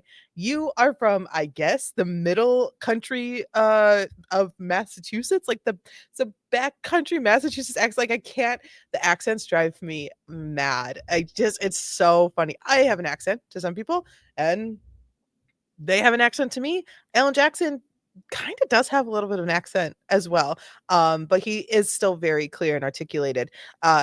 There was a furrows moment in the first trial where no one knew what the hell anyone was saying, and it was embarrassing. And I'm really glad that Alan Jackson was like, yeah, it might be about that, so sorry, but we got through it. We worked through it. And this is a genuine smile of like, dude, that was fucking awful. That was terrible. Right? Yes, sir. All right. He's like, my wife will never let me live Let's that talk a little bit about down. the hematoma above the right eye for a second. I don't know if he's married. That's basically damage to subdural blood vessels that causes acute swelling, right? Correct. And a very common cause of a hematoma over one's eye could be being hit or punched in the face. We talked about that. There could be several causes for hematoma, such as that. Obviously. I mean, it could be a golf club, a baseball bat, or it could be a fist. It could be. Okay. We talked about that last year. I asked you if the injuries that you saw on Mr. O'Keefe's face, including the laceration over his right eye, was consistent or inconsistent with a physical altercation, and you said it was consistent with a physical altercation as well. Excuse me? Objection referring to past testimony before a question is asked. So sustained. Sure. Do you remember a laceration, in addition to the hematoma, about a 0.8 centimeter laceration over his right eye? I do. Tell me I'm using a word that maybe not everybody understands. I didn't understand it when we first started this thing. What's a laceration? What's the difference between that and a cut? A laceration is they're basically the same thing. Laceration is just a deep cut. Okay. So it's a parting of the skin. Correct. In other words, where the skin separates. Yes. And that can be from blunt force trauma, meaning something hits it rather than cuts it. You can get Sustained. What are some of the causes of lacerations? You can get a laceration, as you noted, blunt force, but you can also get a laceration from a slashing movement, from a stabbing. I mean, that is still a laceration. What about hematoma? That is primarily caused by blunt force trauma. Right. And the hematoma and the laceration were right next to each other, correct? Yes, sir. Okay. And you indicated last year, or let me ask you this way. Is that consistent or inconsistent with a physical altercation? Objection. Can you answer that? I could not say, Your Honor. Okay, next It's question. not Well, his last year, specialty. He's you on indicate it. you can't answer that. Last year, you did answer, didn't you? Objection. So I need to see Counselor Zibar for just a minute, please. Okay, Judge Canoni is probably having a little bit of a Okay, I was gonna skedaddle forwards, but he literally did a collar tug, like a cartoon collar. Okay, it looked like he was scratching, but at first glance, it looked like a ooh. It looked like a collar tug, but he was itchy. He is probably someone who is not in a suit very often and a tie. Many aren't. Many aren't. Mr. Jackson, however, he loves it, and good on ya. I don't think he wears a tight collared shirt very often. Also, he sits where everything's sort of rubbing on the neck. He doesn't really sit up straight and answer. He could very easily pull the microphone to him, but be comfortable. I don't care. whatever you're comfy in. They gotta stop bringing up the last trial because it's kind of Judge Kennedy is having a hard time with gotta stop telling the jury that this is the second trial. It's going to come up. It will come up, but you want to avoid it as much as possible. Karen Reed, all the attorneys are at sidebar. Karen Reed is pretty chill. She will go up and listen to some sidebars, but some she won't. This is of course John O'Keefe's mother, which I hate that they do that. That is John O'Keefe's brother. This is Sounds good. the lunch break. There's lunch here for you. I assume, Tony, is it there? Okay. There's lunch here for you. We'll see you in about a half an hour. Okay, All right, please, so jurors, we can open. the jury is going on their lunch break, and then we're going to scoot ahead, and we were going to jump back in to the cross-examination of paramedic Nuttall. I know. I Yes, wonder what please. they ate Firefighter too. Nuttall, over the I lunch know hour, that did they like the court brings them lunch. And if they are deliberating, they'll bring them dinner as well. Like if they're staying late to deliberate, they'll bring them dinner as well, which I think is fantastic because you are making nothing as a juror. I mean, you're making a little something. You get paid to be a juror, but it is nowhere near. I mean, I'm nowhere near what you would be normally paid for a day's work. There are exceptions to payment for folks as well. I know that there's like some courts, like if you are salaried employee or like if you work for the state and all, there's like weird payment exceptions. But for the normal person, you are making a very small amount of money. So that's why a jury question is, are you going to be financially put out in any way, shape, or form by not having 8 a.m. to 6 p.m. available Monday through Friday for the next 6, 7, 8, 9, 10 weeks? Because if so, we cannot have you on this jury because we're not going to have someone go homeless or not be able to pay their light bill because they're serving on a jury. And that's one of the questions.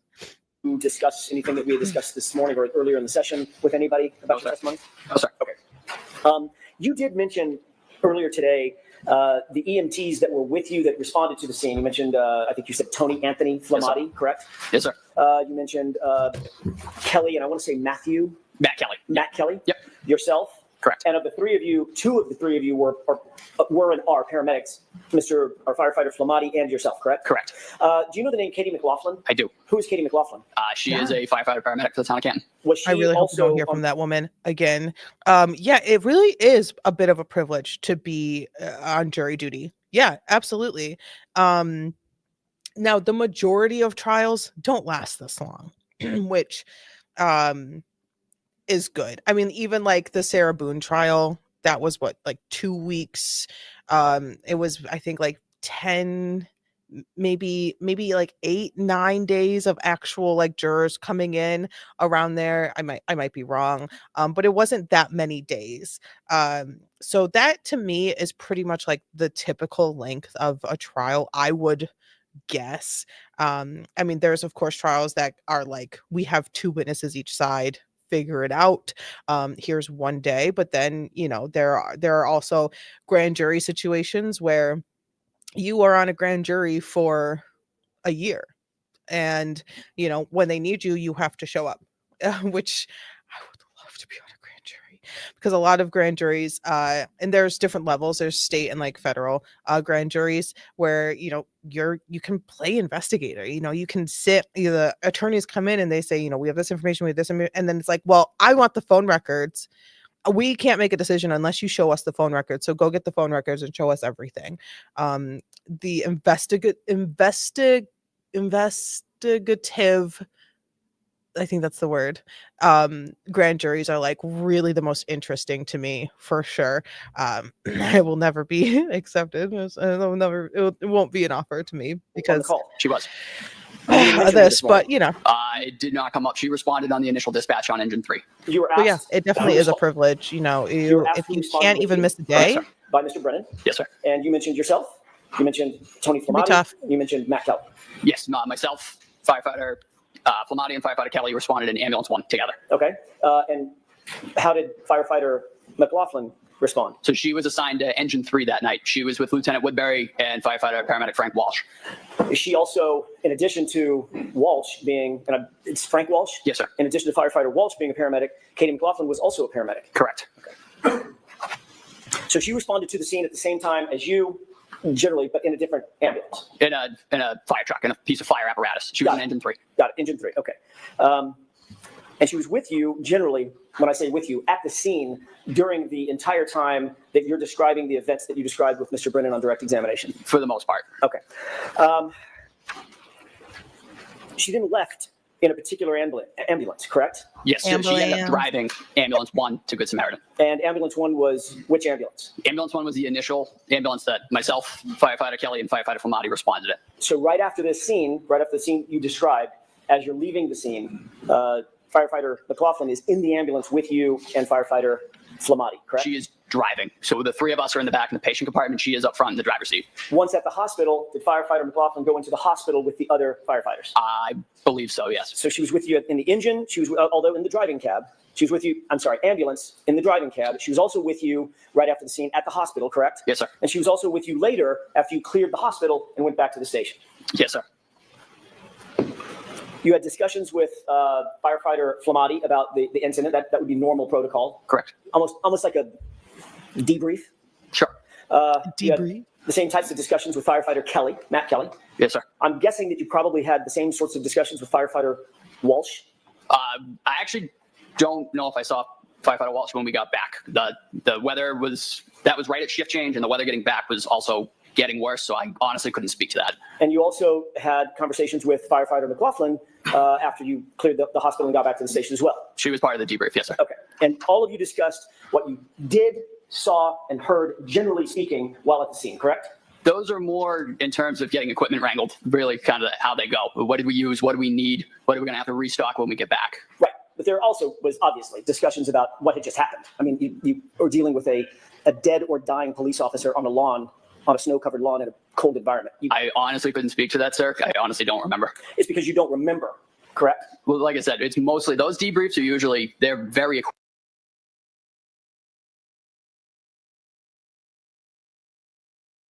equipment, make sure that the ambulance is ready for the next call, etc. I'm asking about a general debrief with the fellow firefighters, male and female, that you were with at that scene.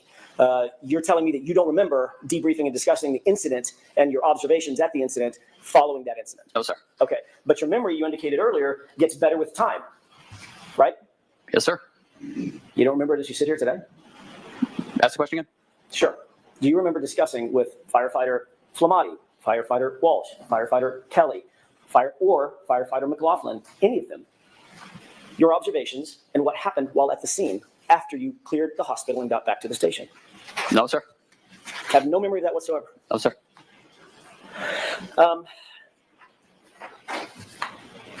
When we left off before lunch, I was asking you about a hematoma and a laceration over the right eye of Mr. O'Keefe. Do you recall that? Yes, sir. It is just a little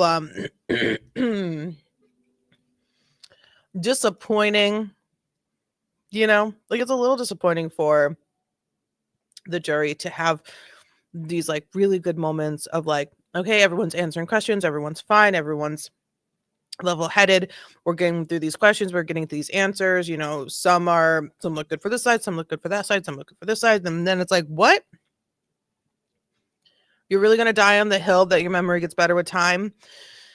I think this is a great, for Alan Jackson, for the defense, a fantastic movement, a fantastic cyclical movement of, all right, let's do this. Let's talk about this and what happened here and what happened here. But you said your memory gets better with time.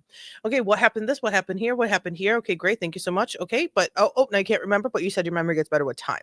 Oh, what happened here? What happened here? I think it's great. I think the jury is also taking notes. They can take notes. They can take notes. They can't take their notes home, but they can take notes. I would be taking notes. I am taking notes. I would be taking notes if I was a juror. I would be marking the times that he says he can't remember, the things he can remember, those types of things that, you know. Yes, sir. I asked you, is being Stick. punched in the face, can that lead to a small laceration like you saw and a hematoma like you saw? Objection. I'm going to allow it. You answer that question? I couldn't speak to how that injury occurred. Is it consistent? Are those injuries, just those injuries, are those consistent with being punched in the face? Those injuries could be sustained from numerous ways. And Yes, it could be from that. It could be from others as well. Okay, so that's what I'm asking. It could be. In other words, it's consistent Yes, with sir. being punched in the face, correct? Thank you.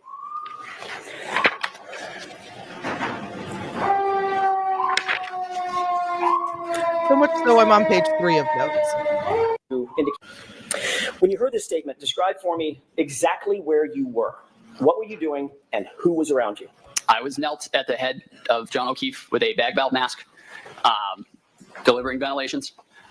Firefighter Kelly was to the right, and Firefighter Flamati was on the left side of Mr. O'Keefe, and the three of us together were working to perform CPR and ventilations. And your job, and I hate to butcher it, but Nope. you'll correct me. Yes, sir. Your job was to do the airway, correct? Yes, sir. And I'm picturing a big balloon-like apparatus that you put over the patient's mouth and Exactly. squeeze it. Yes. That's as opposed to, it's an advancement on just mouth-to-mouth resuscitation, correct? Correct. Yeah. You were the airway person doing the squeezing of the bag. Correct. What was Tony Flamati, Firefighter Flamati, doing? He was starting CPR, and which that point was taken over by Firefighter Kelly. Okay, so Firefighter Flamati, when you say starting CPR, describe what that means. What is the physical act of CPR? So you put both hands together like this, one on top of the other. You put it right on top of the sternum, and you begin doing chest compressions 2 inches deep, allowing full recoil for 100 to 120 beats per minute, compressions a minute to sustain a cardiac rhythm. You're manually making the heart beat with each compression. Which means that is a rhythmic pumping motion, correct? Yes, sir. So if you see someone doing CPR, you're probably going to see their shoulders Rhythmic pumping. moving up and down and moving rhythmically, correct? Correct. Do you remember what Firefighter Flamati was wearing? You had just come off of actually you were just coming onto a shift, so you didn't have all your foul weather gear officially, correct? I had my puppy jacket. I had my can't fire jacket. Got it. He did I'm not- sorry, Firefighter Flamati, No, on the wait. other hand, had He wanted that joke to land. He wanted that joke to land so bad. He said, I had my puffy jacket. The way he leaned, he's a cartoon character. That's so funny. Do you remember what Firefighter Flamati was wearing? You had just come off of actually you were just I love coming the puppy onto a jacket. shift, so you What didn't did have he all say? your foul weather gear I love the officially, correct? pupper. I had my puppy jacket. I had my can't fire jacket. Got it. Firefighter Flamati, on the other hand, had a bright He did yellow not jacket. land. Correct. Sort of I mean, we're not in a nightclub, but I mean the gallery and the jury can laugh when something funny happens, and you see Judge Cannoni do a giggle as well. Wow, he really wanted that. I had my puppy jacket, bro. Chill. reflective and a safety jacket. Yes, sir. And he was kneeling to Wow. your left at the time doing, have I got that Yeah, right? no, you got that Also, right. Okay, he's kneeling to your left John at the time O'Keefe, who was doing not chest wearing a compressions. jacket. That's when you indicate that Miss Reed walked over and made the statement. Correct. And Kelly was there as well? Yes, sir. Kneeling right beside all three of you as Firefighter Flamati was giving the chest compressions, correct? Yes, sir. Okay. I love the puffy jacket. You indicated that the statement was in response to a question that you asked of my client. Do you know him? Yes, sir. Is that right? Correct. And she responded to you with the phrase that you've used. I hit him. I hit him. Right. So it's absolutely clear in your mind when that statement was made. You were knelt down over Mr. O'Keefe. Firefighter Flamati was doing the CPR, and Kelly was with the both of you when you posed that question. Yes, sir. It's a very detailed memory. Yes, sir. You indicated, Mr. Brennan, that sticks out in your mind. Is that right? It does. Oh yeah, a little for sure. A little bit of the ick there, for sure. I had my puffy jacket on, like, bro, chill. yeah, very much a little bit of the ick, which is, I think, the initial reaction that the gallery and the jury had was like, ew, why would you say it like that? So let's just say Timothy Nuttall. And how let's say how Brennan says it.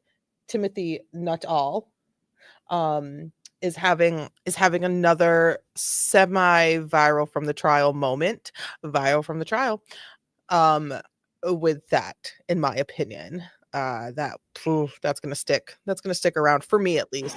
But I that's also not have the all what you power told to Trooper rewind Proctor on and February rewatch. 8th, The jury doesn't. just 10 days Take that after this incident, is it? into consideration. I don't recall what I told Trooper Proctor. I thought your memory got better with time. I don't Here it recall is that meeting. again. I recall meeting with him, but I don't recall the cyclical extent moment. of what was discussed. You literally don't Come on. in that meeting in that formal interview with the lead not detective me. on this case. That's We not my discussed internet. the case, but I don't, and in his words, I'm not sure what he put down. What Oh. you said Nope. to Nope. Trooper Doesn't Proctor matter. on February 8th, 10 What days he after wrote this, down. was you overheard Miss Reed say, "I hit him one time," to another female that she was talking to. Correct? Objection. No, I'll allow it. Did you say that? I have no memory of this, Your Honor. Okay, next question. Oh, terrible pause. My bad. So I have a question, and I don't know if it's because of confusing cross-examination, confusing direct examination, confusing can't see anything in the damn video situation, confusing witness. I don't know what it is. So when did he say that Karen said, I hit him, I hit him, I hit him?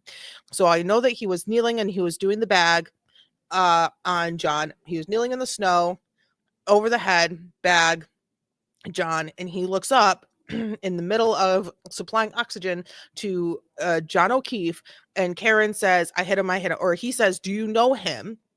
I hit him, I hit him, I hit him. Is this before or after? That's clearly after he walked over to Karen. He walked over to one person, Karen, touched her on the arm, said something. She screamed, she threw her hand over her face, and she walked away. She's hysterical. And then you then ask her again, do you know him? As she's standing next to you or near you enough where you're able to make eye contact in the dark blizzard over the wind, and you hear her say, I hit him, I hit him, I hit him. I have confusion about that, and I'm not sure exactly where the confusion is coming from. So like the timeline of the weird question, the arm tap, all of that, I get that it was probably after he walked over to her and then went back to John. But why? Why did you look up and ask her that question? Do you know him? Of course she does. Why have you not interacted with anybody else? You did not interact that we saw on the video with Carrie or Jen. I'm confused.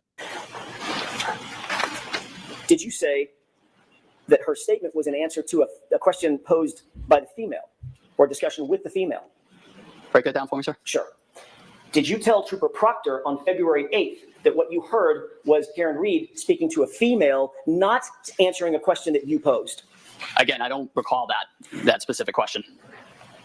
Did you tell Trooper Proctor on February 8th while you were rendering aid, and at the time you heard the statement, Miss Reed was actually praying over John? Your words, praying over John. I don't recall ever saying that.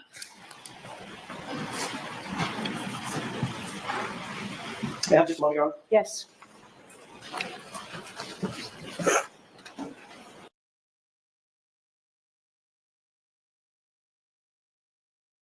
What?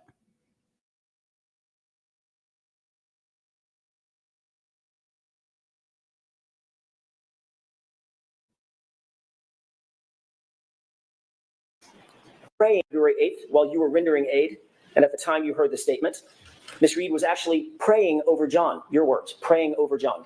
I don't recall ever saying that.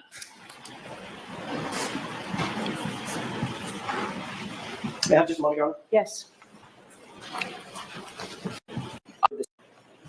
Did you tell Trooper Proctor on February 8th while you were rendering I'm aid, rewinding again and at the because time you can we heard the watch his statement, face? Watch Miss his Reed was face. actually praying over John. Your words, praying over John. I don't recall ever saying that.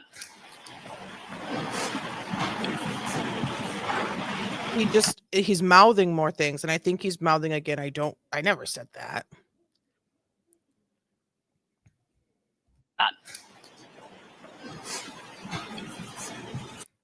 The last two words I can see are said that, but I can't like read lips, and I don't really think you could read his lips. But he's not vocalizing anything, but cameras are on you. May I May I have just a moment, Your Honor? Yes. And he keeps mouthing things. And he looks distraught. That's weird. I think he just mouthed. I don't remember saying that. The jury can see you. And I mean, good time to take a break because the jury was watching him. The cameras was watching him. Did you say that you observed And when I say break, like just a Karen Reed breather. to have blood on her face from providing mouth-to-mouth breaths to Mr. O'Keefe prior to your arrival? I remember Mouth-to-mouth Miss Reed having blood on her face, presumably from attempting CPR. Do you remember telling Trooper Proctor on February 8th that you saw her with blood on her face from CPR? I do. So you remember that portion of your conversation with Trooper Proctor, correct? Yes, sir. But the praying over John, praying over the that victim, looked you real. don't remember. In my opinion. I don't remember ever saying that. And Ever. And the statement, I hit him to another. Only because, and I think like if it was anyone else, it would feel a little forced, but I think that looked real because we saw how animated his face actually can be when he's trying to, like, a real moment. I had my puffy jacket on. You saw how animated his face gets, I think when he's trying to pay attention and he's trying to listen, he does this, we can see like the baseline for him. He furrows his brows, he's like, he's like listening, like he gets in deep. He like is leaning forward. He's like, I'm listening to you. I'm trying to understand your question. I'm listening. You can see him get defensive and it's not as animated as that was. That was very animated. And I think he might be a little pissed that someone wrote down something that furrows his brows. Yeah. What is it? What are definitions of words if the words can be two different things? How could you define a word if you furrow your brow, right? That's a thing. But is it also a cut? Time to Google. Furrow your brow, move your eyebrows so that you make lines in the skin. Yeah. Furrow injury? They're two things. A furrow injury can refer to several things depending on the context. It can be a ligature mark on the neck caused by strain. Oh, this guy doesn't know what furrow means. Ligature mark, this according to AI, Google AI, ligature mark on the neck caused by strangulation, a groove on the vocal cords, or even a groove on a nail. In agriculture, I don't care about in agriculture. Hanging in strangulation, glottic furrow, nail furrows.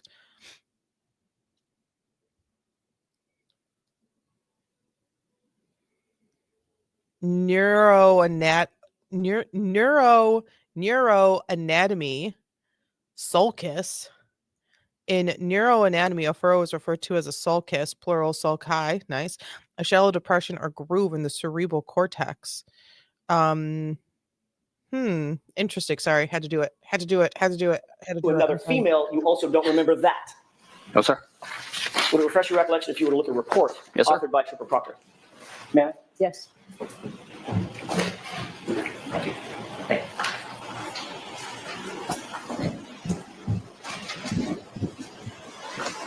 May I direct the witness's attention to the second page, Your Honor? All right, why don't you take a look at that?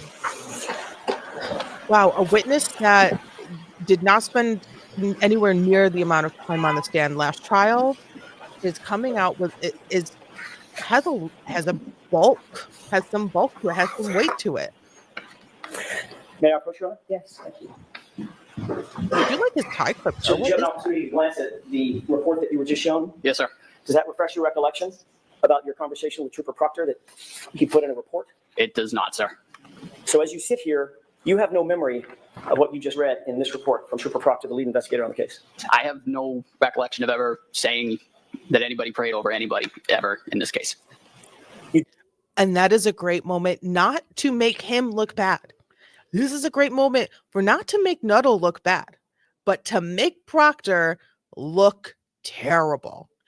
So Proctor is lying on reports is what Alan Jackson is doing right now through Nuttall.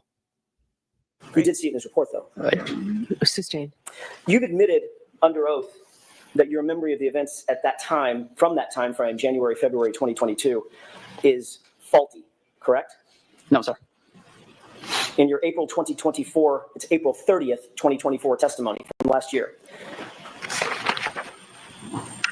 I'm one of the first witnesses. you were First asked whether or not handful your of memory was a witnesses. little faulty, and your answer was absolutely, correct? Could I have a page and number, Where is please? that, Mr. Jackson? Volume 8, page 151, lines 14 through 16. Your volume. Volume. Lines 14 through 16. I'll just allow counsel to get that up.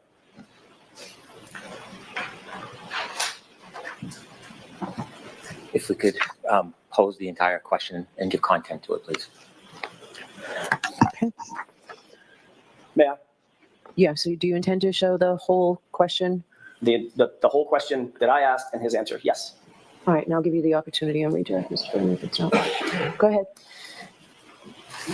Is it true that, in answer to the question, quote, so it's fair to say your memory is a little bit faulty as it pertains to that time frame? Your answer was absolutely. Correct? From last year?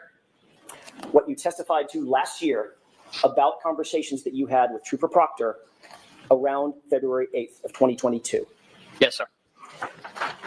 And you would agree, as you sit here, that your memory is still faulty about your conversation with him. With Correct? Trooper Proctor? Yes, sir. So you're not saying you didn't say that the statement was made to a woman, correct? Objection. Are you saying that? No, ma'am. Okay, next question. Thank you. And you're also not saying that you didn't say to Trooper Proctor that you saw Karen Reed praying over John O'Keefe. Objection. So I'd like you to ask that differently. Did you say that? I have no recollection of saying that ever. Okay. Next question. She's like, I'd like to ask that. You know what? Let me just ask a question. I'd like you to ask that different. No, screw it. Let me just ask the question. Can I just do it? I'll take it over from here. Answer. Can you answer? Can you answer that question? Okay, moving on. I don't hate Judge Cannoni. I don't hate how she is like as just a judge. I don't hate it. There are times where I'm like, wow, I can't believe you made that decision. That's absurd, and I have no legal training whatsoever. But I don't hate her. I mean, she's kind of funny. Like the way she speaks is to these attorneys is like she's so exasperated by them. She's like, I cannot wait until all of you are away from me forever and I never have to see any of you again. I mean, she will see a lot of these attorneys again. But like, get this damn trial over with. She's over it too. My point is, if you have no recollection of it, you're not denying saying it. Objection. Are you denying saying it? Yes. So you do have a recollection that you never said it. Do you understand the difference? Oh, sir, I Bro. don't believe I've ever said praying. That's really not something that I would have said. I didn't see it that day. It didn't happen. I don't remember ever saying prayed You didn't in regards see to it this case ever. You didn't see it that day, and it never happened. That was your words just now, correct? Break that down for me. You didn't see it that day, and it never happened. That's what you're saying about the praying statement, correct? Yes, sir. And in that same exact statement, you also included the phrase, I hit him, correct? No, sir. In the statement that you made to Trooper Proctor, The report that Trooper Proctor wrote? correct? Again, I don't remember ever saying the words praying over him. I do distinctly remember I hit him. Which doesn't appear in that report, does it? Objection. I'm going to sustain that, Mr. Jackson. You directed him only to page 2. Understood. Fair. I'd like to show you a short portion of the same video that you were asked to look at on direct examination. And Your Honor, I pray to the court, I can certainly mark it as a defense exhibit or for So is this identification. going to be an exhibit by agreement? It is. It Okay, is. so we now that, Madam Court Reporter, thank you.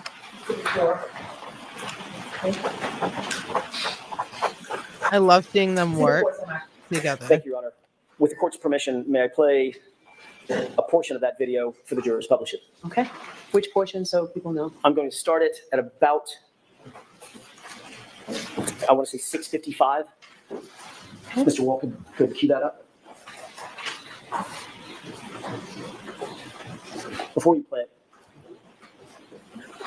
can we have Wait, it on no, that screen as well? we're Or ready. is it only playing to the screen? I don't know. And Ms. Gilman did it. It was both.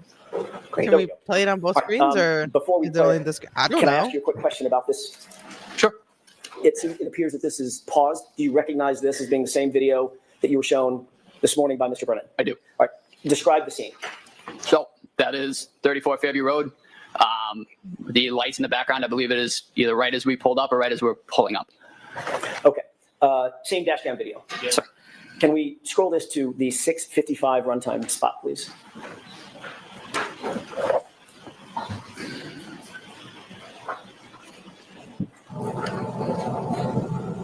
Pause it.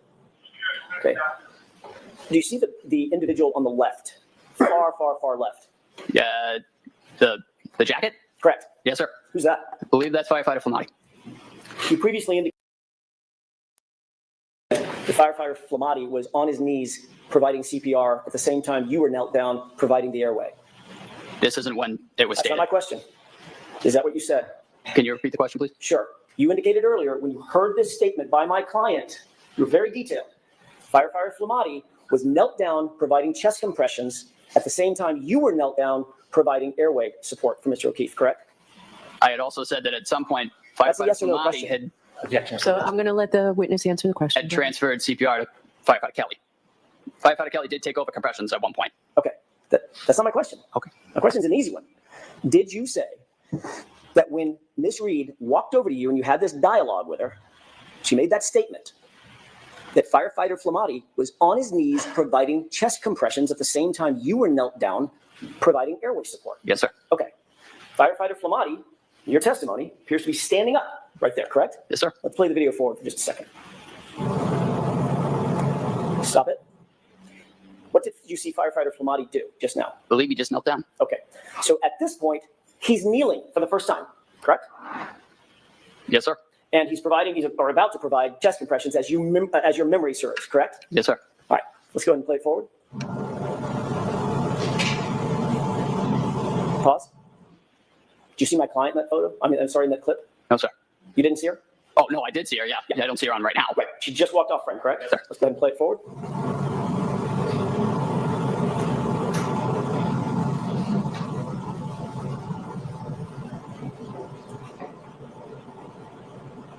Stop it.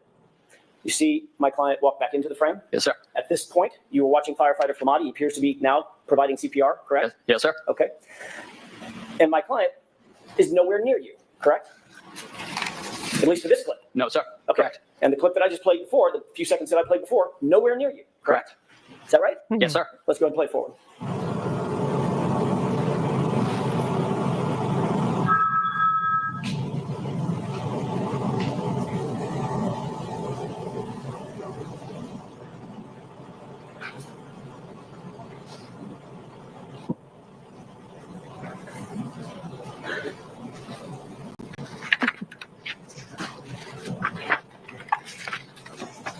Wow. I think this is really great for the defense, for the I hit him, I hit him, I hit him.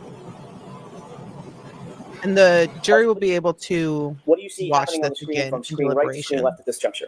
We're bringing in the stretcher. Okay, go ahead and play it. Pause it. Do you see where my client is right now? Can you back it up 2 seconds? I'm sorry, I lost With the view. court's permission, I need to ask the court's permission. Thank you.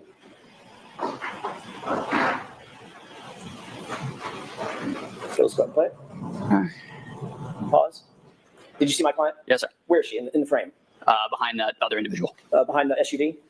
I believe she's in front of the SUV and behind the other individual. Okay. I'm at the SUV, that's the white SUV that's in Yes, sir. the far distance. Yes. That's the back of the SUV. She's behind you, Not the right? police Yeah. SUV, Not near the SUV. Okay, let's go ahead and play it. Karen is the one with the hair out.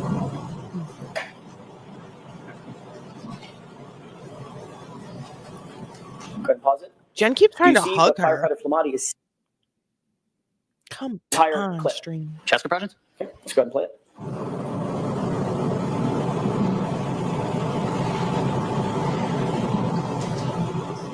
Pause. What's happening now? Where Mr. O'Keefe's on the scoop stretcher and he's being transferred to the ambulance stretcher. So that's the entire time Mr. Flamati, firefighter Flamati, was giving chest compressions. It's captured right here on this video, correct? Yes, sir. Okay. And now Mr. O'Keefe is up on the stretcher, and You are no longer knelt down, No, sir. and firefighter Flamati is no longer knelt down, No, sir. and you're now following the stretcher with, it looks like, 2 or 3 other EMTs, correct? I am not in that frame, sir. Okay, so you've walked away. Yes, sir. All right, let's go ahead and play it forward. Pause it. You see where my client is? Yes, sir. Go ahead and play it. Do you see firefighter Flamati or firefighter Kelly continuing to give chest compressions? Yes, sir. Which one is that? Do you know? Believe it's firefighter Flamati. Flamati? Believe so. Okay, so he's still doing all the chest compressions from start to finish? Yes, sir. Okay. And what's happening right now? Now we are transferring to ambulance 1. And where's my client? Right front and center. Yeah, just a moment, Your Honor. Yes. So when did she say I hit him to you, and where you only you heard?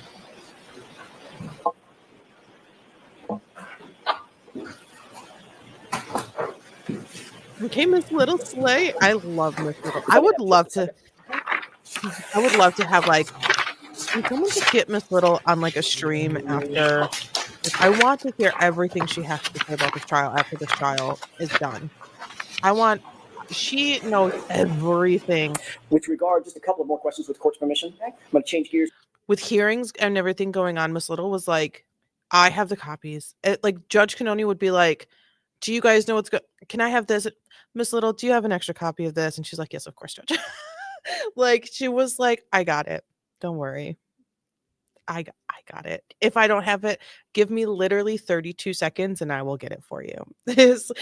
I just think she's so cool.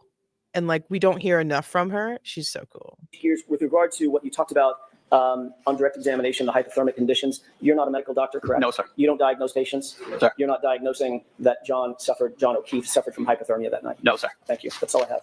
Can you follow up? Please. All right. Redirect from Hank Brennan.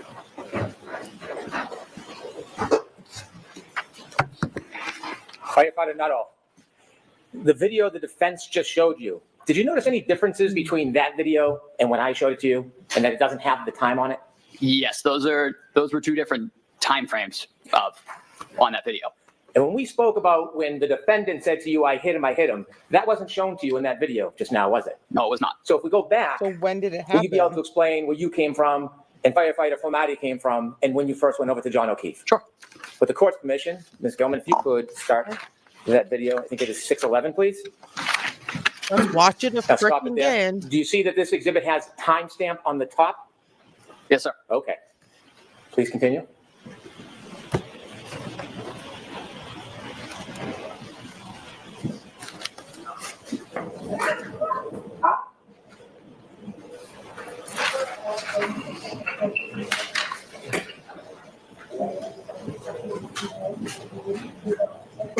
Could you stop, please? Do you see the red lights on the left? Yes, sir. Is that when you believe that you first arrived? Yes, sir. And that note says 6:11:05. Could you continue, please, Ms. Gilman?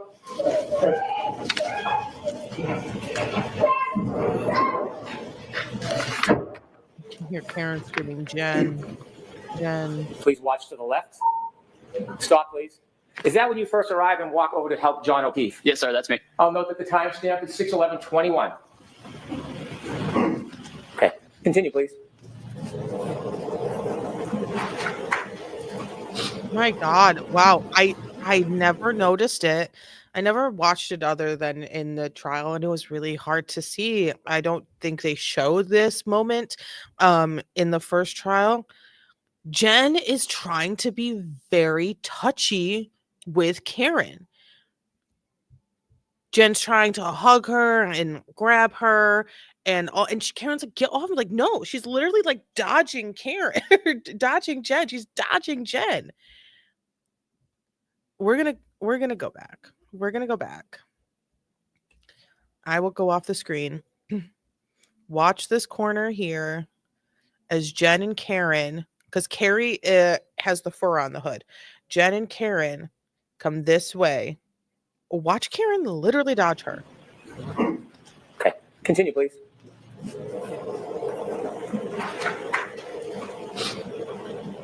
She said, get off of me.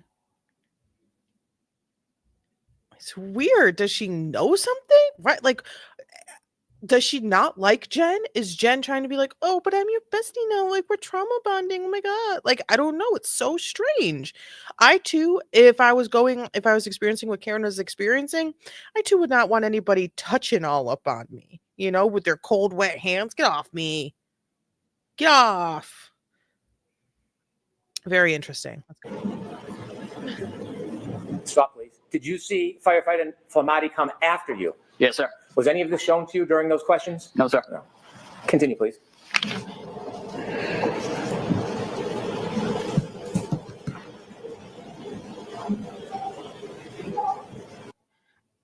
Is that when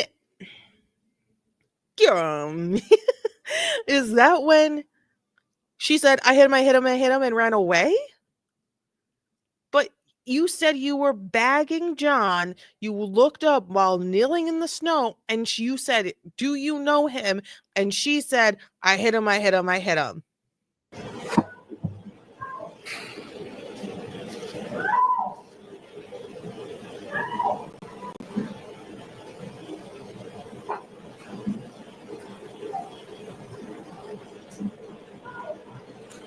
Stop, please. I hate this video. Do you see the defendant in that screen? Yes, sir. Do you see her moving from right to left towards you? Sustained is to the form. Okay. What direction do you see her running in that screen from right to left? Okay, so since this is a direct examination, they are not supposed to be asking leading questions. Leading questions are yes or no answers. They need to be open-ended questions. Like, please tell me, like, what do you see, Karen? Can you tell me about Karen's position? In the last 5 seconds. Either not. Did she go right to left? That's a yes or no. That's a yes or no. It's also deeper than that, but like, ask better questions, Brennan. She's running towards where the three of us are grouped. Okay, please continue.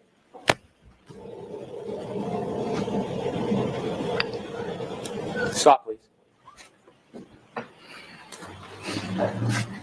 Is it at that time the defendant said to you that she hit him? Yes, sir. And you remember that? I do. You were already bagging I'm him. done with the tape. Thank you very much. I don't.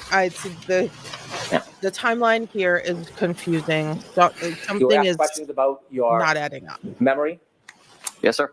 Okay. She's like, we go home. When you were asked the questions about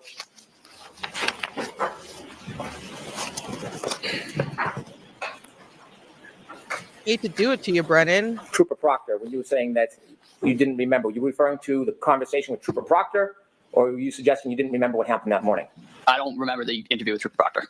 I remember it happened. I don't remember the substance of what was discussed entirely. I remember we discussed that morning, but do you know if that conversation was recorded or just a conversation between you and the trooper? I do not know if it was recorded. You asked questions. I want to ask you about questions on Mr. O'Keefe, and you mentioned that there was some type of blood clotting on the back of his head. Yes, sir.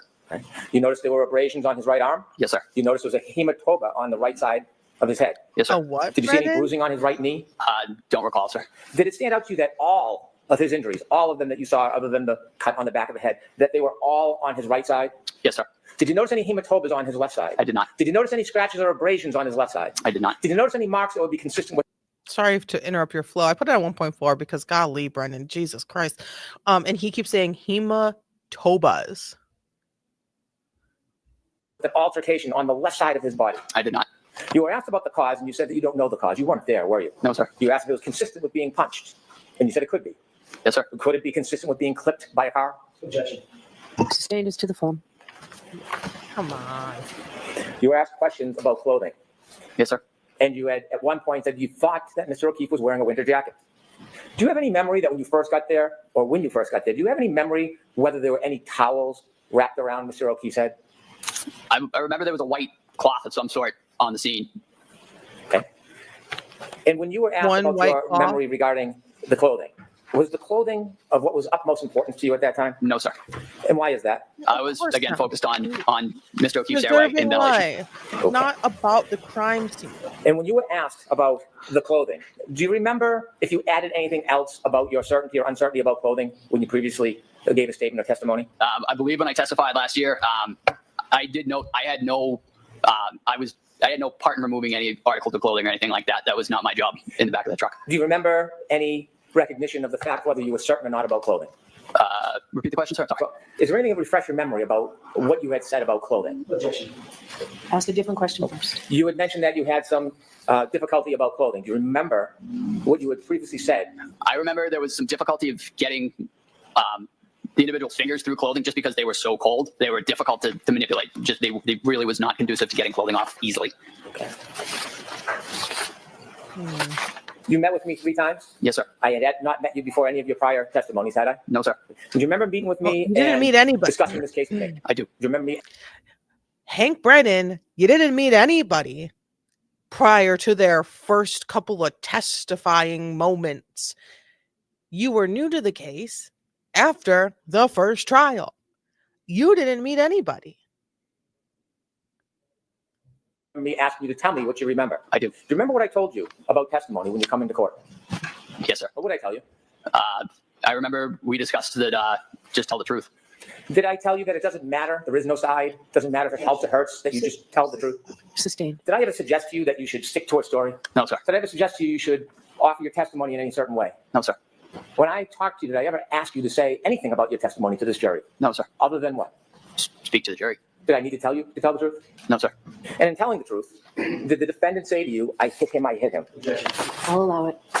Yes, sir. 3 times. And in fact, do you remember, in addition to her saying, I hit him, I hit him, I hit him, when you asked her the question, kneeling down over John O'Keefe's body, do you remember if you ever talked about other times that she said it, not to you? I do not. Okay. The answer is I do not. Next question. Okay.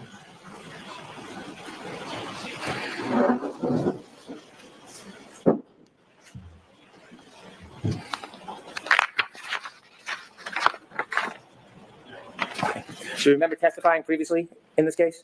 Yes, sir.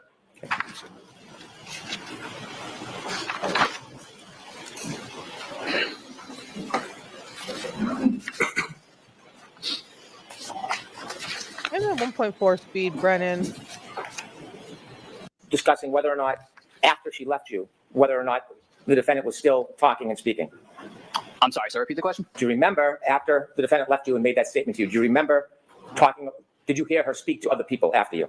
I do. I heard her having conversations in the background, but that was not my focus at that time. Okay. And during those conversations in the background, Giving did you hear her talk right? about that It's same giving issue Lally. again? Again. Lally I believe she said 2.0. it several times, but the 3 times she said it to me were what stuck out to me. Okay. And when she said it to other people, it wasn't directly to you? No, sir. So watch the form of the question, Mr. And when she said it to, Stating the objections. when she said it to other people, do you know who she said it to? I do not. I'll allow it. So the answer is I do not. I'm sorry. Do you remember when she said it other times who she said it to? I want to see counsel at sidebar for this. Yeah. Like, hey, so I'm going to need you to ask better questions. Yes, please and thank you. What the hell's going on here? I hate that they just zoom in on. That's Karen Reed's father. And we're back. Sir, after the defendant came over to you and spoke and then left, do you remember hearing her make further statements? Yes, sir. And do you remember her making further statements similar I do. to the statement to you? Yes, sir. Could you share with the jury what you remember her saying, not to you, but after she left you? I remember hearing I hit him several other times. Again, not directed to me, just kind of off in the background. I'd like to reiterate, we were really focused on the patient at that point. We were trying to provide care. Thank you, sir.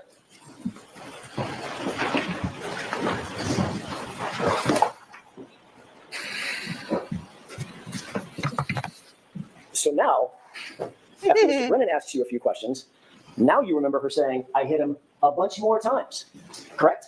I remember hearing it in the background several other times. Really? Yes, sir. Never mentioned that on direct examination, did you? I don't remember being asked about it, sir. I remember saying what was asked to me. You were asked to. He didn't mention that on direct examination. I wasn't asked that on direct examination. The defendant, Ms. Reed, say anything about I hit him. And your answer was, she said to me, in answer to my question, I hit him, I hit him, I hit him 3 times, and that's it. To me. You didn't clarify that, oh my gosh, she's running around like a chick with her head cut off, screaming, I hit him to everybody else under the sun. Little homie on It was, again, God.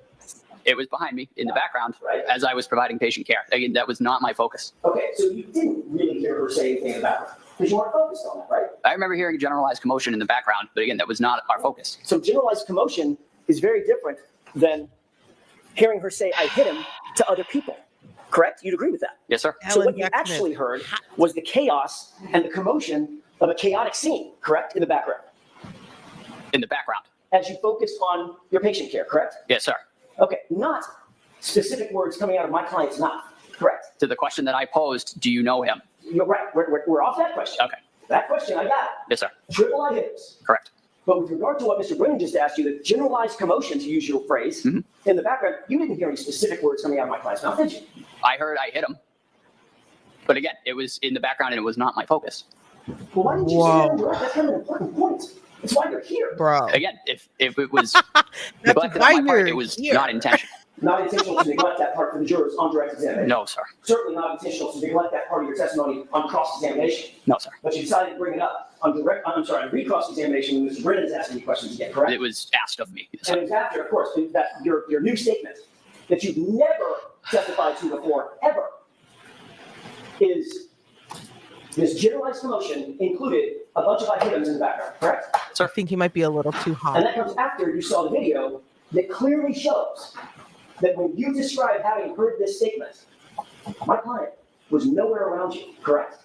That segment of the video that you showed me, Yes. that was not the time frame in which she said that to me. Well, that was the time frame when Flamati was giving CPR, correct? He was doing CPR down prior to that as well.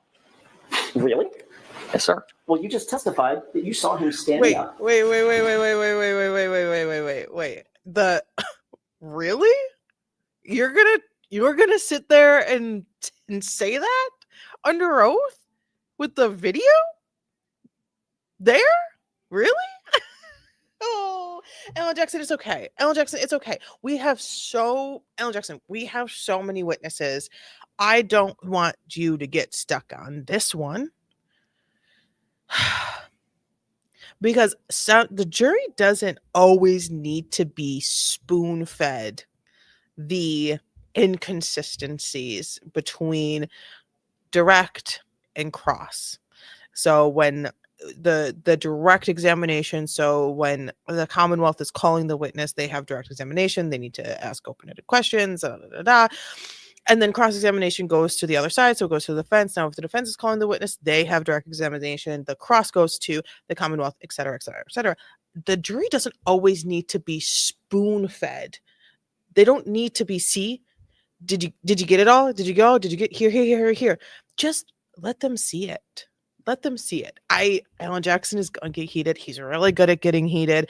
Mr. Yannetti is top tier at getting heated. I have yet to see Alessi chew through an expert yet. I'm really looking forward to that. So I don't know. I don't want him to get heated every time, every witness, Big yellow jacket. you know, And then kneel down and could be start giving exhausting CPR. We just watched that video. for the Right. jury. Again, the clip of the video that you showed me, Right. that was not the segment in which she said that to me. Getting Well, that's what you're saying now. What I'm asking is, you described a very distinctive scene, a very, very specific scene. Yes, sir. I remember it vividly. She said that I didn't phrase when Lonnie was down giving CPR and you were kneeling down giving airway support and he was doing rhythmic CPR chest compression. Yes, sir. That's what happened. And then I showed you that very scene, didn't I? Yes, you showed me that clip prior to that. I showed you the very scene that you described where Flamani gets down and starts chest compressions and never stops until the gurney is taken off the frame of the camera to the Isn't that what I showed you? That is Sure. I don't know if I can do it again. I showed you the scene Very where compound firefighter question. Flamani gets down on his knees, begins chest compressions, and never stops until that gurney is taken off camera, off frame, into the ambulance. That's the clip I showed you, correct? that is the clip you showed me. And that's exactly when you described your vivid memory from 3.5 years ago. That's exactly the scene that you described Yeah. when my client supposedly said, I hit him to you, correct? Again, the clip that you showed me, that was not when it was said. That segment that you showed, that was not when it was said. It was said prior to that, when the three of us were together. So Flamati was not giving chest compressions then. He was. The CPR was a continuous effort throughout the But resuscitation. we saw him start it. Firefighter Nuttall, we saw him start it. We saw him walk into the frame, kneel down, and begin the chest compressions, didn't we? We did. And at no point, at that time or after, did my client even approach you, did she, in that clip? She did. This is where my confusion lies. And unfortunately, Alan Jackson asking more questions isn't fixing it. Only because the questions he's asking could fix it. The questions Brendan asked could fix it. All the questions asked could fix this. But it's the answers that are causing the confusion. What? Objection. Just a question. Sure. Objection? I think maybe. Do you need to see that clip again? Yes, please. We're We're not not going to show a watching it video again. We've seen 2 videos. Which one is marked? The Mocked. the The Commonwealth. one with the timestamp at Right. the top? It's the exact same video. One has a timestamp, one doesn't. Just to be clear, you described a very detailed scene. We're not In seeing the which? video again. Firefighter Flamati got down on the ground, on his knees, and began CPR. Yes, sir. We saw a clip that it played fully through. Mhm. Starts and stops, it played fully through. Correct? Yes, sir. That was true and accurate video of what happened that day, Yes, sir. that morning, correct? Correct. And from the time firefighter Flamati began his CPR, he never stopped. But all the way through until the burn was taken off the camera, correct? Correct. You also described very clearly, before you saw the video, that the time when my client walked over and you had this dialogue and you heard this statement, it was during the time that firefighter Flamati is given CPR, correct? You described it. Yes, sir. But when we actually see firefighter Flamati giving the CPR, as per your description, at no time did my client walk over and have a conversation with you, did she? She did in the video. In the portion that Mr. Brennan played you, was firefighter Flamati giving CPR at that point? As I said previously, Was as he well, or was he not? Yes or no? objection. I'm going to let the witness answer the question. Firefighters Kelly and Flamati were trading off CPR. Tony started doing. Let's just take a quick moment. Judge Canoni does not like it when the attorneys, mainly the defense attorneys, stop a witness from speaking because they start explaining, talking, not directly answering the question that was posed to them. Judge Canoni does not like that.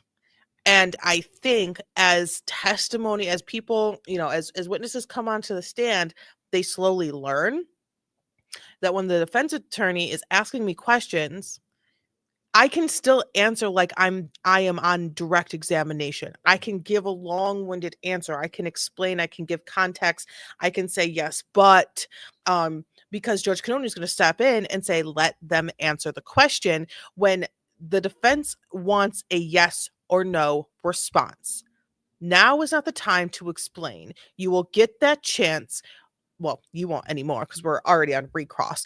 You will not get a chance to explain. So that's the problem here. You don't have another direct. I mean, they might. I don't know if they do. Sometimes it's given. On direct examination or redirect examination, that's your chance to explain. But on cross-examination, you need to answer the question that's posed. And if it's a yes or no question, they want a yes or no answer. And it's not gonna make you look good or feel good to answer a question with no, but it has an explanation behind it. It has context behind it. It has reasoning behind it. That's the point. That's the point. But Judge Canoni doesn't like it. She wants to just let everyone just keep talking, keep explaining. They have reasons. Doing CPR, and it was passed off at one point to Firefighter Kelly. Firefighter Kelly at that time was a BLS EMT. Firefighter Flamati was a paramedic. They're going to move towards Firefighter Kelly performing CPR because at that time his skill set was not as advanced as Firefighter Flamati's, as Tony's. But they did switch off. That is a routine cardiac arrest. We switch off compressions. But the video that Mr. Brennan showed you was earlier in time, a few seconds or a minute or two earlier. Yes, sir. You'd agree with that, correct? I would. And firefighter Flamati had not begun CPR, had he? I don't believe so. That's right, he hadn't. But that's the time that my client walked over your general area, correct? Correct. Before CPR was started, correct? CPR was started immediately, sir. Can we wrap this up? I don't know if you can, Judge. Give you a couple more minutes. I don't know if we can. Objection. Because, Sustained. hello? I right, get his couple more questions on frustration. this. He's pissed. Settle is The pissed. video He's annoyed. that Mr. Brennan Why are we showed still you, on this? Great Yes, sir. and he question. pointed to and said, "Oh, that's the time when she walked over." Because we're still on this because Judge and I are one. We are still on this because Alan Jackson does not want to close the day without this guy saying that he was wrong just here, just now, when he said it happened at this time, but there's no way because Karen was standing in front of the car and you said there was wind and you couldn't hear what anyone was saying. You heard a general commotion, blah, blah, blah. And you said you looked up at her as you're giving oxygen into John kneeling in the snow over his head before they get into a gurney, before they get into the scoop stretcher, before they get into the ambulance. Someone's doing CPR. Da da da da. And Alan Jackson wants him to say, "I messed up." He wants him to say this on the stand in front of this jury right now. "I guess I misremembered. I was wrong." That's what he wants him to say. Is he going to get it out of him? Is Judge Cannoni And going to said that the statement- explode? Yes, sir. Remember that? I do. Are we going to Firefighter explode? Flamani was not This is day one. even kneeling down giving CPR, was he at that point? No, Day The answer one. is yes or no? No. Okay, he was not.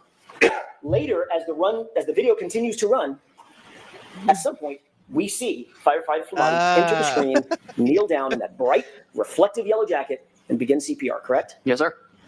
You had He's a white guy. previously Ain't gonna said happen. that when you heard his statement and she walked over to you, it was when firefighter Flamani was giving CPR, correct? Yes, sir.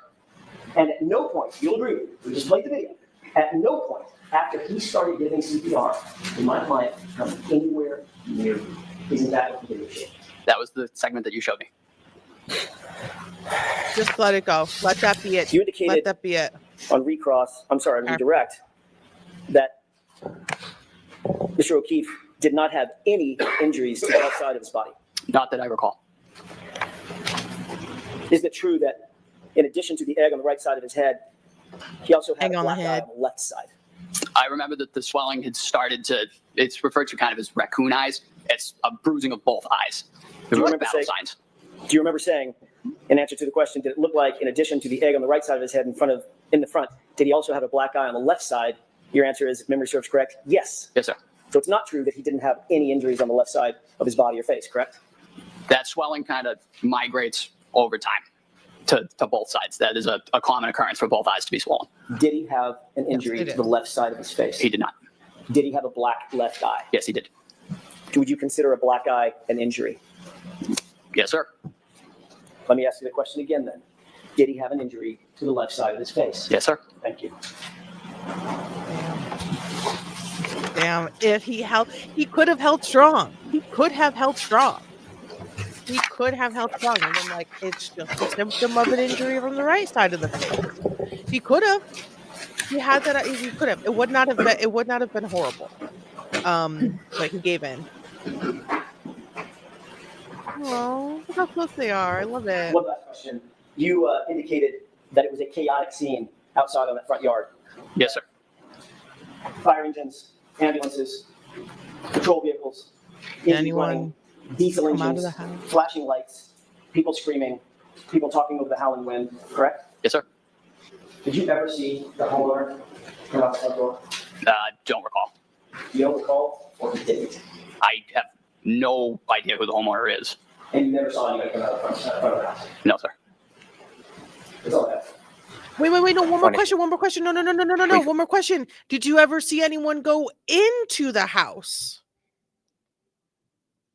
Did you ever see anyone go into the house? I want that to be made super duper clear, because the moment the jury gets the connection of, wow, one of the people on the scene who was trying to hug and touch and scoop up Karen Reed is the goddamn sister of the homeowner, the wife of the, well, I guess they probably own the home together. So one of the wife of the couple who owns the home, Jen McCabe, is her sister. So I think that they need to land on the no one came in and also no one came out and also no one went in. The face is facing. I mean, yeah. I love it. I mean, Briefly. I want to see Councilor Tybar. She's crushing the game of I am defending myself. See, she will also go up to sidebar as well. She is allowed to know what is said and what is handled at sidebar. Their tech expert, well, they're not their expert, but their trial technician running all the tech for the trial, for the defense, is this guy right here. Different than the man who did it last trial. I also like how he's sitting. He is sitting facing the jury. Last trial, he was sitting facing the judge. So on his left side of him was the family, and on his right side was the jury over here. So the very smart choice to sit away back to the family. You can still hear what is said over there. Whispers, whispers, whispers. All right, we have finished our first witness. We are on to witness number 2. Sir, Mr. Jackson's questions, he asked if you had ever said that you heard the defendant say, I hit him, separate from when she approached you. Do you remember previously testifying that you heard her saying, I hit him in the background, separately from you?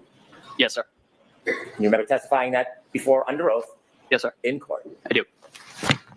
Anything, Mr. Jackson? T-shirt. Write it all down. Yeah, just a second, brother.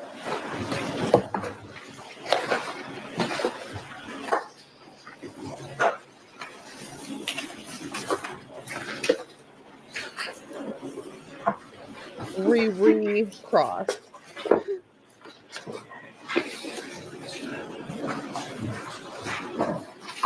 I'm sorry.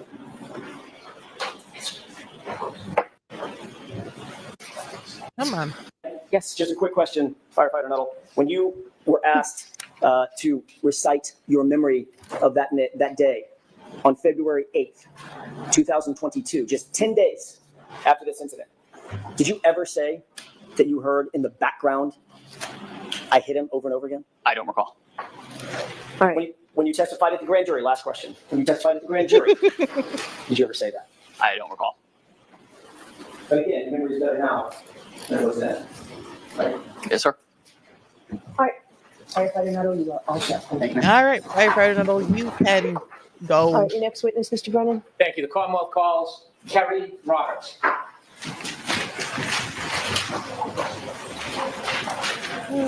Harry Chrissy, could I get Roberts.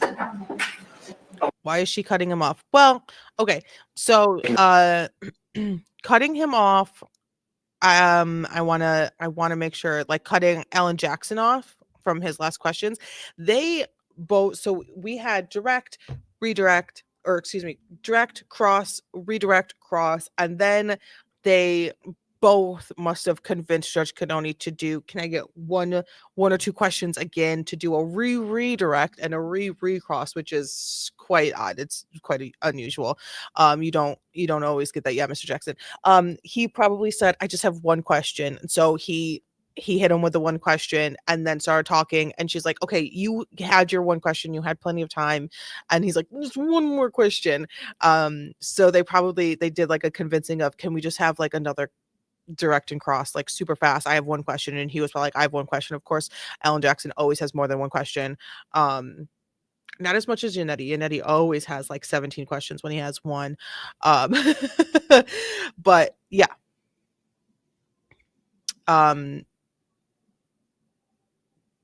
Yeah, I don't like that it does end up looking like she is cutting off the defense way more just in this day than the Commonwealth.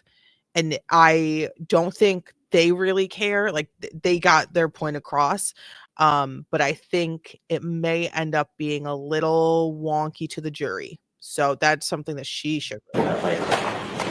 And you're marking this as an exhibit? Yes, Your Honor. Okay. Okay, so before Carrie comes in, we are watching a video that is being shared to the jury. Do you have something for the court reporter to mark? We can put it on a zip drive. We can discuss collecting all the clips and putting them on the same zip drive, or we can use different zip drives, whatever the court's preference is. So we need something. So we need something physical. You can play it and then we'll mark it. Ms. Gilman, do you have a separate clip? Jim, is that right? Thank you. I can have this marked, Your Honor? Thank you. Bye. All right, Ms. Roberts, please. Okay, thank you. We'd like to play this first and then call Ms. Oh, okay, Roberts. I'm sorry. Thank you, Your Honor.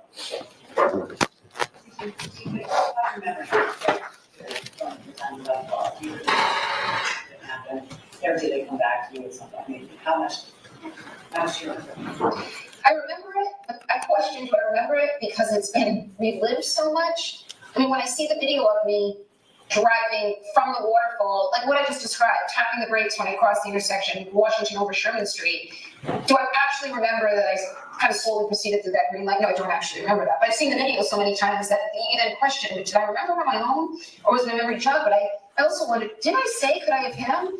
Or was it told to me? I'm so sorry. She's a pretty quick speaker, and it's on. So I'll just go back and play this video. Normal speed.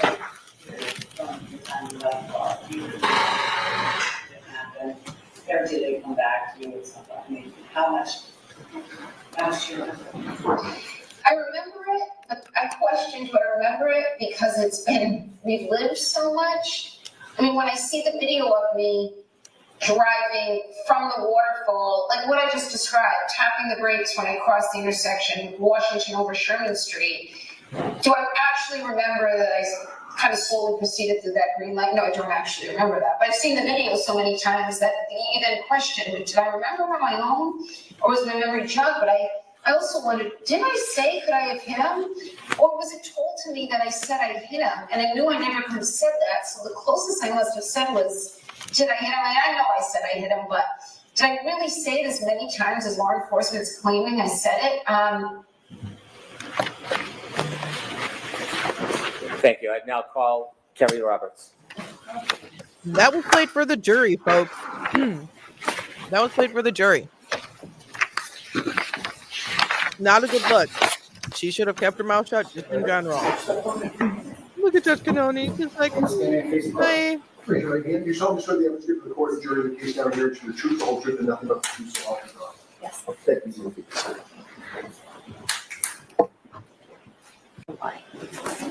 Your Jim, Honor. Ms. Roberts. Good afternoon, ma'am.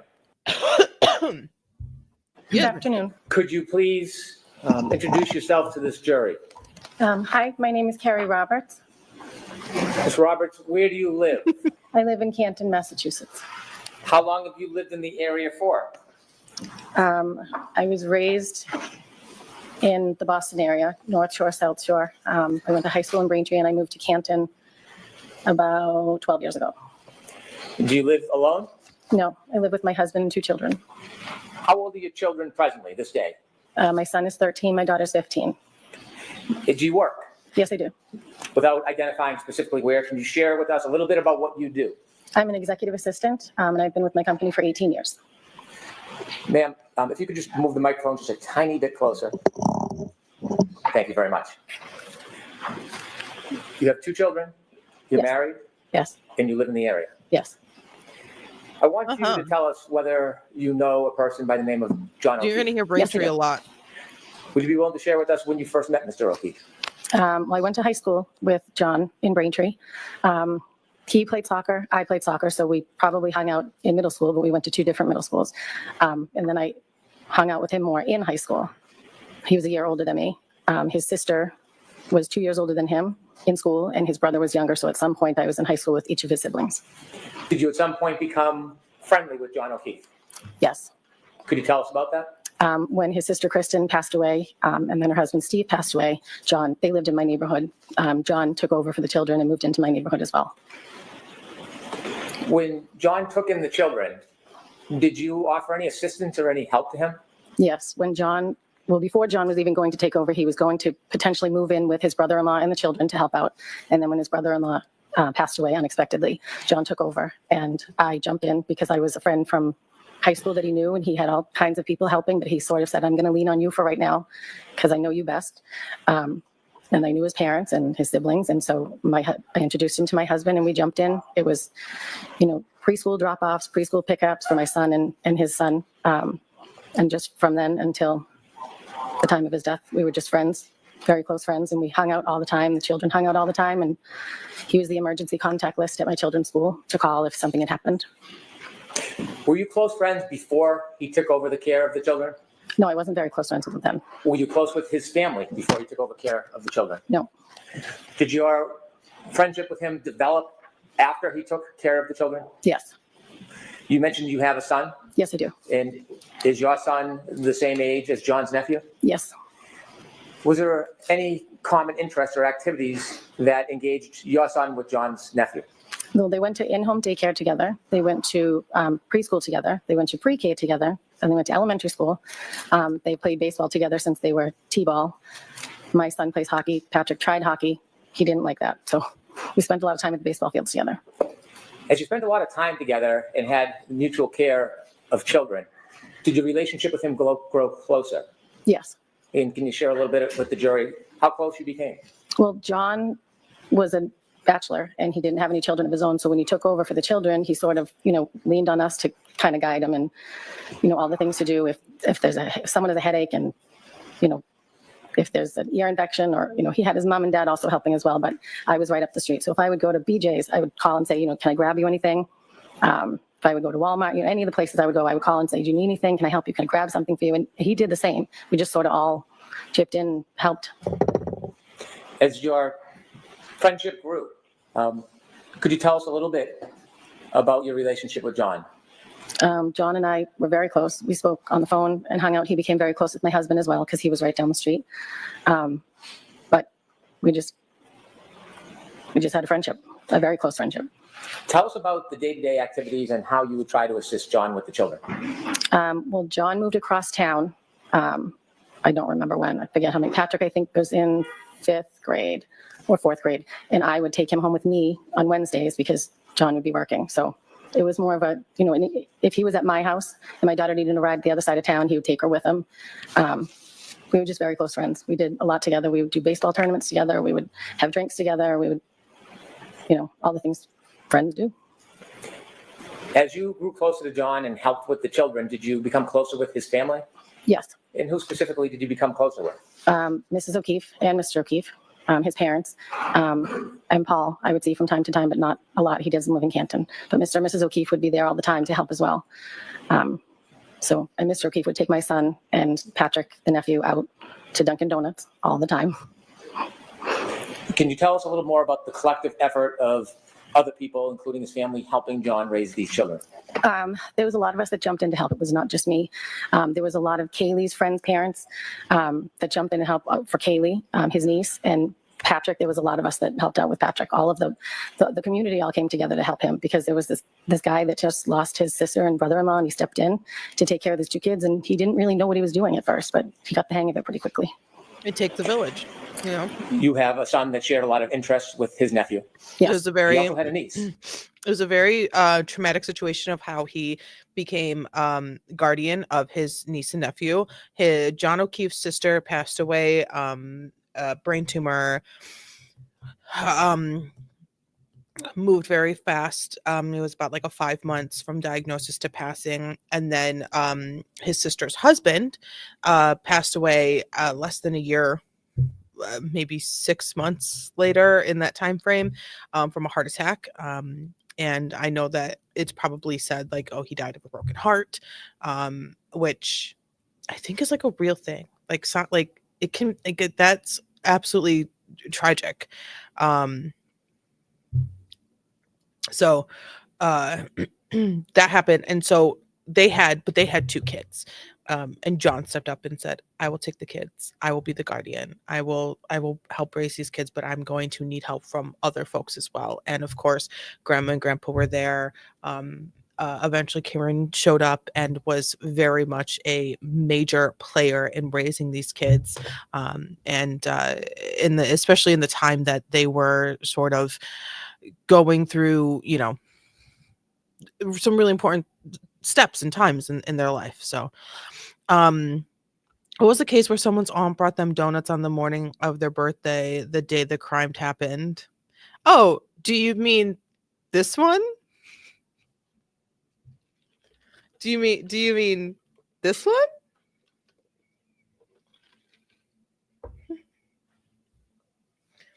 Do you mean the story of how donuts, because of the birthday, and you plopped donuts in the car, and oh yeah, whoa, there's so much, oh, I love doing this with y'all. This crime, was that this one? Yeah. Yeah, that's the whole like Jen McCabe bringing Colin to Albert donuts and like putting them in the car for him like every year. Damn, lol, yep. Yeah. This crime? Yes, this crime. We'll get when we dig deep into the Jen McCabe stuff, we will see it. We will see it for sure, for sure. We'll get a lot of that information. And if we ever have time, which I doubt we will, we could always maybe go back and listen to some more of those stories of how Colin or would be like, oh yeah, I put donuts in my car. Hi, Potato. How are you? Welcome to the stream. Yeah, it's a weird one. Donuts, Dunkin' Donuts, Dunkin' Donuts, Tail Light, Sally Port, Proctor, Albert, all very key moments, key players. I'm good. I am good, Potato. We're having a day, you know. We're having a day, a busy day. Yes. Did you spend more time helping with his nephew or with his niece? With his nephew. Were there other people in the community you knew of who spent more time helping with his niece? Yes. And who was that? Jen McCabe. Did you know Jen McCabe? I had met her. Can I also just say that she said that her and John were not close friends until after John took guardianship of his niece and nephew. Just hold on to that for a little bit. You know, hold on, just keep that in your brain. Don't let that float away. Some of these things you can let float away. Like, come on. Or some of these things you met her once. John got a discount at Reebok, so he would take the kids. Well, he would take anyone with kids up with him to get shoes, like sneakers for back to school or whatever. So one day he did take Jen and I up to Reebok, but other than that, I never talked to her on the phone. I never saw her out. Her children are older than mine, so we never really crossed paths. As it relates to the night of January 29, 2022, how much earlier was it that John took you out with the children and Miss McCabe out with her children to get sneakers? How many years before that? Years, like 6 or 7 maybe. And from that time you met Jen McCabe in the years accent past. is incredible. Did you ever spend time with her again before January 29th, 2022? No, I did not. I didn't know her. Were you friends with her? Jen McCabe and Did Carrie. you speak on the phone with her? Friends. No, I did not. So other than that one meeting, you were strangers? Yep, that was the only time. I knew her. I knew of her. She has 4 girls, but I didn't know her. At some point, as you were part of John's life, did you learn that he was dating a person by the name of Karen Reed? Yes, I did. And do you see that person here in the courtroom today? Yes, I do. Could you point her out and describe an think it's a article of police clothing that she's thing. wearing? She has a black suit jacket seated at the front table. It was like a Boston When did you PD first thing. become Like, to get a familiar or know discount. about Miss Reed? July, I think it was, of 2020. John, we were having people over. But I have a sneaking suspicion, because this came up last trial too. I have a sneaking suspicion it's like Boston police get a discount at like an outlet store, Reebok. I think that's what I could be totally wrong. And if I am, you know, if anyone has like the actual information, please tell me. But I think it's like a discount at the outlet style store. I think like all Boston PD have discounts. I'm sure like if you just go in with your badge, you'd get a discount. That's what I'm thinking. That's just over. And so I invited him and he said, I'm going to bring Karen over. And I was like, I don't know who that is, but okay. He assumed I knew because he had been dating her for a little bit, but it was COVID. So we didn't see him very often during that time. So Karen came over that night. And this is early 2020? I think it was summer. So I think it was around June or July. Briefly, just tell us a little bit about where and the circumstances of meeting John and Karen for the first time. They came over to my house and we hung out on the back porch, had some drinks. There was music. Kids were around. Just a nice, normal summer night. We had other people over as well. Over the next coming months, Must be Did you like, become more familiar with the defendant? Yes. Did you see him? it must be nice to like have like neighbors and like friendly neighbors and like a safe community. I'm assuming that all of these people have full-size houses, maybe pools, like multi-car garages. And I'm like, wow, it must be nice. Interesting. Wow, I don't know I don't know that. That's not a life I'm used to. Can't relate. Can't relate. No, I mean the community I live in is pretty safe, but we're not friendly neighbors. We're very much like, can you everyone just shut up? Like it's 10 p.m. Everyone shut up, turn your lights off. And like my block that I'm on, we got a new street lamp a couple of months ago. And when it was installed, literally the first day it was installed, everyone came out of their houses at just about the same time as it came on. And we all looked at each other and were like, that's too damn bright. Like, absolutely not. This light has got to go. Who put this in? No one wanted a brighter light. We're good.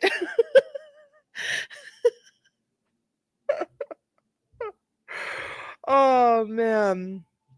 See her more often? Yes. And could you generally Just describe like someone to the who jury didn't how like you golden learned more of her or retrievers. saw her more often? She would take care of the kids a lot. Mainly, well, not mainly Patrick, but not mainly Kaylee either. She helped out a lot with the kids. So if we were at baseball, she would come to all the baseball games, or she would drop off or pick up my son or Patrick if they were going to the golf course or the driving range. Would you see her during events with your son and John's nephew? Yes, we did baseball tournaments. And So when you go to baseball tournaments, would that be away, an overnight type trip? one of them was down the Cape. Sorry for me. No, you're good. How often would you spend time with Don't John ever apologize. and the I got defendant? it. Not that often together, but John would stop by himself. My husband would go out more with John, but I didn't I spend should much time with the apologize two. for Not a lot my of time outside the poor baseball English. field. Did you become constantly, friends and it's my with the first defendant? language. We were friendly. It's embarrassing for me. Did you ever spend time honestly. alone to go out or You socialize? you I do did not need to apologize for your poor Would you English. see It her is when you not would pick poor. up or drop off kids, or she Pretty- would pick pretty up or good. drop off kids? Pretty good. Yes. Did you ever speak to her on the phone? Yes. In relation to what? Corresponding with the kids, pick up, drop off, mainly Ryan and Patrick, not about Kaylee. Did you ever spend any important dates or times or holidays with John and Miss Reed? No. Can we speed it up a little bit? Would you guys hate me? I want you to take us ahead to January At 28, 1.25. 2022. Okay. On January 28, 2022, do you remember that day? Yes. Generally, what do you remember about the day of January 28, 2022? There was a blizzard coming, and it was my daughter's friend's birthday. So we were going to be going out celebrating that night, but we did it on the early side because there was a blizzard coming. What was your plan for that evening? Might be We a little went too bowling. fast. We got dinner, then we went bowling, and then I came home because I wanted to be in before the snow started. Had you communicated in any way with John that day? Yes, he texted me. My son had had an issue at school. Patrick had been dismissed, I think, for a doctor's appointment. So he did text me to see how my son was doing. Did you simply text or did you get a 1.4. chance Me to in the speak to him middle. that day? I believe we just texted. Did you go out that night after bowling? No, I did not. Was your husband home? Yes, Did he go out that night? he did. He went out with John. And do you know where he was planning on going? I know we're like They went to McCarthy's, faster, a bar in faster. Canton Center. Had you been to McCarthy's before? Yes. Can you just briefly describe what McCarthy's is? It's a restaurant bar. There's a large bar in the middle, the seating on the left and the right. It's right in the center of town. Do you remember about what time your husband went out? I do not remember exactly. I don't know if I got home and then he went out, or if he was already gone when I got home. I don't remember, but it was he went out around the same time that I arrived home, which was on the earlier side. How many times had you been to? And that to me is a fair if it gets to like a super important like meaningful question and answer, I'll slow back down. But just to get sort of through this background, we'll speed it up a little bit. That's like a fair. I don't remember, like I have a faint memory of him either leaving really quickly after I got home or he was already gone when I got home, but I know that he left around the same time I got home. That is like a real human being remembering something, like especially for someone who is like routine. There's routine You know, there's routine, but there's also busyness at the same time. Like I go to work 5 days a week, but like when I'm not at work, there is busyness. So I cannot keep track of everybody, especially a grown man who has to keep track of himself. I don't know, but all I know is from, a text message or a phone call or, a calendar update or a notification from here. I know that he left around the same time I got home. I think that's like a real human moment of remembering something. She was not out with the crew. She was not at CF McCarthy. She was not at the waterfall. She was not at 34 Fairview. She was not there. They did a little thing. She went home. Her husband left the house. She was home with her kids all night. Does that make her suspicious? No, just kidding. I would no. Settle down. Settle down. John's home with Settle the down. the past couple of years before this night. Oh, many. Many times? Many times. Were you familiar with the house and the driveway? Yes. May I approach you? Yes.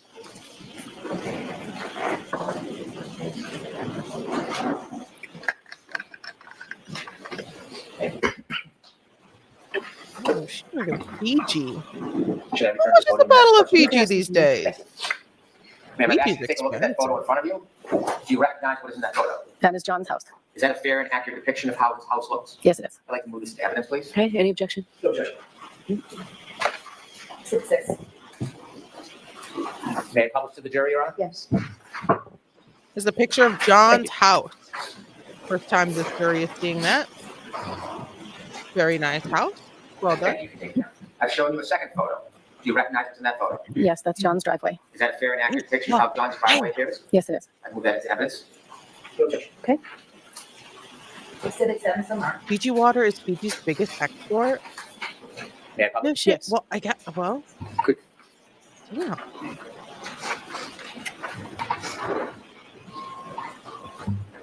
Thank you. I'm I'm showing actually you the third thinking photo. like, Do you recognize what's in that what else photo? comes Yes. from And can you Fiji? share with the jury what's in that photo? It's the side of John's house looking up from the driveway. Is there anything you notice on the side of the house? The lights. So we should go buy Fiji water. We should buy Fiji water because what I.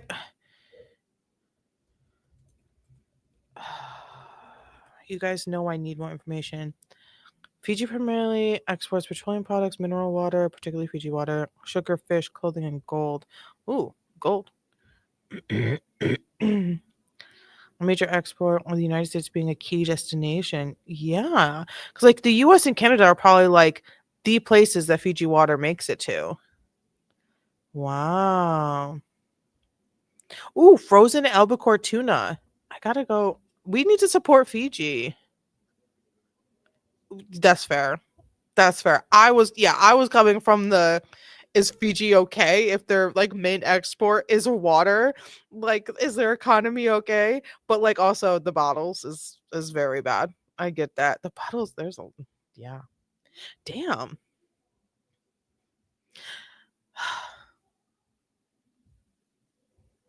Catch 22 in modern day Oh, the ring camera. world. Are you guessing, or do you know that's a... No, I know there's one there And how do you know that? because I got a ring And the camera and I chicken can look one. and see who was at my door. And then he said, "Why didn't you tell me about these things?" So he bought one. It's funny. All of the gasoline and the diesel to bring water into a country that has, I mean, there are some spots where the tap water is undrinkable, unusable, and a detriment to people's health. But I'd say the majority have access to clean water. But wow. I could never be a politician because imagine sitting here being like, the most of us have access to clean drinkable water. It's like, yeah, sure, but like also there's a good chunk of people that don't have access to clean drinking water in the United States of America, and I can't. Wow. I could keep going. We should watch. I move to introduce this photo. Okay. Oh, Thank you. shout out to Flint. Shout out Flint. There's a lot of places in California too where like you Okay, cannot public drink the Yes. water. Don't drink the water. Don't drink Ms. it. Roberts, Desert- the laser deserty pointer, could you areas, point don't at the picture and drink show where places, the ring don't drink camera is? water. On this screen. Yes. Whichever one you can do. Why And then I even live in a place where it's like It's on. flowing from the ground, and it's like I can Okay, go. well, you know what, rather than use the pointer, why don't we I can describe, go can you describe where buckets you up see the ring with camera on that clean picture? drinking water. It's in where the two lights are under the top window. Okay. Thank you. We can take that down, please. Privilege. I take that as privilege. I understand. I recognize it. How many times would you guess you had been over to his house? I don't know. More than 50,000. I don't even know. A lot. It was weekly. She said That night she said more than 50,000. I don't know. I've been there a lot. Y'all got really close, huh? told us that your husband went out to meet John at McCarthy's, a bar. Yes, he did. Do you remember your husband coming home that night? Yes. Do you have any memory of about what time he returned? I'm guessing, but somewhere around 10:30. So I'm not going to let you guess. Do you know? Yeah. I don't know. It was around 10 or 10:30. I can't be exact. Did you see him come home? Yes. What was the forecast for that night and the next morning? There was a blizzard coming. Was that part of the decision making of going out or staying home? Yes. At that time, when your husband came home, did you look outside? Do you have any memory of what the weather looked like around 10:30? I remember the snow started to fall somewhere around 12 because I remember looking out the window and I could see it starting. And that was the beginning of the snowfall? I believe so. What was the weather out that night? The weather that night, I think, was fine. It was cold, but it wasn't snowing yet. I want to move forward ahead. At some point that night, did you go to sleep? This is a question that has been asked a lot in the following of this trial. She was not out with them. She played a major role in making sure, the kids stayed friends, stayed close, stayed on time to all of their things, and they were busy kids and sports and activities and all these things.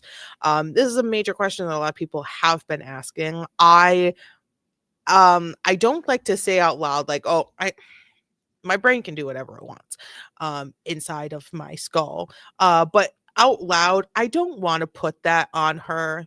Men and women can be friends.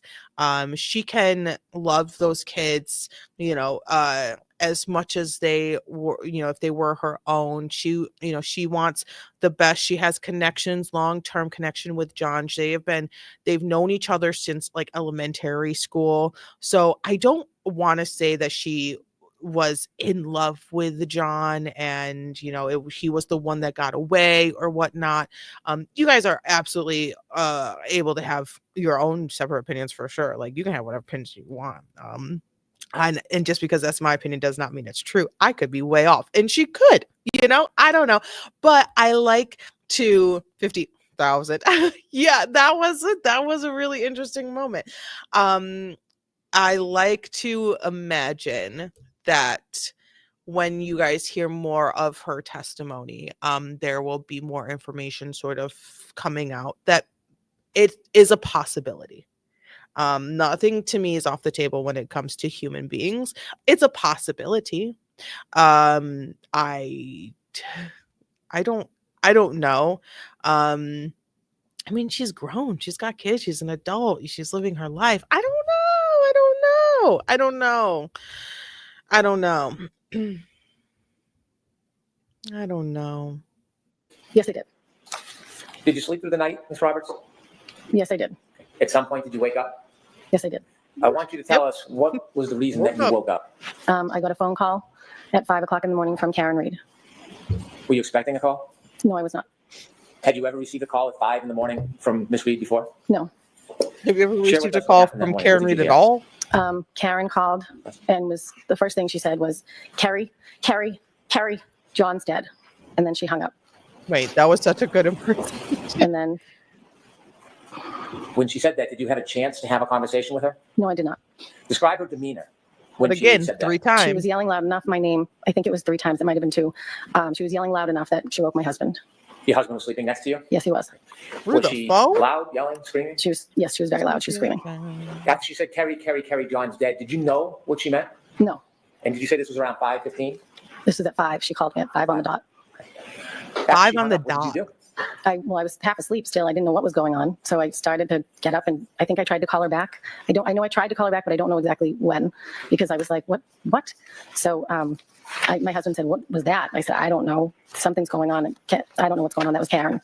And then I tried to call her back. I know I tried to call her back, but I don't know if she answered or if she called me back the next time I spoke to her. After you or she called you again, did you have another discussion or did you hear her say something else the second time you spoke to her? Yes, the second time she said, I think something happened to John. I think he got hit by a plow. He didn't come home last night. Kaylee was home. he would never leave her by herself, and I was not supposed to stay at the house last night. So I think something happened to him. Did she say anything about drinking? Yes, she said we drank so much I don't remember anything from last night. Was that verbatim? Was that verbatim? We got hit by a plow. Kelly was home. Is that verbatim? Right? And I said, okay, where are you now? She said, I'm driving. And I said, you need to go home. Where's Kaylee? And she said, at home. I said, you need to go home and be with Kaylee. She cannot handle this, thinking, her uncle's missing. I said, you're going to get a DUI. You need to go home. Was there anything else in the conversation that she said to you at that time? She said, I'm going to drive to your house. Would you drive my car? And I said, yes. So at that point, I started to get dressed. I turned on the automatic car starter so it would warm up. Told my husband, I don't know what's going on. John didn't come home. And so I think my husband tried to call him and I tried to call him. And my husband said, you're not going anywhere. It's a blizzard. He's probably on somebody's couch. And I was like, I know, but she's really upset. I'm just going to go. She wants to come here. I'm going to drive her car. And then I went out to my car and sat and waited for her. When you called John, did you get any response? No, I did not. As you were waiting for the defendant, did you make any other phone calls? I did. When I was in the car, I thought to myself, well, she thinks he got hit by a plow. I'm going to call the police and see if there was any accidents or maybe something happened. They brought him in. And I spoke to the officer who said, no, nothing of that sort. I've been here all night. And then I called the Good Samaritan Hospital and Milton Hospital to see if they had anybody that was taken in an accident. When you called the police to look for Mr. O'Keefe, did you call 911? No, I called the non-emergency line. Do you know if that call was recorded? I believe so. I'd like to introduce an exhibit. Okay. Any objection? I think she is. I think she is a human. When she's you like called the police, what was your level of worry? she has information that someone can't be found that she cares about.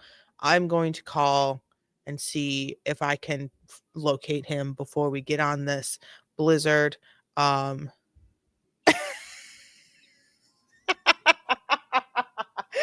So sorry to derail again, but I got a phone call and I have one more thing to say. All that said, Fiji is the tastiest water. I like Fiji water. It sometimes can be a little too soft for me, though. Sometimes I like a rougher water. And I know that sounds so silly, but okay, do we know about the water sommelier? Go on TikTok, go on Instagram, water sommelier. What is his name? I need his name. And he talks all about water. He actually came to my town to test the water from the springs. He has a movie. Martin Reese, Riese. He's very German and he's fantastic. Look him up. I have learned so much about water. I like a rougher, like stronger, not as smooth water. Sometimes Fiji slaps, like an ice cold Fiji. An ice cold Fiji can be so good, but it's hard for me to get Fiji cold enough, like for me to like really enjoy it every time I have it. That's why I never really drink it. I can never drink Evian because it's like butter water. It's so smooth, like it's so soft. It's like too soft. It almost feels like I almost don't even feel it on my tongue when it's inside of my mouth. I cannot drink Evian water. Fiji water is good. I will go for a Fiji. I cannot drink a smart or not a smart water. The long, like the weird, like all right, well don't do that on the internet. The tall, slender bottles of I don't know what they're called. I can't buy like a Voss water. Look him up. He's fantastic. He talks about all things water, why different waters taste different. Evian is like the choice of water of airports. I know, and it's so expensive, and it is not for me. Evian, however, has I think magnesium in it. I think it has like higher amounts of magnesium in it, and that I think helps with like bloating and like swelling, and stuff like that. I think that's Life Water is the skinny one. Life Water. I have a hard time with those types of water. I love a straight up spring water. Give me something straight up from my spring, or like a northeastern spring. Give me some natural minerals. I would always forever stay away from water that has been like demineralized, like you want the things in water. Like water is fine to have things in it. I mean, don't drink dirty water, but you know what I'm saying? Look him up. He's so cool. I love him so much. He's coming out with an app. It's amazing. It's amazing. There's so much water. There's like naturally carbonated waters. It's fantastic. It's fantastic. It's fantastic. It's wonderful. I love him so much. And I was at the place where he was literally one day. I never even go to that place. I'm like, I'm gonna go here, and then I see, and he's like, oh, to this day, and I'm here in this specific, coordinate, and I'm like, I was literally there 24 hours after you. And man, I was so mad. I would have loved to just talk to him for like 5 minutes. He's so cool. I love him. I do drink Poland Spring, but I don't mind the regional variants. Dasani and Aquafina can just stop. I cannot drink Dasani. It's really hard for me to drink Dasani. It makes me like physically upset. Aquafina, I can get by with an Aquafina, but I do prefer like a Poland style water. I cannot drink like a Walmart brand water. I don't know what it is. Eat a dirty hot dog though. Eat a dirty water hot dog though. Look, I will munch up a dirty water hot dog. Don't come at me. Don't even try me. The water conversation, a lot of people make fun of me. Thank you guys for respecting the water conversation. I appreciate it. I appreciate you. When I talk about water sometimes from the things that I've learned from this water sommelier, official water sommelier, I get laughed at by some people, but I really it's a big deal. Finding the right water for you is important. Finding the right water for you, the right hydration, it's important, especially we have all of these options. We might as well find the right one, It's a big deal. Oh my God, it's a big deal, okay? It's a big deal. I appreciate it. I could talk about water. I could talk about water a lot. Yeah. Yeah, I could. Maybe I'll do like a Springs tour or something. A taste test. I wasn't super worried. I mean, he didn't come home, but they were out drinking. So I assumed, like my husband said, he's probably on somebody's couch. The second call you had with Miss Reed, can you describe her demeanor in that second call? She was frantic. She was frantic. I mean, she couldn't find John, so she was very worried. How soft or loud was that phone call? It wasn't as loud as the first one, but it wasn't a regular conversation. With the court's permission, I'd like to play the exhibit of the call. Okay. Okay. All right, we're gonna put it back at normal speed. To listen to this call, it's gonna be hard to hear because it's a recorded audio through a computer. So it's gonna be a little tough to hear. But yeah. My friend's boyfriend did not come home last night. They were at Watertown, and now she is calling me hysterical because she doesn't know where he is. You didn't take anybody outside the name of John Keith, did you? John Keith? Yeah, he's about to cop, and it will be on film. No. And he probably got a ride and passed out of someone's house. I don't know, but. Yeah, no, we didn't watch anybody else or anything like that. And where does he live? He lives on Meadow. There's a second. He lives on Meadow, Pleasant. Okay, and where is the guy home? You said your girlfriend? His girlfriend, yeah, they were out having drinks, and then she left and expected him to come home at some point, and he never did. Yeah. And so I said to her, my husband had been out with them earlier in the night, but then he obviously came home. And he has custody with me to nephew because his parents passed away. I'm a High Rock fan. I like High Rock. But yeah, that one's good too. The ones there's High Rock is good. The one across from the Columbian, like down the street across on that like weird little corner parking lot thing, that's the worst. That's like the worst one. She's with the week and everyone else, and I have to be home. It's just she's nervous because she never even happened. Yeah. So she's like, I feel like something happened, and I said, okay. Well, so call the area hospital, and you'll be happy. I personally think he probably picked him up in the car. I don't know. Yeah, where did he didn't drive last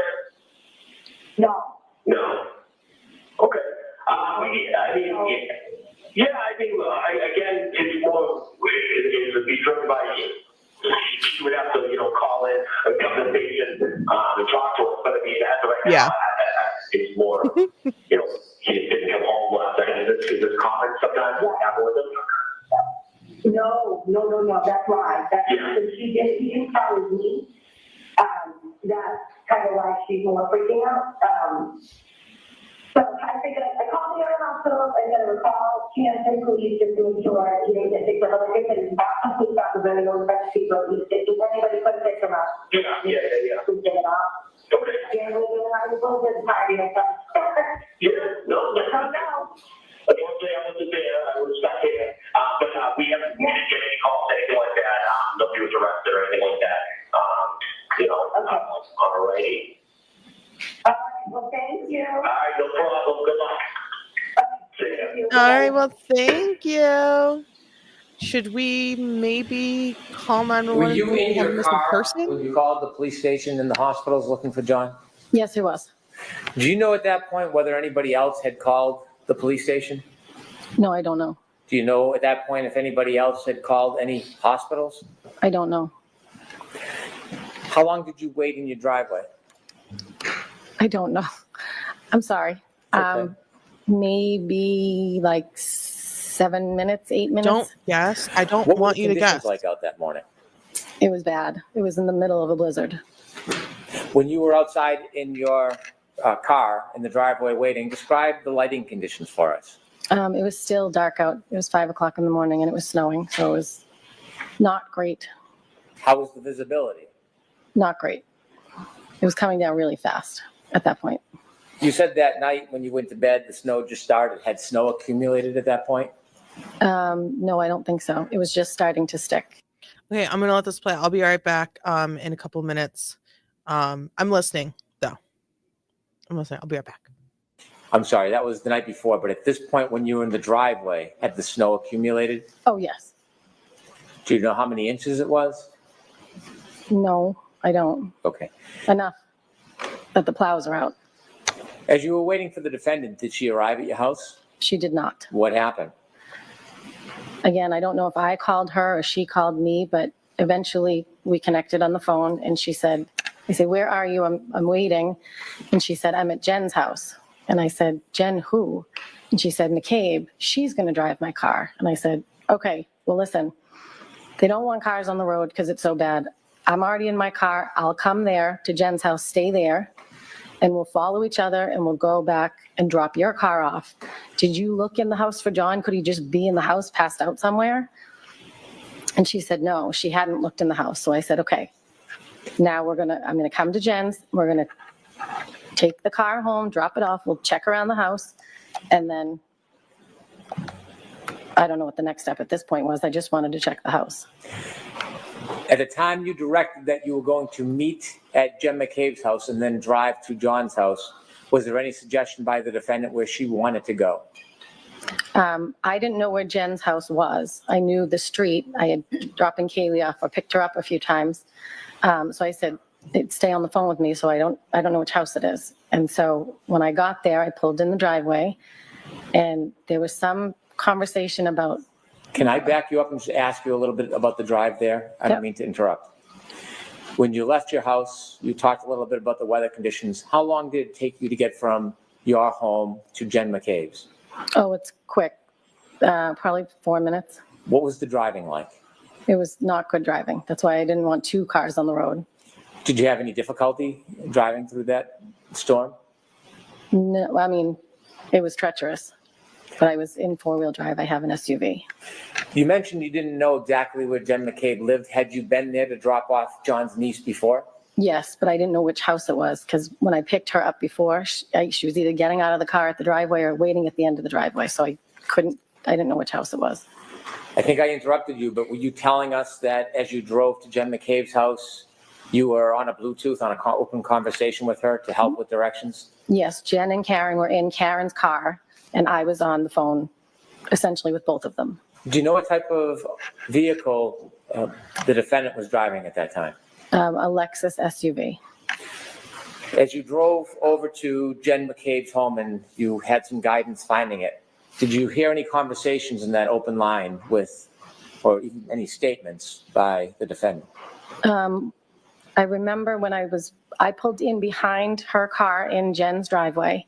And at some point Karen said, my taillight. And I looked and Jen she must have had the brake done because you could see that there was missing taillight. When you say missing taillight, was it merely cracked? No, there was a piece missing. Could you see that as you were parked right behind the defendant's SUV or Lexus? She must have been applying the brakes because you could see it, but there was a lot of snow. When you saw that the taillight had a missing piece, did you say anything? No, Did you think anything of it? no. How long were you parked behind the defendant's Lexus while it was parked in Ms. McCabe's driveway? Not long. We were just, I pulled in and then we stopped and then the next plan, at some point in that conversation as well, or maybe on the ride, because now we're heading to John's house to drop a car off. I pulled out of the driveway, Jen pulled out and I followed behind all the way to John's house. And at some point, Karen said, I left him at Waterfall. And I heard Jen say, no, I saw you pull up in front of my sister's. Was anything else said about the broken taillight? No. You followed Ms. McCabe? Yes, Where did you go? to John's house. Did you arrive?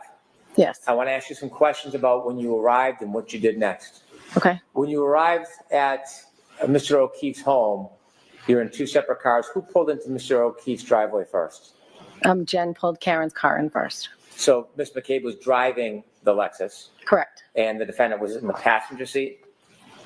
Yes. After you both pulled in, tell us what happens next.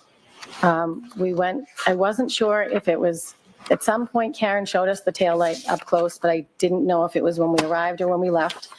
But we went into the house to look for John.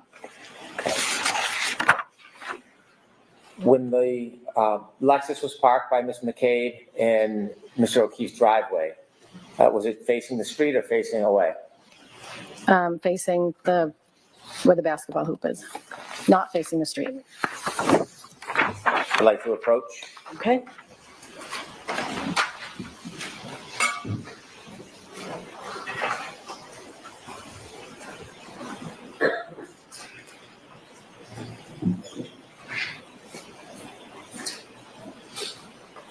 I'm going to show you a photograph.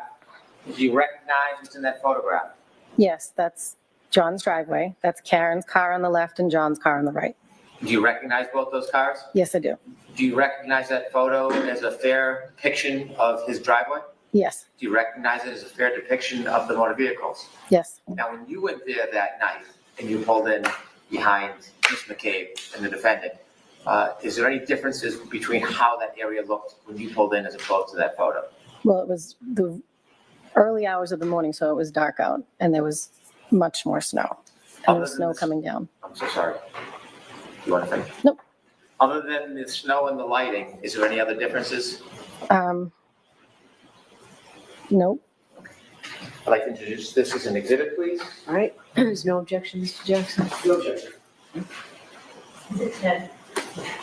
With the court's permission, I'd like to publish. Okay.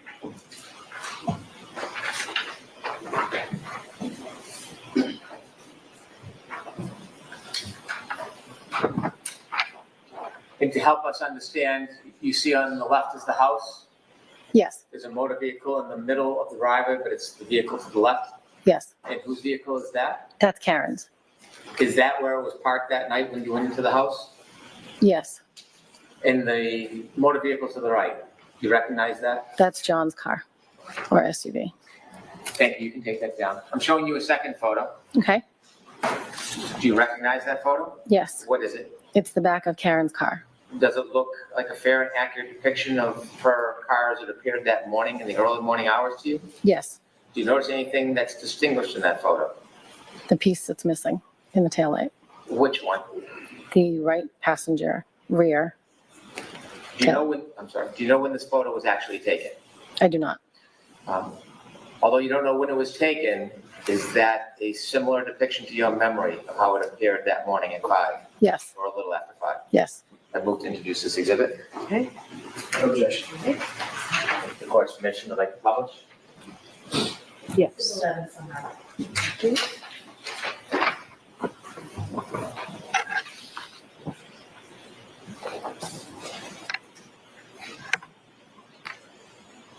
We could take that down, please.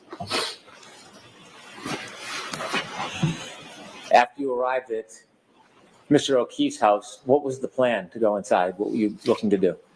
To go inside and look and see if he was passed out somewhere. So we went in through the garage and I started looking. I think Jen ran upstairs to Kaylee's bedroom and I just started looking through the living room. Basement door was locked from the inside, so I knew he wasn't in the basement. And then I checked the other living room. He has a big house. Then I went to the top of the stairs to check his bedroom. As you looked around, what was your mood? What was my mood? Yes, were you calm? I mean, I was worried, so we were, at this point, Jen had already established that they went to her sister's. Sustained. Okay. Jen had already. Hold on, Ms. I'll Roberts. ask the question better. My apologies. How many rooms did you look through in John's house?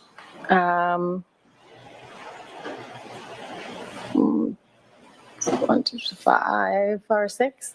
Did you see Miss McCabe looking in rooms as well, searching? She went upstairs when I was looking downstairs. At some point, as you were looking, did you see the defendant? Yes, Was she looking with you? she was in John's room. What was she doing? She was just standing there when I came up to the top of the stairs. Did she say anything? No, Did she do anything? no, Was she searching? I don't know. She was in the room. What happened next? At some point, Jen earlier had said, Well, let's not talk about what was said. Okay. Let's Well, just talk about. the plan best at you this can, point is your to go to memory of what was 34 done. Fairview. Ms. Roberts, I know. I'm just going to ask you to wait for a question Okay. because we can only get one person at a time. So next question, Mr. Brennan. Again, my apologies. And so as you're looking through the house, you don't find John. What happens next? The plan was to go back to Jen's sister's house. Who made that plan? Karen wanted to go back there. Well, tell us a little bit about that. How did that conversation come up, and share with the jury what was said? And the car ride to Meadows, Karen said, I left him at Waterfall. And Jen said, no, I saw you pull up in front of my sister's. So then Karen said, we need to go back to your sister's. And I said, no, we're going to go to Meadows and we're going to drop the car and we're going to look there. Then we'll go there if we don't find him. When you were at the house, Meadows, John O'Keefe's house, and you didn't find him, was there any further conversation about what the next steps would be?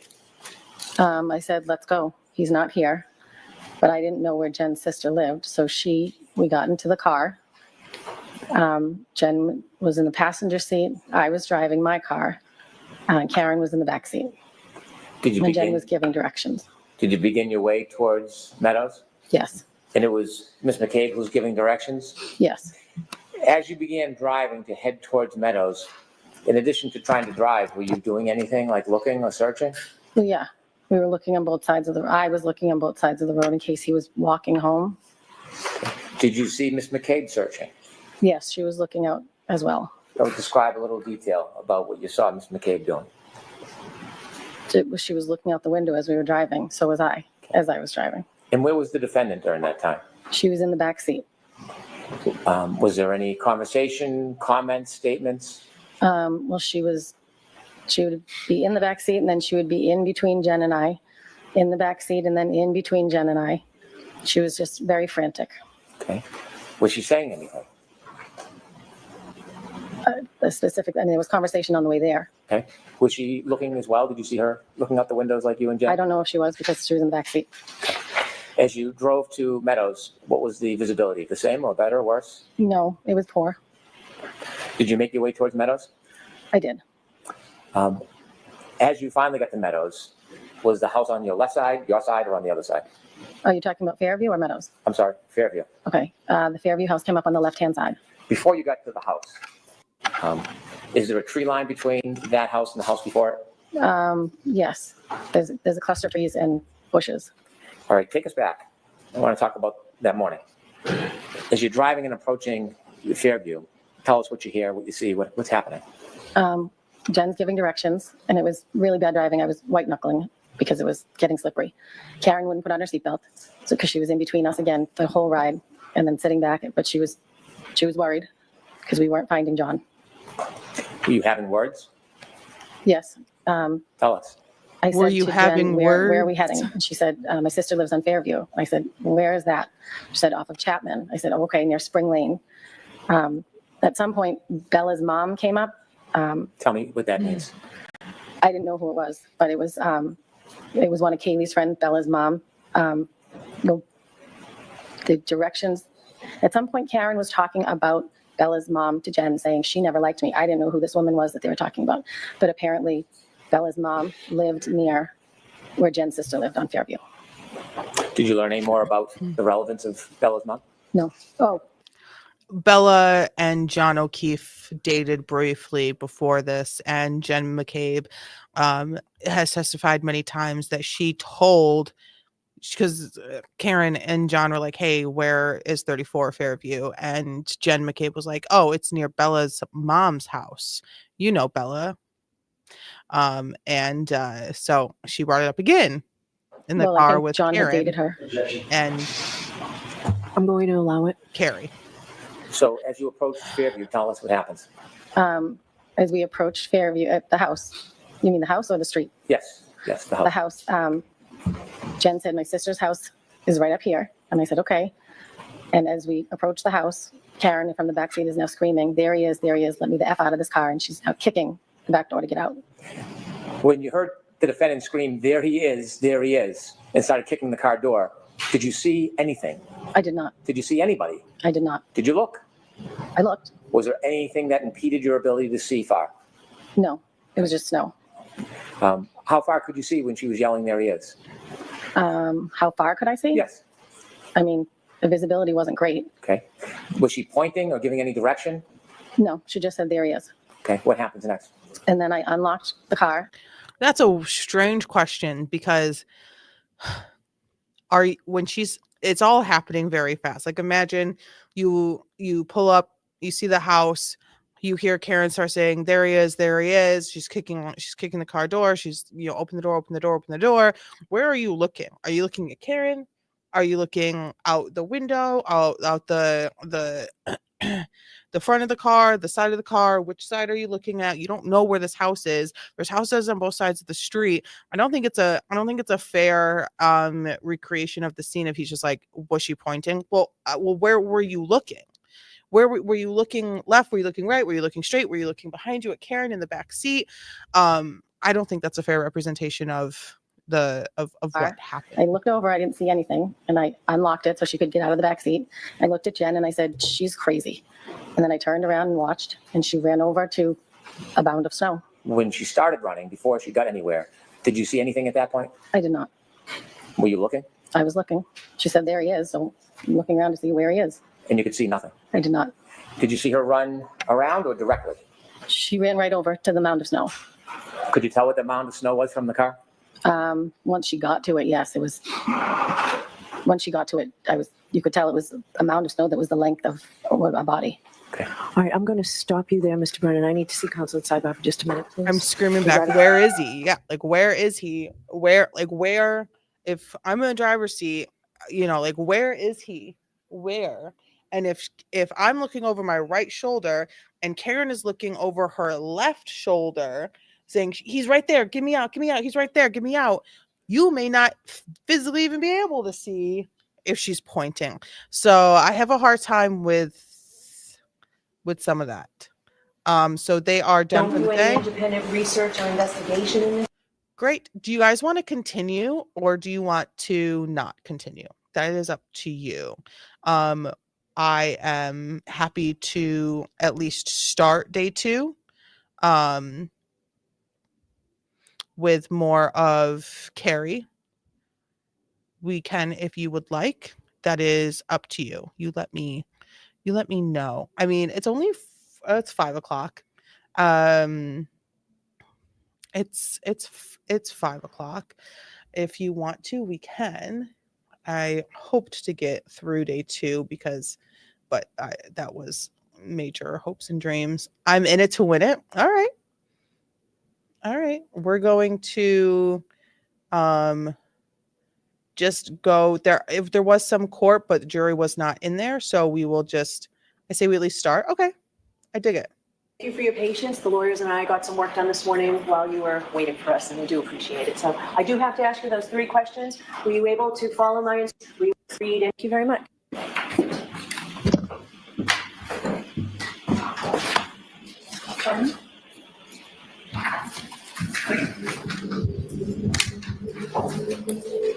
Sir, I'll remind you, you're still under oath. You take the stand. Thank you. Good morning. Whenever you're ready, Mr. Brennan. Thank you, Your Honor. Good morning, Mr. And we're back. Jurors. Good morning. Yesterday, you told us a little bit about when you went into John's home at Meadows to look for him. Yes, And I recall you said that you did not see him there. correct. At some point, you left. Correct.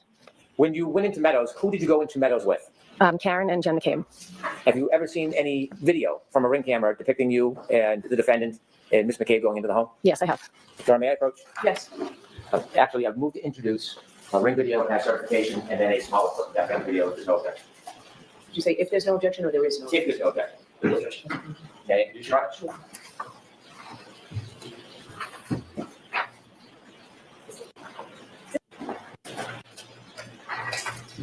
Let's just skip through marking evidence. Your Honor, if I may note, 12A is the ring video from 12 Meadows, 12B is the certification from Ring, and 12C is a clip of a portion of 12A. That's accurate. Yes, thank you. Thank you. With the court's permission, I'd like to play 12C for the jury. Okay.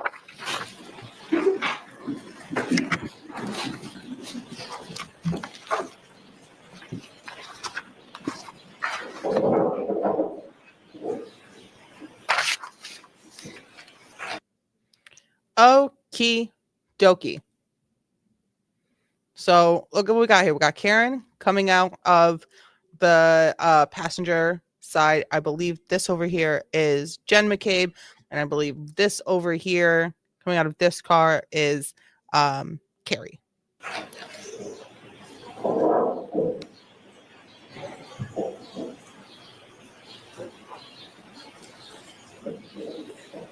And I would like it to be noted that this car back here in the corner, you guys can see I hope you guys can see my mouse.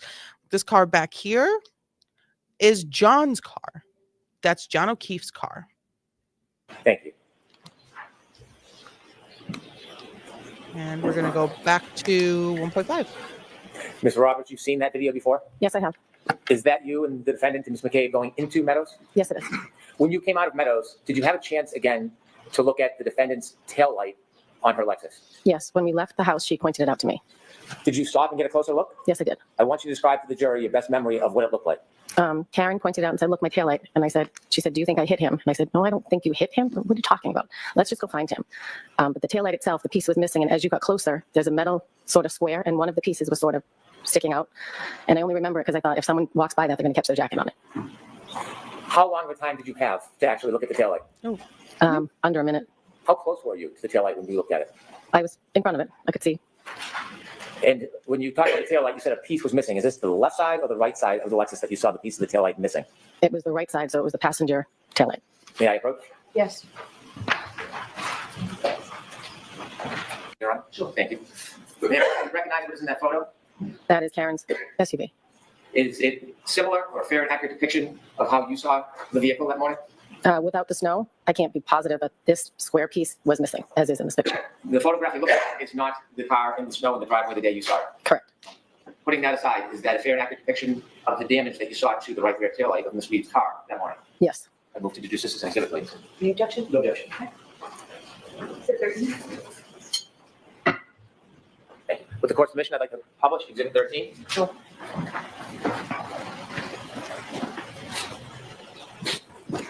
Ms. Roberts, I'm going to ask you to take a look at the photo that you just described. Do you see the white area in that photograph? Yes. Is that where the taillight had missing part? Yes. And where was the metal in relation to that white part that you see? If you look at the white part, it's the upper left. It's sort of like a rectangle, but it's vertical, sort of. And that's the metal part that you were concerned about? Yes, one of the sides, it's almost like an encasement, but the right side, I think it was the right side, was sticking out a little bit, like out from the car toward me. Did you express any concern about the metal sticking out? Yes, because I thought at that height, it could clip someone's coat or something if they were walking by. You mentioned the defendant asked you if you thought she hit somebody. Correct. How many times did she ask you that? She asked me that in the driveway. How many times? She said, do you think I hit him? Do you think I hit him? And my answer was, no, I don't think you hit him. I'm sure you hit something because your taillight's broken, but I don't think you hit him. Why would I think that? Did you have any reason to think at that point that she hit anybody? No. Did she ever repeat that phrase or question in the same or similar manner again that night? She did at the scene where we found John. Before or after you found John? After we found John. So we'll get to that then. Could we please get that picture down, Ms. Gilman? How far of a ride is it from Meadows to Fairview? I don't know, maybe 8 minutes. So when you left John's house at Meadows and you traveled to Fairview, you said you were driving. Yes. Was there any comments or conversation from the defendant on that ride? There was talk of Bella's mom, who lived near Jen's sister. There was talk, and I said, where is Fairview? And Jen said, it's off of Chapman, so it was near Spring Lane. And Did we hear some of these questions already? Yes. He's sort of going back a wee bit. It's a new day, refresh the jurors' minds. Also, he wanted to get that picture of the car in as well. So bring video, car, all that stuff. And I knew of somebody previously that John had dated on Spring Lane, so I brought it up thinking, could he have gone there if he was walking home? I don't know. I don't know. I didn't know where he was or why he was missing. Describe the mood in the car. Well, it was scary driving, and Karen was, frantic, and she was yelling. I don't even remember at this point what she was yelling, but she was yelling. She had an elevated voice. She was in between us while I was driving, and she would sit back in the back seat and be in between us. Did you have any words with Miss Reed? I told her to shut up several times because I was trying to drive and I couldn't concentrate. I told her to sit back and buckle up because it was bad driving. I didn't want to get into an accident and her not have a seatbelt on. How often was the yelling on the way to Fairview? Oh, several times. It was like you couldn't control her, and I was trying to drive in a blizzard. You couldn't control me if I couldn't find my man. No, Spring Lane is before Fairview off of Chapman. And did anything remarkable happen on Spring Lane? I'm sorry? Anything remarkable happen on Spring Lane? No. More of the same? Yes. Now, you mentioned yesterday that when you got to Fairview, the defendant began kicking your door. Yes. When you looked out, you didn't see anything. I did not. And at some point, you ran over to where Miss Reed was. Yes. Tell us what your first observations are when you get close to the defendant. Well, it was a shape of a body, like the length of a body, shape of a body. She ran over and I said, oh my God. I jumped out of the car. I ran over and she was lifting up his shirt to try and warn him, I guess. So I went over to his head and I began to dig his head out of the snow. Can you take us back and describe for us what you're seeing? His body was completely covered, but his head was completely covered. So I started to dig around his face and his eyes, and his left eye was fine, but his right eye looked like it was huge, like he had something happen to it. Did we hear that? It's very sad. Yes. Let me preface this. Thank you. I appreciate that. Let me preface this with this is not fun. This is sad. This is heartbreaking, and these people have to relive this yet again. Seeing someone you love and care about, someone you have known for that long in this position, horrifying. Not good. Very sad, emotional, traumatic. It will stay with you forever. And us watching this trial and talking about this trial and even finding joy and funny moments within this trial does not take away from any of that. But did we hear what she said? His left eye was fine. His right eye was big, massive, bruised, swollen, all of that. She said his left eye was fine. A little different than what we heard from Nuttall. And after that, I told Karen to get off him. We were going to start CPR. I had been certified at work through the American Red Cross, so I knew chest compressions were more important. So I started to do chest compressions, and I yelled to Jen and told her to call 911.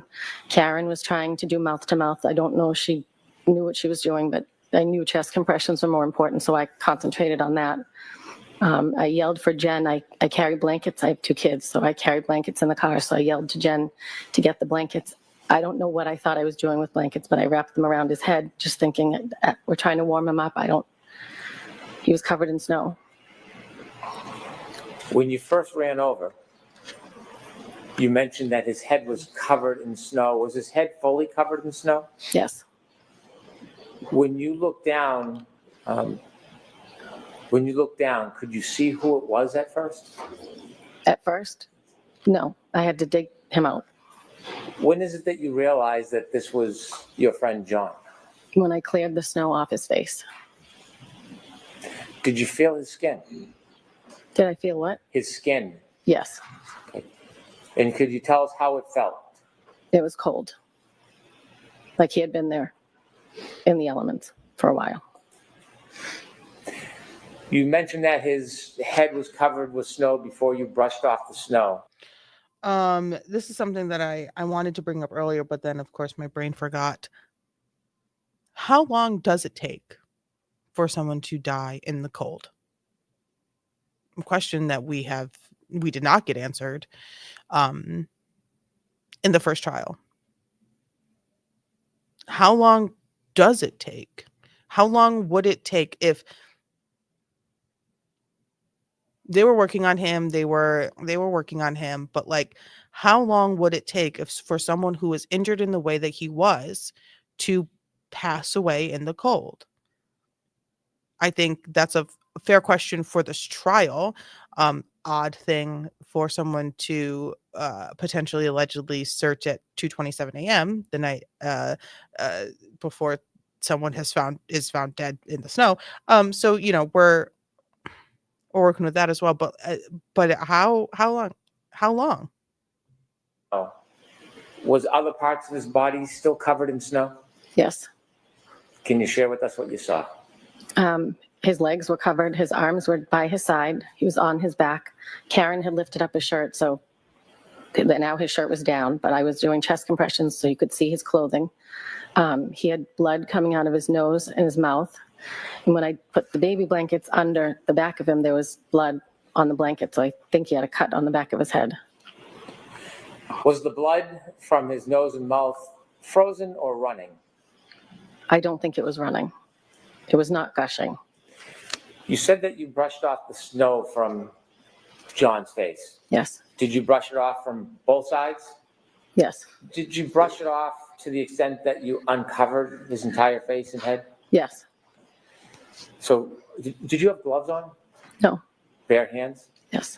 And that's how you felt the temperature of his skin? Yes. When Okay, you you brushed could off feel the both temperature sides of through his gloves, too, face, if you had did you purple ever gloves on. feel any pieces of glass sticking out of his face? No. Did you ever see any pieces of glass sticking out of his face? I did not. How long? Follow-up Did you- question. Follow-up question. Did you see any red taillight surrounding anywhere? Did you come across any red taillight as you're walking back and forth from John to the car? Did you see any pieces of red taillight? Did you see any pieces of red taillight? Did you see any pieces of the taillight anywhere? Follow-up question. Did you give chest compressions to Mr. O'Keefe? Oh, I can't be sure. I would say 4 minutes, 5 minutes while we were waiting for the EMTs. I had Jen take over at one point. And then the EMTs came. So however long it took for them to get to us, 6 minutes. When you were trying to save your friend John, did the defendant say anything? She was just running around screaming, Carrie, Carrie, Jen, Carrie, Jen. Was anything said at that point about her taillight? About what? Her taillight. No, when the EMTs were around and they were working on the body, she was running around and saying, did I hit him? Did I hit him? Is he dead? Is he dead? When you were waiting for the police and EMTs, just briefly, what was the temperature like and the visibility like?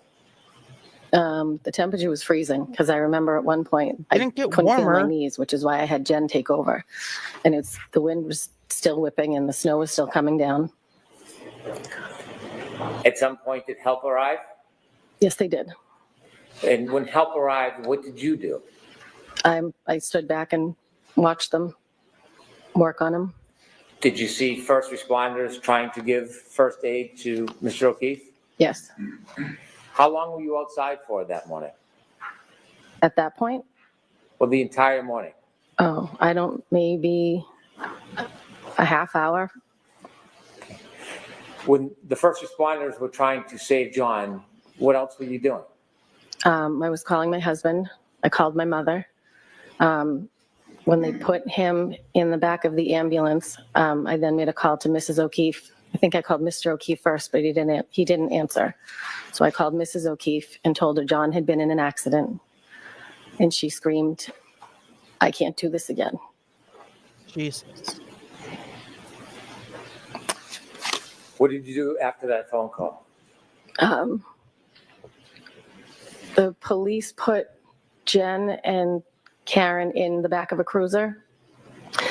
And I was looking in the ambulance to see what was going on with my friend. So I was standing outside of the cruiser. They were inside. I was standing outside just watching.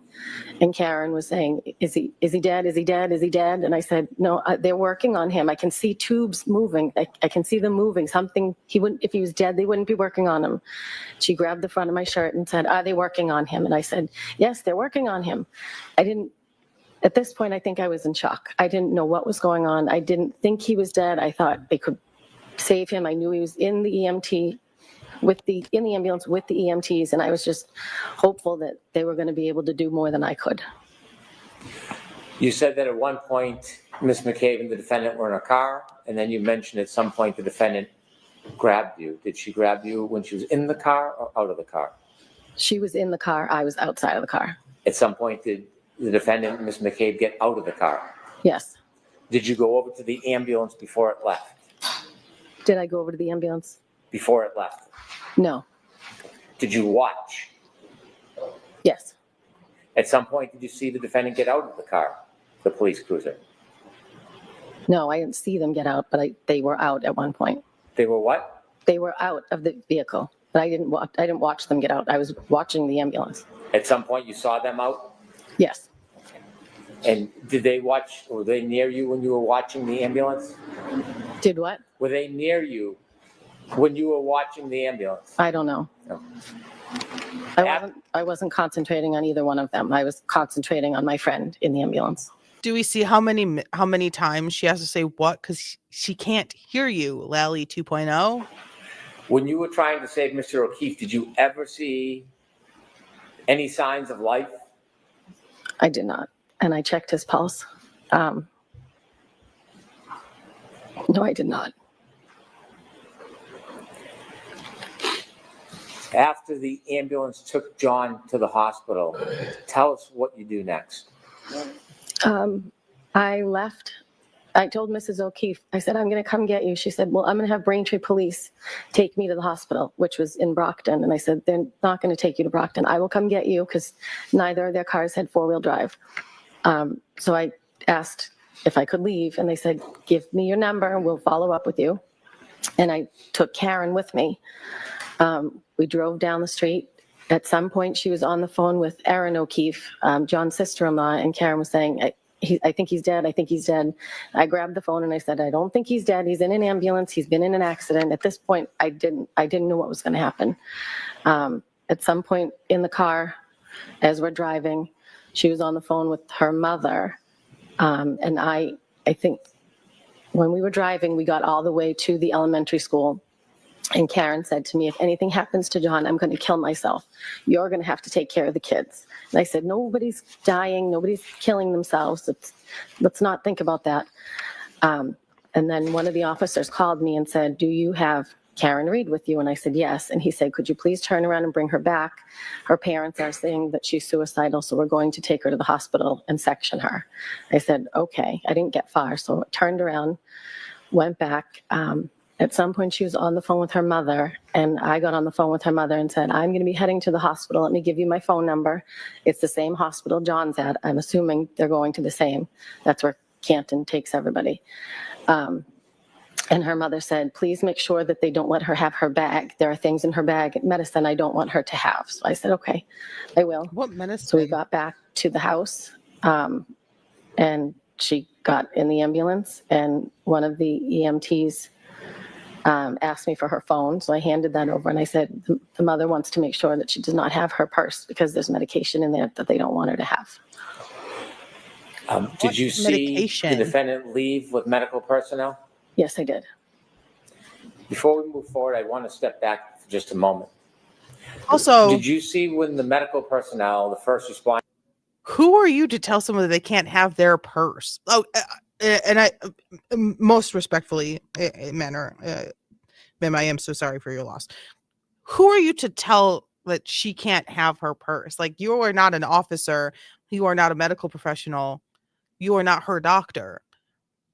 I don't like this. It feels weird. It feels weird. Don't let her have her bag. There's medicine in there she can't have. She's not allowed to have that. What does that mean? What does that mean? Responders lifted John from the ground and then put him on a bed. Yes. Shortly after they moved John from the ground and brought him to the bed to bring him to the ambulance, did you go back to where John lay when you first saw him? Yes, I did. Why did you go back to the spot where John was lying when you first saw him? When they lifted him up, there was grass underneath him and I could see his phone. So I went over and picked up the phone and the 2 baby blankets that were left on the ground. So let me ask you, when you went back to where John was lying on the ground, you said you saw grass. There was not snow under him? No, there was not. Was there many inches of snow around that area? Yes. But none where he was lying under him? You said you picked up a couple of items? Yes. Could you repeat that again, what you picked up? I picked up John's phone and 2 blankets, the blankets that I had Jen get out of the car. What did you do with John's phone when you picked it up from the ground? I put it in my pocket and gave it to a first responder when they came over, or I handed it off to a first responder.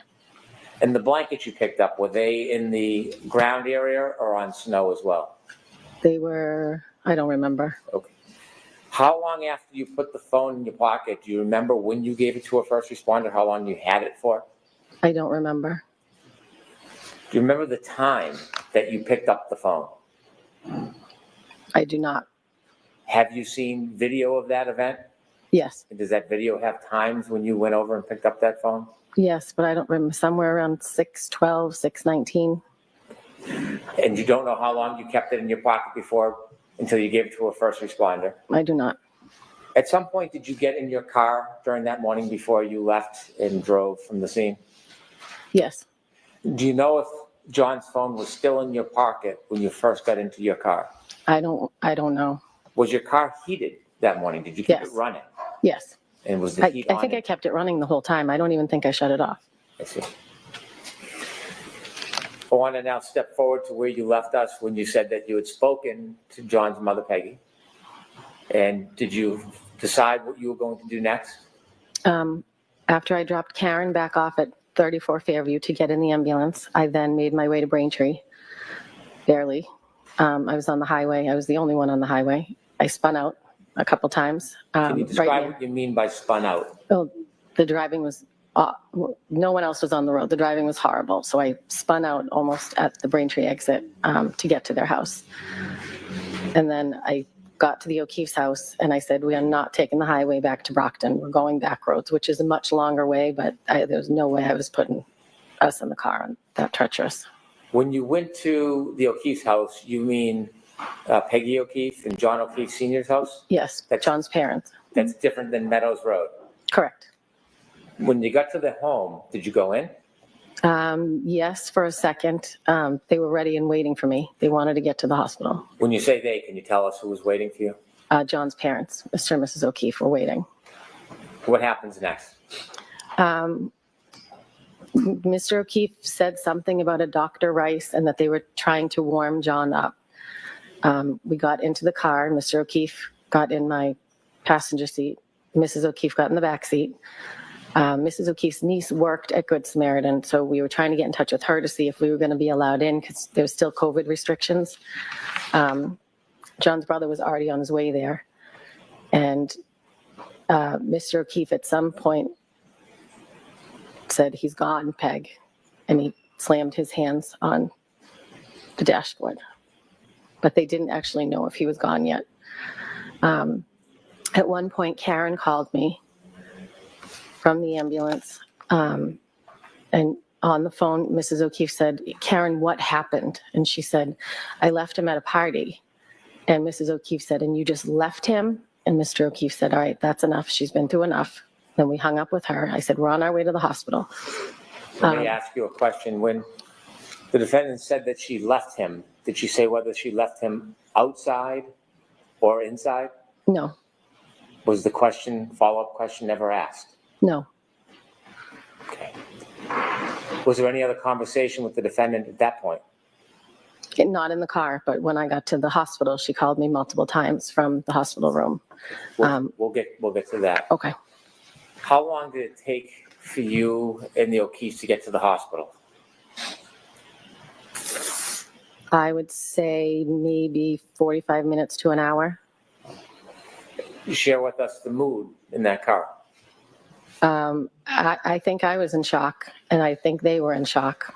There wasn't, other than talking to Mrs. O'Keefe's niece, trying to find out if we could go in for COVID reasons, there wasn't much talk.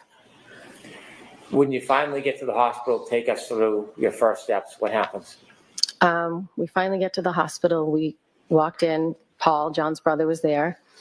We went over to him, and then Susanna, Mrs. O'Keefe's niece, came out from her office and offered to take me to the bathroom to wash up because I had blood all over my hands. So I went into the bathroom, and I asked her afterwards if she could take me to the chapel so I could say a prayer. So she did. She took me to the chapel, and then when I came out, she took me into her office and explained to me that a Dr. Rice was going to come talk to the family and take them into an office and talk to the family, and then the family would be able to go see John. Did you get a chance to see John? I did. Would you be willing to tell us a little bit about what you saw? Objection. I waited in the waiting area. I spoke to my mom. Phone calls were coming in because people had heard what happened. And Mrs. O'Keefe, the family went in to see Dr. Rice. I watched them go in. I watched them walk down a hallway. And then when they came back out, Mrs. O'Keefe told me he was gone. All so much hearsay. It's getting ridiculous. Without telling us what anybody said to you, please. The defense is sorry. I'm actively making a thumbnail, but I'm literally right here. There's so much hearsay of what someone else said to her. The words, well, then they said this, and then they said this, and then they said this. So much hearsay, so much hearsay. The defense isn't fighting it too much because it really is just it's progressing the story. It's moving things ahead. But also, come on, they do have to draw the line somewhere. So the hearsay can get a little out of share control. with us what you saw. What I someone went else said. into the hospital room, and John was in a neck brace. At this point, there was a trail of blood going toward the gurney of the bed that he was on. This time, both eyes were filled with blood. They looked like raccoons. That's the only way to describe it. I thought he was going to look better seeing him in the hospital because he had been worked on, but he was not. There was much more blood. Were there any other ways that John looked different in the hospital? First brushed the snow off his face in the front of Fairview? When I brushed the snow off his face, his left eye was fine. It had an ice cube on it that I pulled off, but the right eye was out to here, like a golf ball. When I got to the hospital, both eyes were swollen with, it looked like blood. They looked purple. Juror, may I approach? Yes. May I quickly approach sidebar? Okay. Oops.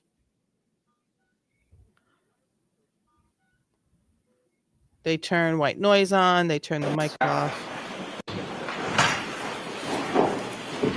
I'm going to show you a photograph.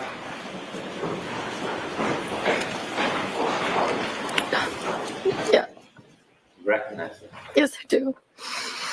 Is that how John looked? Yes, he did. What the crap? What the crap? Sorry, I don't mean to yell, but what the crap?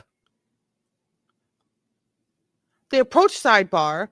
Brennan says, I'm going to approach to show you a photo. And he just plops a photo. She has been holding back. She has been telling the story. This sucks.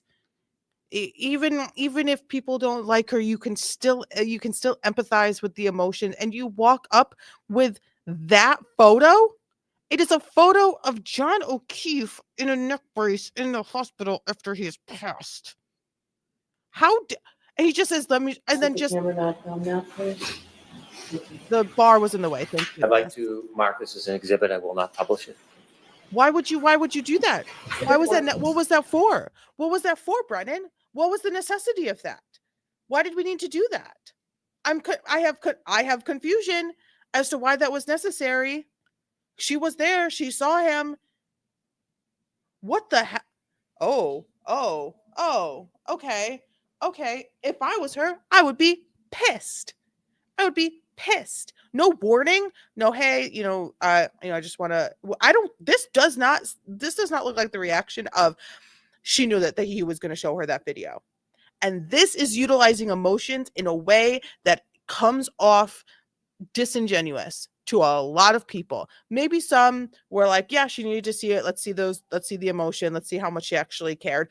But to me, that is a disingenuous representation of her emotions when it comes to the passing of John O'Keefe. That is not just, oh my gosh, my friend is gone and it's a terrible situation and I hate that we have to do this again. You are showing him after he has passed while still in the hospital hooked up. How dare you're using that? You're not showing that to the jury. You're just utilizing her emotions. You're just playing the jury with, look at how awful this is. Look at what Karen Reed did to make her hurt this way. Ooh, that pisses me off. If I was Carrie, I would be furious. I would be screaming at Brennan. This day ends, I would be hollering. Carrie Roberts, I am so sorry that he did that to you.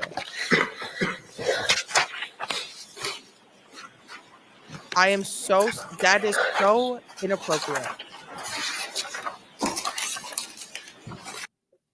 If for some reason she ever sees this, which I doubt she will, legitimately, seriously, from the bottom of my heart, that was fucked. That was fucked up. She did not deserve that.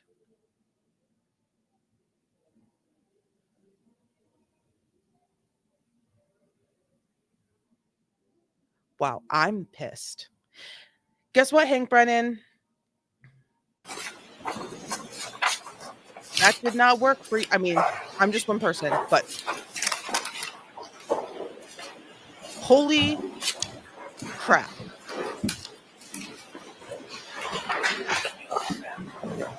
May I approach her? Yes.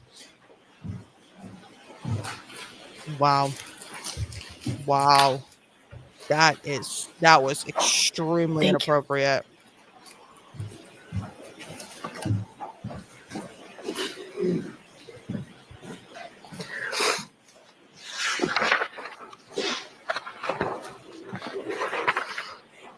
Are you ready? Yeah. Okay. Are you ready after what I just did to you? After you last saw your friend John, what did you do? After the hospital? I'm sorry, ma'am? After the hospital? Yes. I drove.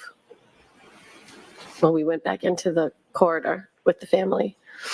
And Karen at one point called from the hospital asking me, she said her father was on his way and could I go over and greet him or bring him to the O'Keefes when he arrived, and she described him. Her father did arrive, so I went over and said, "Are you Mr. Reed?" or something of that nature. And I said, "Mr. O'Keefe would like to speak to you." So Mr. Reed went over and spoke to Mr. O'Keefe.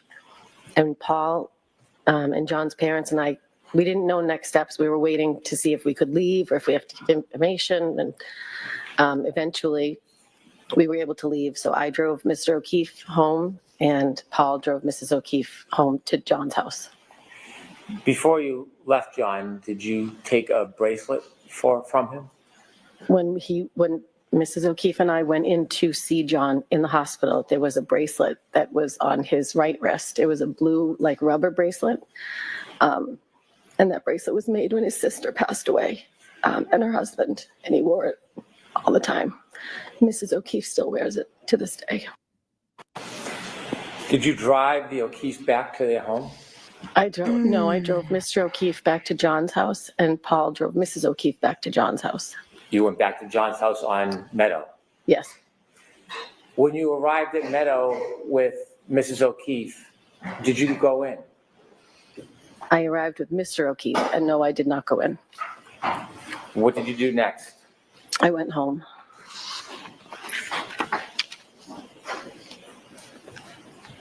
At some point after you went home, did you return to the O'Keefe residence or Meadows?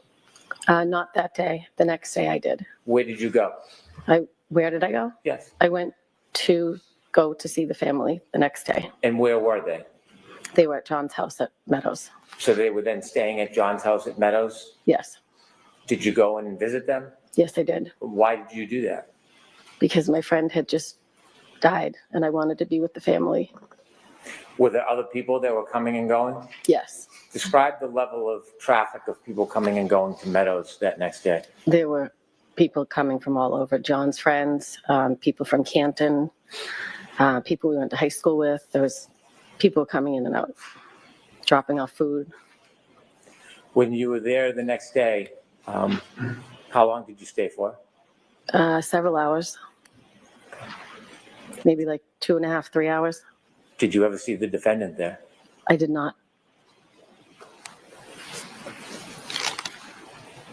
Now, you told us that you had only met Miss McCabe once before that night? Yes. And after that night, shortly after what happened, did you speak to Miss McCabe again? Yes. How often? Very often. We wanted to know what happened to our friend, so she would call me. I'm going to allow that. Not what you said. Next question, please. Would you speak to her on the phone often? Yes. Regularly? Yes. And so things changed Yes. after that moment. Yes. Did you start to see her in person? Yes. Spend time with her? Yes.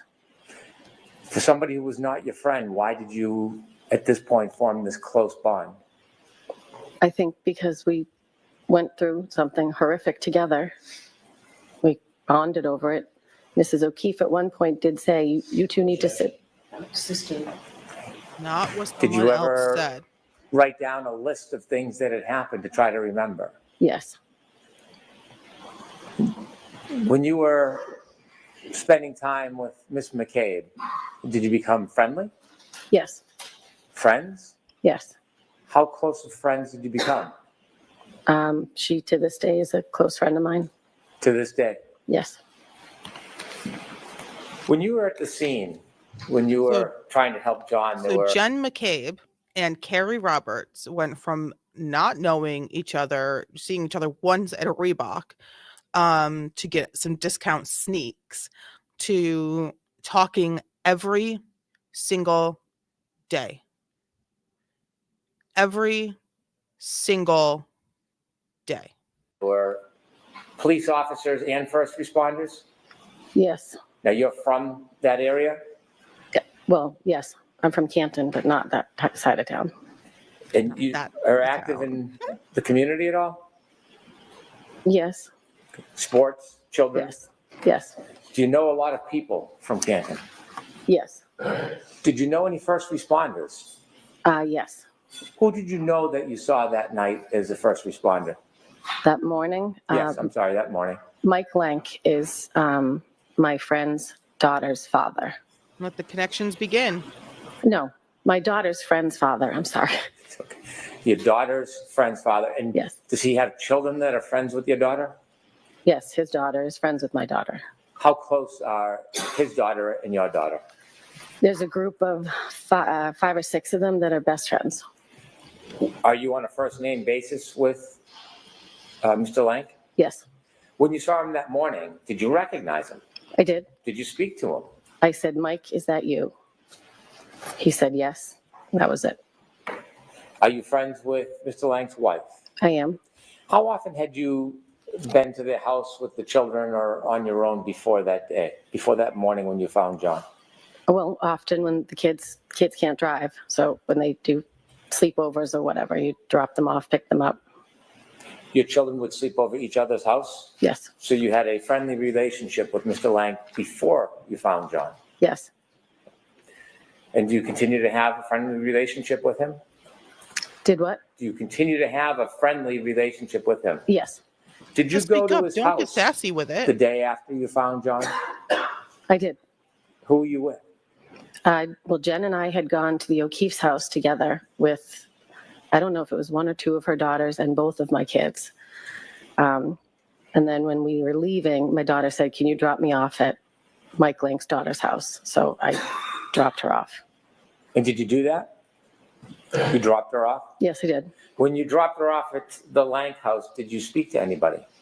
His wife came out and got into the back seat just to find out how I was and how the O'Keefes were and How were you? how were they? How were you? Oh, I was not well.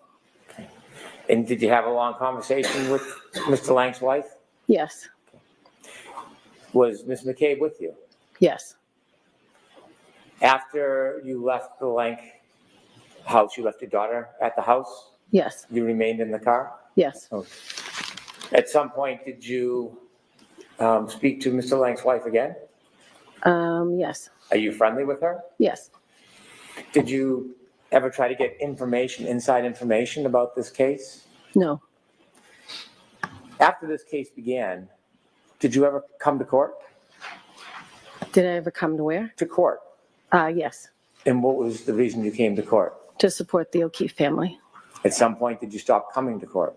I Don't answer just yes or no. Yes, Okay. Were you aware or watching about any type of news or publication on this?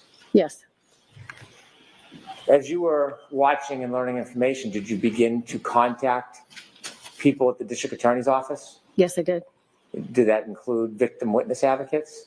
Yes, Did it include law enforcement assigned to the case? Objection.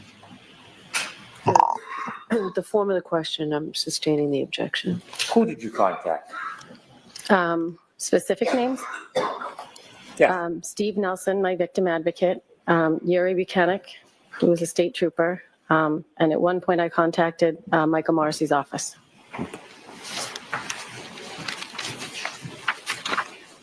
Do you remember at any time being interviewed by police officers or state police about this case?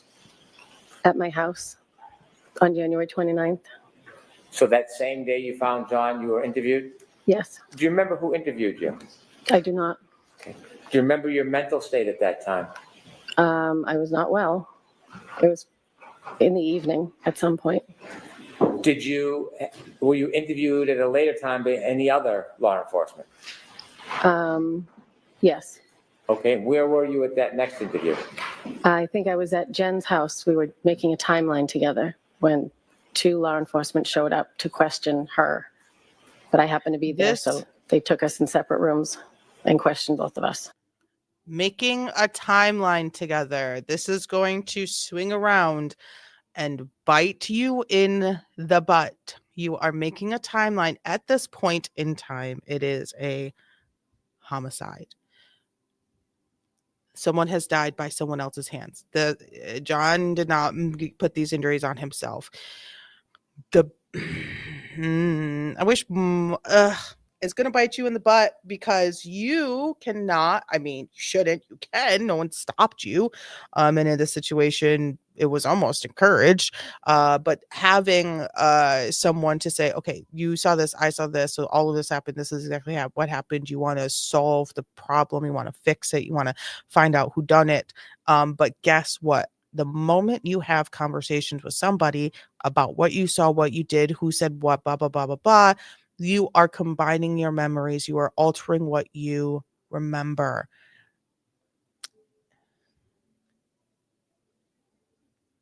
Good luck. Were you sober at that point? Yes. And what was your mental state then? Still, we hadn't even had a funeral. So I was still, I couldn't believe what was happening. And after John's passing, did you still continue to help out with the children? Yes.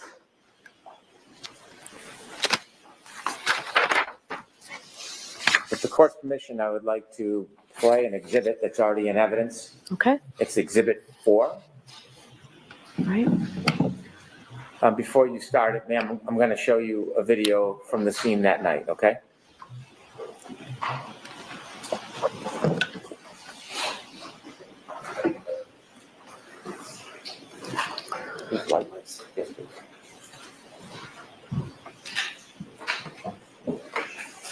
Ms. Gilman, is this sound? Thank you. Could we start at 6:09:50, please?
Could you stop there, please? Ms. Roberts, do you see yourself in that video? Yes, And where were you in that video? I'm over near the flagpole. What were you doing in that video before you stood up? I think I was picking up the phone and the blankets at that point. You see the first responders getting there? Yes. Okay. Continue, please.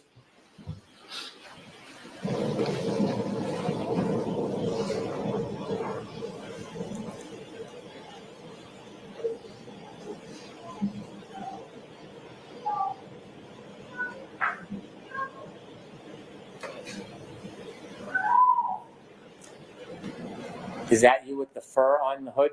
Yes.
That's you in the middle of the street? Yes, I'm to the right of the car.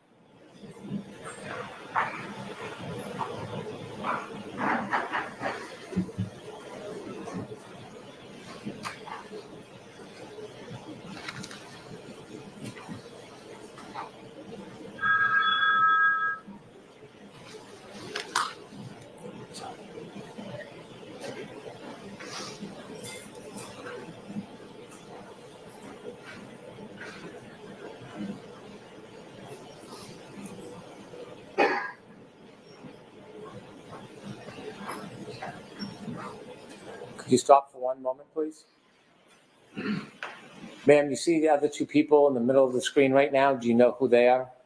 That's Karen and Jen McCabe. Do you see the proximity or the closeness between them? Yes. You are not close to Jen McCabe in this video. No, Is there a reason why? I didn't really know her. And Karen was running around like you saw. I didn't want to be near her. I just found my friend. Okay. Could you continue, please, to 6:15? You can let it run, please.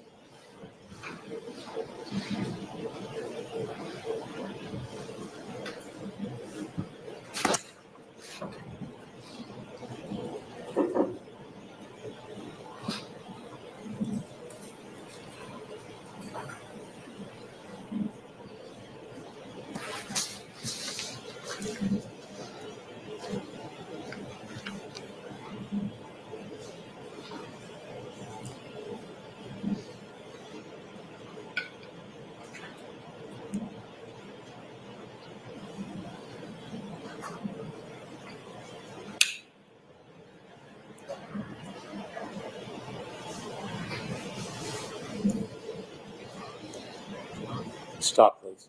Thank you. Ms. Roberts, is this when the first responders were moving John from where he was laying? Yes. Please continue.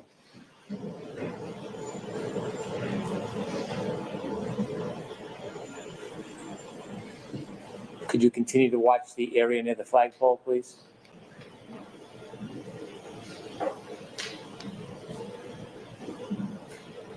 Oh.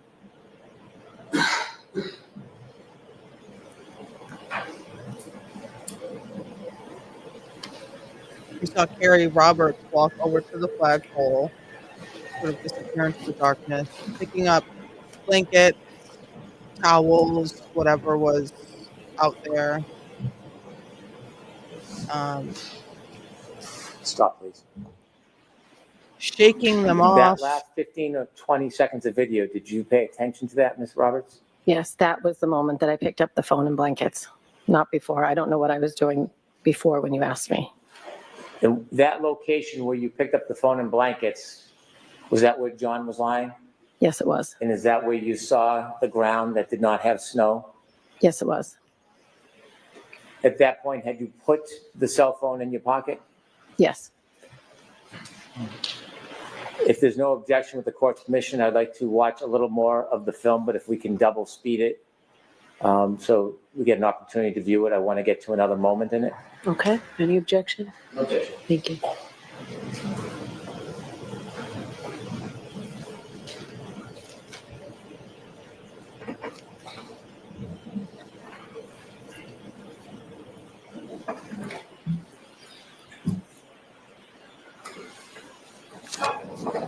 Jeez, Lord have mercy. What is going on? Around 16, 17 would be fine, Ms. Gilman.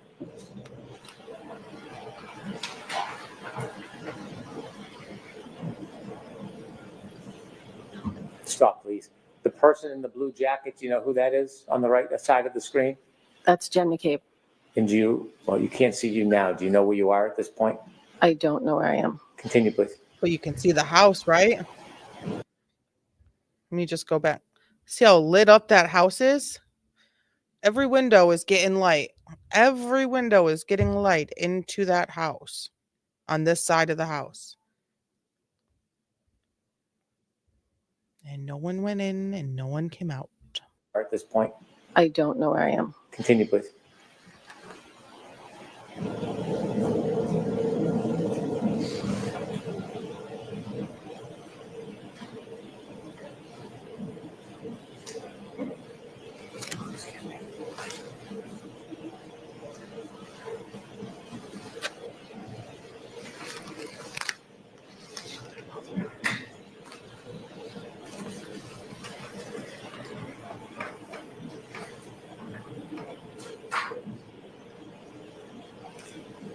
What are you doing, Ms. Roberts?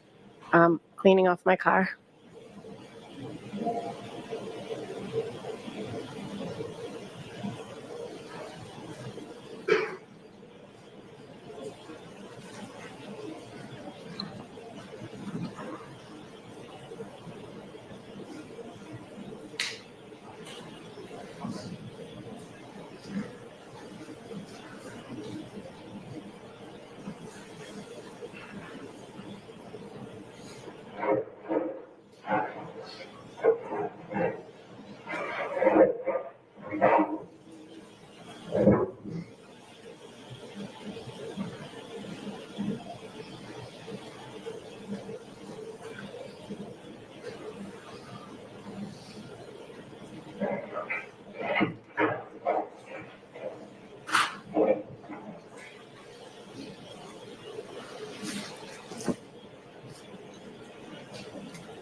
please stop. Did you mention at some point you went back and the defendant, Ms. McCabe, were in a car? They were in a police car at some point. Did you do anything with them when they were in that car? At one point, Karen asked us to say a prayer, to pray, so we said a prayer.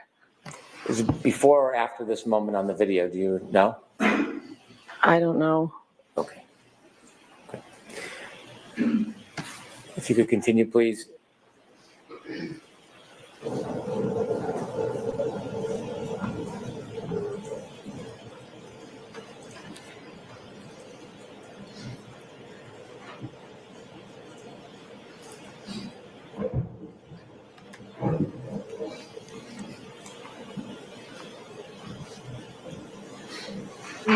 Yeah, I was gonna say something after this video played. The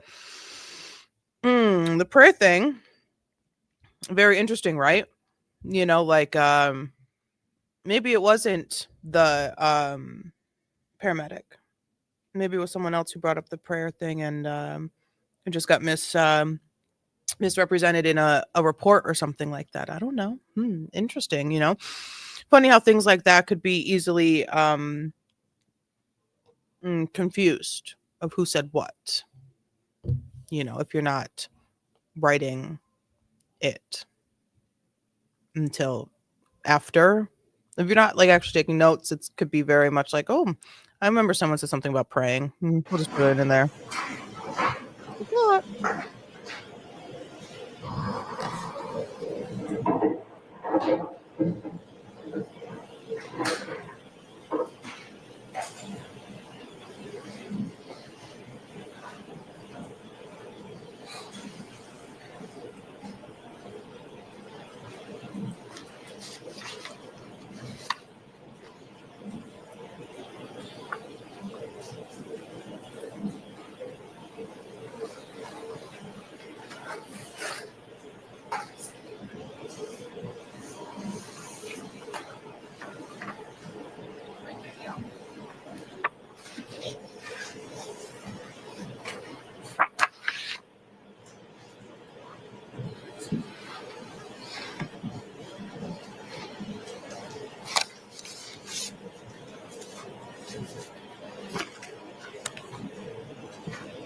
Stop, please, just for a moment.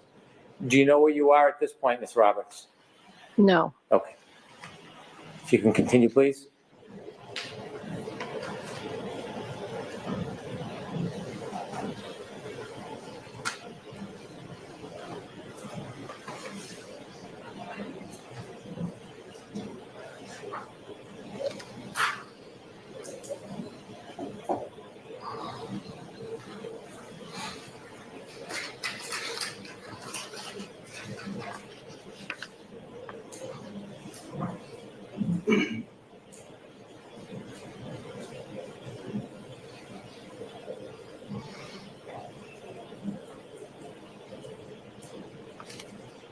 Was that you walking by, Ms. Roberts? Yes, it was. Note the time is 6:21:22.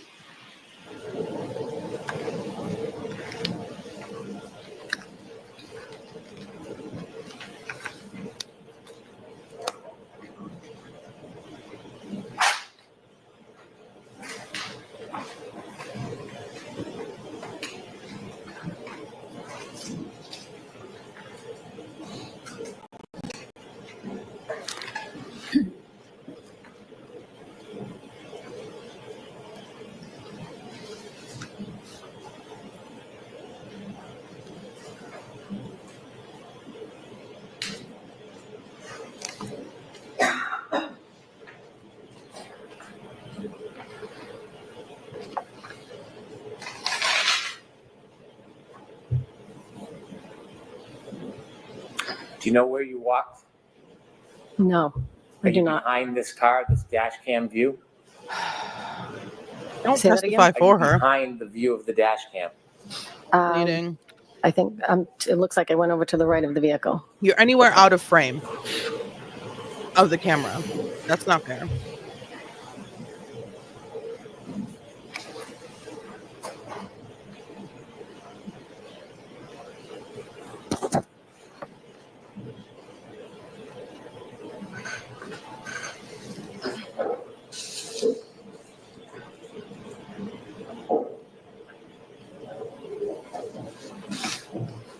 And I just want to say, if very sadly I'm gonna have to jump off for the night. I'll catch up later. Yay, okay, yeah, no worries. We're gonna be done soon. I wasn't gonna start the cross-examination of her today because we'll probably just be here for a couple more minutes, probably to the end of all of this video stuff. But thank you for being here. I have to text you. Bad news. I have to text you as well. And I'll do that right after this.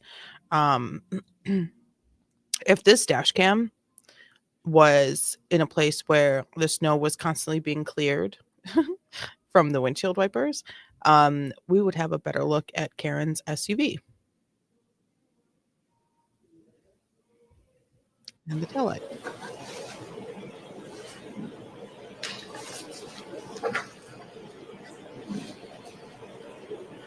Stop, please.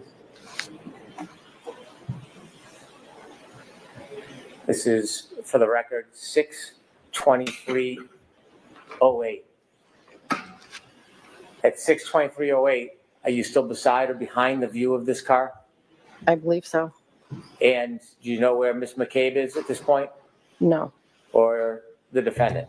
no. Please continue.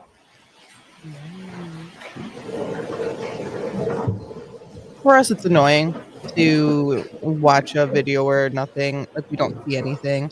And it could be the same for the jury, but unfortunately, we will probably see this again a couple more Ms. times Gilman, when it reaches when it comes 6:24:18, to if you would people who stop are again. in the video.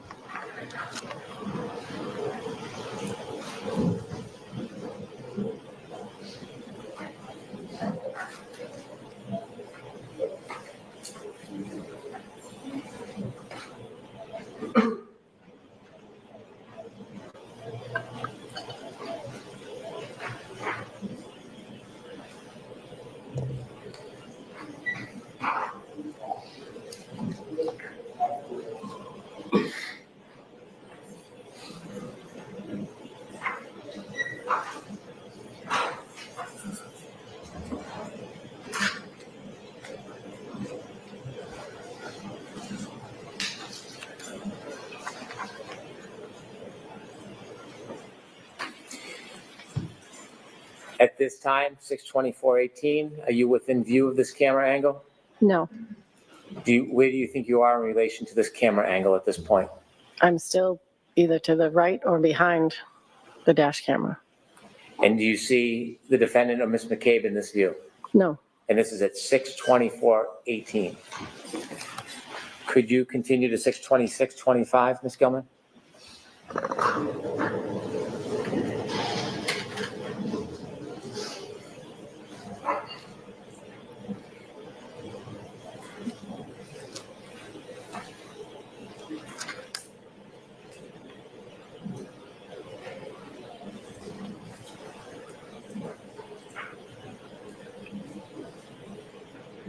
Sorry, let me take myself off. I keep forgetting that it's a video on there, and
Did you notice the first person that came from the right and the second person that are not law enforcement?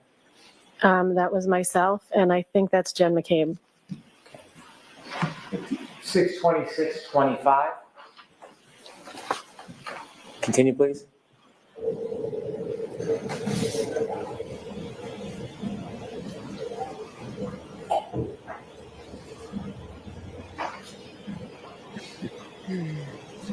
All right, let's speed this up just a little. And do you know who that is on the right with the police officer? That was Karen.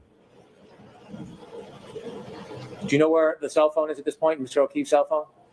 I don't know. I could have handed it to a first responder at this point, or it could still be in my pocket. I'm not sure.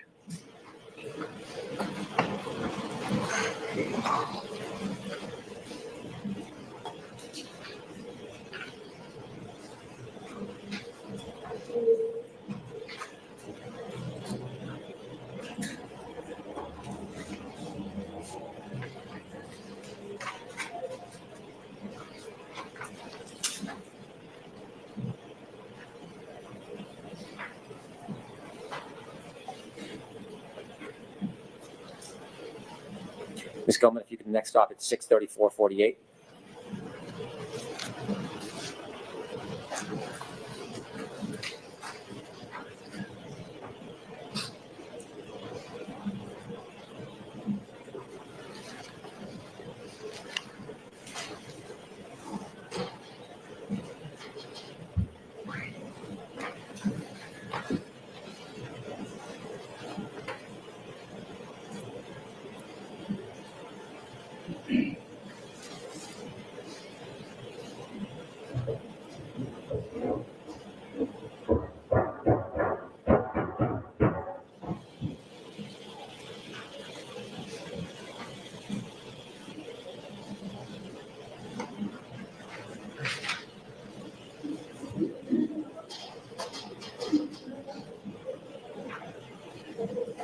Was that you walking by in the street? Yes.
you can see Carrie over here on the right side. Oops, sorry.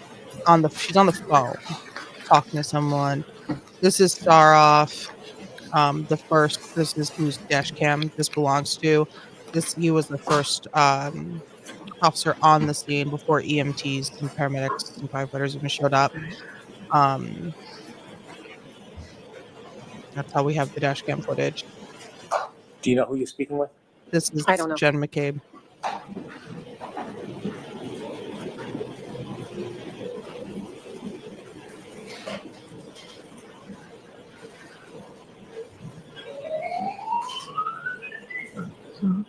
Mr. Brennan, at this point, can we pause this and take our morning recess, please? Yes, Your Honor. Pause, please. Thank you. Folks, why don't we take 15, 20 minutes? And that is where we're going to break for the day as well. So just that very end, that last bit of video, just to say before I go as well. Next time we stream will be Monday. Can't do anything this weekend. But Monday, I will.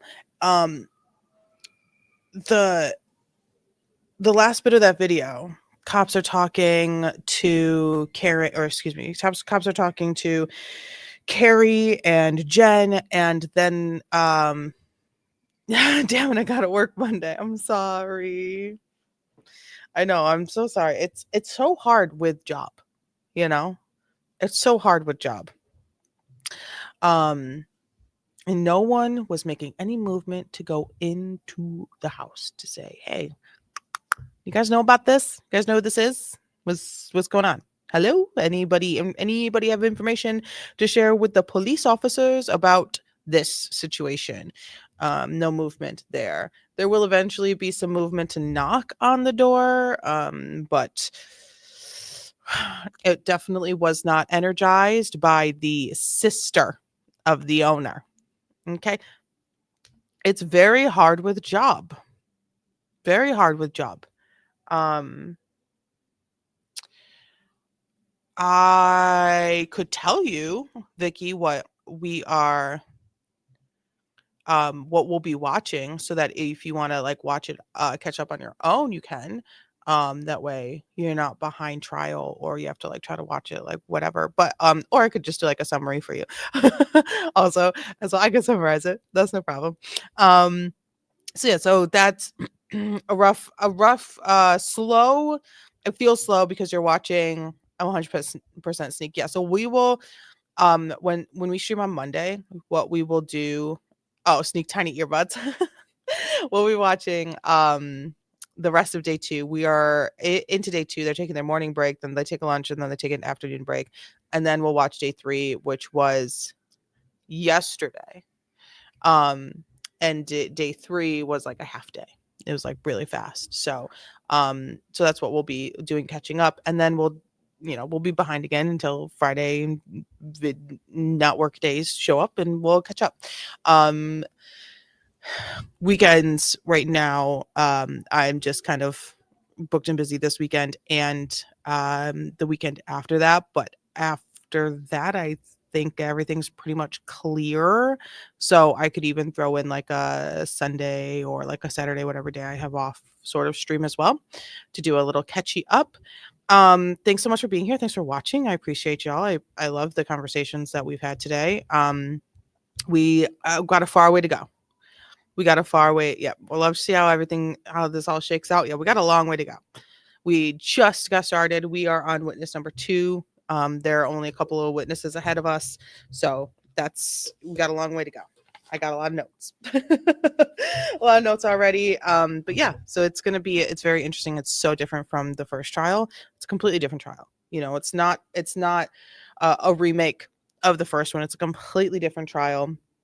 And we are seeing that, but unfortunately there are still some sloggy attributes, like Brennan at sometimes, which to me can be Lally 2.0. Anywho, that's it. I'll play my intro as my outro, and I will catch you all in the next one. Make sure you turn notifications so you don't miss it. Bye.